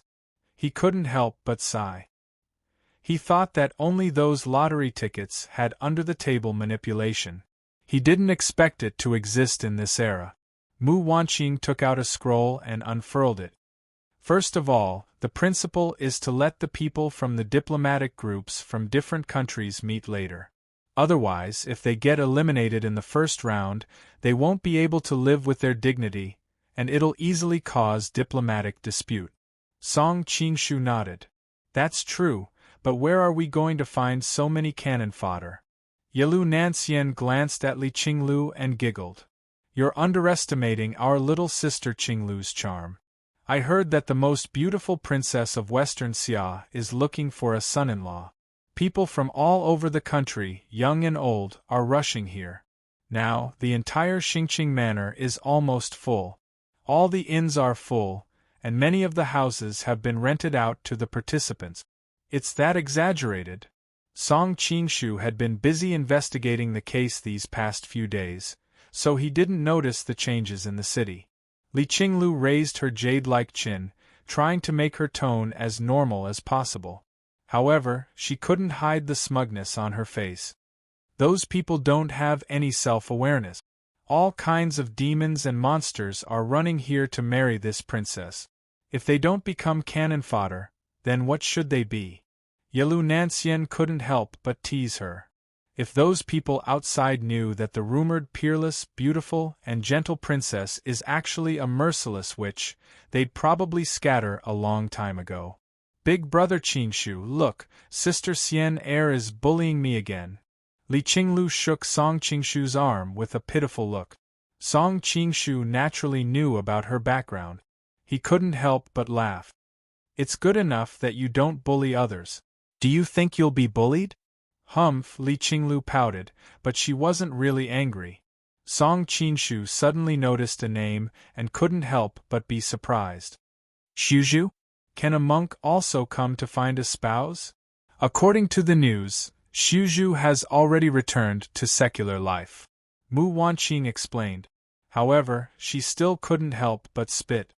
"These people are really not serious. They don't eat vegetarian and pray to Buddha. They just go around and join in the fun." Song Qingshu sighed. "Actually, it's understandable. It's an era of great competition. Everyone is placing their bets. The Buddhist and Taoist sects are no exception. Based on historical experience, once they become the national religion of a dynasty, all kinds of temples, land, and offerings will be endless. Naturally, they have to work hard for this. Of course, this isn't completely out of selfishness. Whether it's the Buddhist or Taoist sects, they all want their beliefs to be accepted by more people. To spread their beliefs, it's far from enough to rely on themselves. Naturally, they can only rely on the power of the country. Li Qinglu's eyes lit up. Big brother Qingshu, do you think those who opposed you before will come to lick your boots if you become the person most likely to unify the world one day? Song Qingshu rubbed her head. I hope that day will come. Next, the women began to formulate the specific battle list. Song Qingshu couldn't help them, so he left the palace. After he left, Li Qinglu put down the pen and paper in her hand. She wrinkled her nose and said, "We can't do this." Mu Wanqing and Yelu Nanxian were confused. "What's wrong? Why didn't you make him stay just now?" Li Qinglu said angrily. Mu Wanqing and Yelu Nanxian blushed. "You didn't say anything either. I was worried about you guys." Li Qinglu bit her lip. Keeping each other in check like this isn't a solution. The three monks have no water to drink. In the end, those seductive bitches outside will take advantage of us. That's a bit exaggerated," Yelu Nanxian said hesitantly. "It's not like you don't know how good he is at seducing women. These days, he's probably been sleeping with someone." Li Qinglu curled her lip. Yelu Nanxian wanted to say something else, but when she thought about what she saw these days, how he was flirting with the two women from Southern Song Dynasty and that little girl from Goryeo, she couldn't refute. "That's why us three sisters need to work together. We can't fight among ourselves to benefit others." Li Qinglu clenched her fist. Yelu Nanxian smiled. "I don't have any objections." Mu Wanqing blushed. In the end, she replied in a small voice, "I don't either." At this time, on the street, Song Qingshu couldn't help but sneeze. "Who's talking about me behind my back?" He heard that the world's heroes were gathering in the city, so he came to take a look. Sure enough, it was lively. Chapter 2164. The voice was very cold, and there was a trace of uncontrollable anger in it. Song Qingshu felt that it was somewhat familiar, and he walked towards the voice. A seductive figure entered his sight, and with that special veil, who else could it be other than the dual cultivation princess, Gu Zixian? "I haven't seen her for a few days." Song Qingshu thought about how she ran into his room not long ago and his heart couldn't help but beat faster. "Little girl, don't you feel stuffy with a veil on such a hot day? Take it off and get some fresh air," a fat man said with a smile as he reached out to take off her veil. Gu Zixian's eyes flashed and she kicked the back of his foot. The fat man screamed and lost his balance. His hand was twisted behind his back and he knelt on the ground. "Stop!" a monk with a dignified appearance shouted. When he said the last word, he had already appeared next to the two people. Gu Zixian felt her vision blur and quickly tried to pull out her sword. Unfortunately, her wrist was numb, so how could she pull it out? The monk helped the fat man to the side and asked with concern, "Prince, are you okay?" The fat man was very angry. "State Preceptor, help me catch this little bitch." The two people were naturally the Tubo Prince Zongzan and the Great Wheel Wisdom King Jiuemoji. Prince Zongzan had always liked to play around. When he was in Tubo, how could the city be so lively? Thus, he couldn't stay idle here. He had just gone to the Gaoli guest house to join in the fun and then wandered around the city. Now that Xingqing Prefecture had gathered all the heroes in the world to participate in the marriage contest, it could be considered the most lively city in the world these days. Prince Zongzan was naturally restless. He had been a big and burly man since he was young, so his energy was naturally extraordinary. His desire for women was also different from that of ordinary people. He had gone to the brothels in the city before, but he was a prince after all, so he naturally would not be interested in ordinary women. In addition, there were many heroes in the city, and the girls in the brothels were in short supply. So, after looking around, he felt bored and came out. He was just feeling depressed when he suddenly saw the princess of double cultivation on the street. Unfortunately, Gu Zixian's martial arts weren't weak. He quickly went up to tease her. Hearing his request, Jiuemoji could not help but feel a bit awkward. "Prince, I'm afraid that's not appropriate." Although he did not have a good reputation in Jianghu, he was still an eminent monk of the Tantric sect and had never been close to women. Now that he was asked to bully a weak woman in public, he really could not bring himself to do it. What's wrong with that? The mission of the imperial preceptor is to protect me. I was injured by this woman just now. Shouldn't you help me vent my anger? Ouch, it hurts. As he said that, he had an exaggerated expression on his face as he covered the spot where he had just been kicked by the opponent. Not far away, Song Qingshu frowned and was about to step forward when a mocking voice came from the other side. "We haven't seen each other for so many years, and you're still so disappointing. It's a shame for us Tubo to have a prince like you." It was obvious that this person was not someone to be trifled with. The crowd automatically moved aside, afraid that they would be caught in the crossfire. Soon, a group of people appeared. The person in the lead was tall and burly. The most eye-catching thing about him was his exaggerated long beard. However, Song Qingshu paid more attention to his large, bell-like eyes. They were full of spirit. It was obvious that he was a man full of energy and confidence. Next to him stood a foreign monk in red. His attire was similar to that of the great master Songjia that he had seen in the Qing kingdom. There were also 5 swordsmen standing next to him. Qinghai sect and Dianzong sect? Song Qingshu had been in Jianghu for so many years. He could recognize these people at a glance. 3 of the swordsmen were dressed in the attire of the Qinghai sect, while the other 2 were from the Dianzong sect. Let's find the book. Prince Zhongzhan's pupils shrank when he saw this group of people. Bully Nan Lingwen. What name is that? Song Qingshu was stunned at first. However, he quickly realized that the one who had a feud with Tubo was Si Luo, who was based in the Qingtang region. His original name was Bully Nan Lingwen. However, people referred to him by his honorific title Si Luo. State Preceptor, help me take down this traitor. Prince Zhongzhan couldn't be bothered with the princess anymore. His eyes were filled with excitement. 100 years ago, Tubo was split into 2 royal lineages, fighting for the legitimacy of the throne. Si Siluo was one of the other lineages and had always been a thorn in the side of Tubo. Usually, Si Luo could not do anything to him because he was far away from Tubo and had a strong army. Now that he came alone, if he could kill him, wouldn't his prestige skyrocket? My father might even pass the position of Zhan Pu to me in advance. Alright. Jiumaji also knew how powerful he was.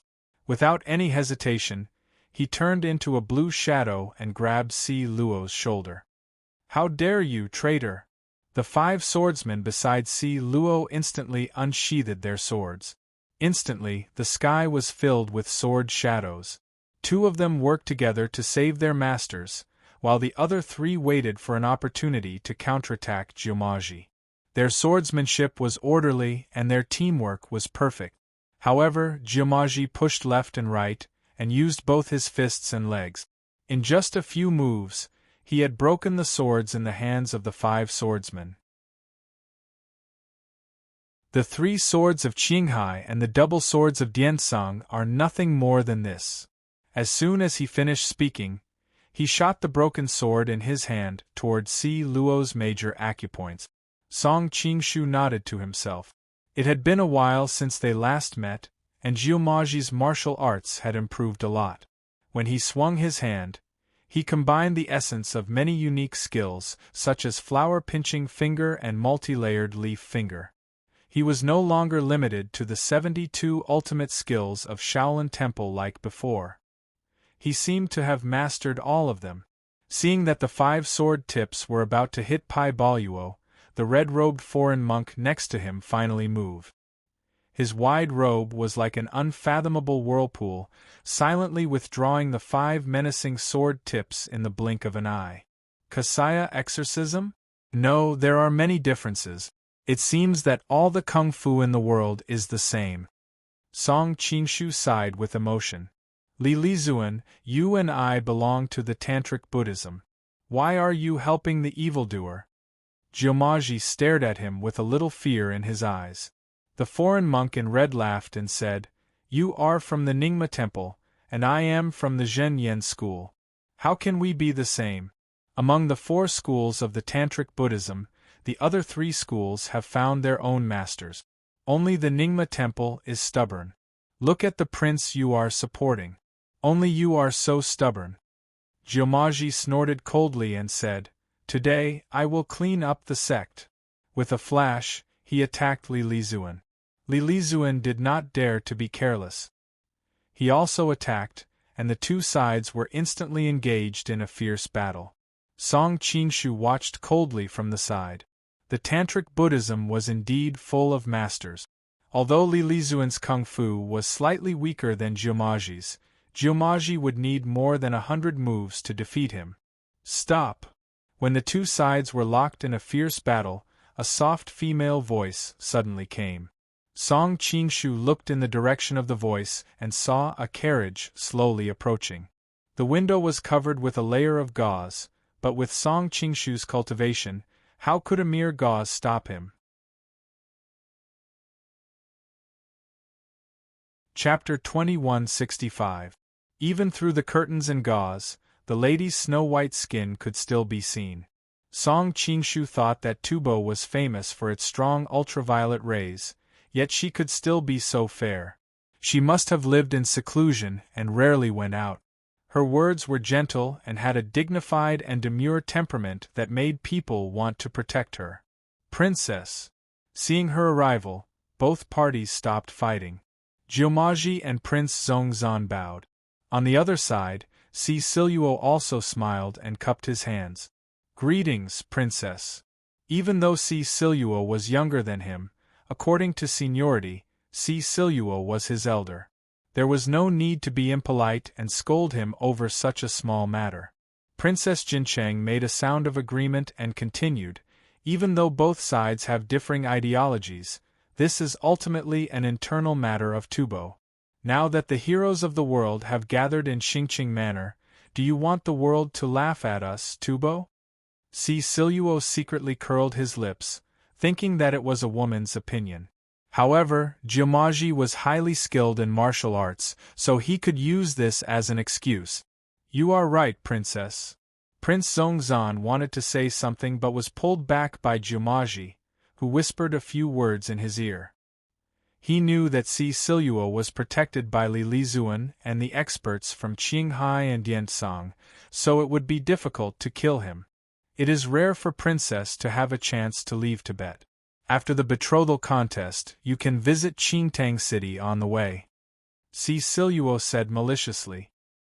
He did not expect Princess to become more and more beautiful, so he was reluctant to carry out his plan. However, this thought only flashed past his mind. As an ambitious and ruthless person of his generation, he naturally wouldn't let beauty ruin his important matters. Princess Jincheng smiled. "When there is a chance in the future, Zanpu and I will come to Qingtang City to patrol. At that time, Prince will not avoid us." She knew that Si Siluo's words implied that she would be captured and sent to Qingtang City, so she said that Zanpu would lead the army to recover Qingtang City in the future. Si Siluo laughed awkwardly. "Princess is indeed smart, but Zanpu is old and may not have the energy and ability." His pronunciation was very strange, especially on the last 2 words. His tone made it difficult for people not to connect it to something. As expected, Princess Jincheng's face turned cold. She no longer paid him any attention. She laughed loudly and swaggered away with her people. Prince Zongzan and Jiumaji looked at the Western Xiao warriors who had rushed over after hearing the news. In the end, they didn't continue to make trouble, but the resentment in their eyes could still be clearly seen. "Is that young Master Jia from the Great Song?" Song Qingshu was idling at the side when he suddenly heard Princess Jincheng's voice coming from the carriage. Hearing his words, the dual cultivator Princess Gu Zixian turned around in surprise. When she saw that it was him, her eyes lit up. "Greetings, Princess Jincheng." Song Qingshu had no choice but to walk to the side of the carriage and salute the princess. The etiquette in the Southern Song dynasty was strict. Since the princess had spoken, how could he not respond as Jia Baoyu? The carriage fell into a period of silence. After a long time, a soft sigh was heard. I haven't heard such a title in a long time. This princess smells so good. Song Qingshu secretly clicked his tongue and stood in front of the carriage. He faintly smelled a delicate fragrance. It was different from the fragrance commonly seen in the Central Plains, but it was not as strong and direct as the fragrance of foreign lands. It was a very special fragrance that people would never forget after smelling it. Young Master Jia has been in the limelight recently. You have been recognized by the first-class hall of the Western Xia and were invited to help investigate the case of the Goryeo ambassador's murder. It can be said that you have raised the prestige of the Great Song dynasty. When Princess Jincheng mentioned the Great Song dynasty, there was a hint of pride and nostalgia in her tone. Reading House Princess, you flatter me. Song Qingshu thought of the last time he met her in Tubo. She was also very concerned about the Southern Song dynasty. It seemed that she was married to another country and missed her hometown. How is everything in the Great Song dynasty? Princess Jincheng suddenly asked. Song Qingshu was stunned. How could he answer such a question? If it was in the dead of night, he would not be against talking to this beautiful princess. However, this was obviously not possible. It was obvious from the vigilant eyes of Prince Zhongzhan and Jiumaji. It is not convenient to talk about many things here. Now that the Great Song dynasty's ambassador group is also in the city, why don't you go there and ask? Song Qingshu paused and said, in addition, there is a relative of the princess in the ambassador group. I think the princess should be very willing to see her. Really? Princess Jincheng was a little moved. After thinking for a moment, she said, I wonder if young master can bring me there? Song Qingshu was stunned. He thought to himself, are you relying on me? She should not have heard of Jia Baoyu's past reputation. Otherwise, she would not have asked me to lead the way. Of course, if Song Qingshu refused and the news spread to the Southern Song dynasty, there would be a lot of trouble. Princess Jincheng nodded and said to Prince Zhongzhan and Jiumaji, Nation Advisor, Zhongzhan, you two go back first. I will go visit my relatives in my hometown. Zhongzhan said hurriedly, let us go with you? Princess Jincheng immediately refused. We are all women. It is not convenient for you to go. Hearing what she said, Zhongzhan couldn't continue to move forward. However, Jiumaji, who was on the side, thought it through. Recently, the city has not been peaceful. 2 important people died in Goryeo. If Princess encounters danger, Princess Jincheng smiled and said, don't worry. I have guards with me. Moreover, the city is very lively now. The people from Shixia's Class 1 hall are patrolling everywhere. Would someone really dare to commit murder on the street? After all, she was the princess. Since she had made up her mind, Jiumaji could not say anything more. He could only command the tantric disciples to follow and protect her. Young master, please get in the carriage. A gentle invitation came from the carriage. If they were still in the Southern Song dynasty, Princess Jincheng would definitely not be in the same carriage with a man. Even if the Tubo people were more open, she had never done this. However, she felt close to people from her homeland today. In addition, Jia Baoyu looked like a teenager. She only treated him as a junior and did not think much of it.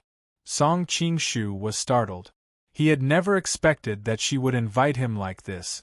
However, as a man, it was not difficult for him to accept being in the same room with a beauty, let alone a beauty of such a noble status. Young master, can I go with you? Gu Zixian ran over and said. Who is this lady? Princess Jincheng looked at the girl beside the carriage in surprise. Even though she was wearing a veil, she could still feel her amazing beauty. She is Princess Gu Zixian of the Dual Cultivation House of Wushuang City. She is my friend. Song Qingshu hesitated. I see. Come on in. Princess Jincheng was an experienced person. How could she not see the affection in Gu Zixian's eyes? She thought that the two of them had fallen in love. She could not help but feel happy to see a man from her homeland with such a beautiful woman. She thought that the talents of the Song dynasty were indeed popular. Young master? Gu Zixian was worried that she would offend him by making a decision on her own. She looked at Song Qingshu carefully. Song Qingshu smiled and said, "Since Princess Jincheng has no objections, Lady Gu can come with us." Then, he extended his hand and helped her into the carriage. You're tuning in to the Phoenix Nights YouTube channel. Don't forget to subscribe and join us on this journey to catch the most captivating stories.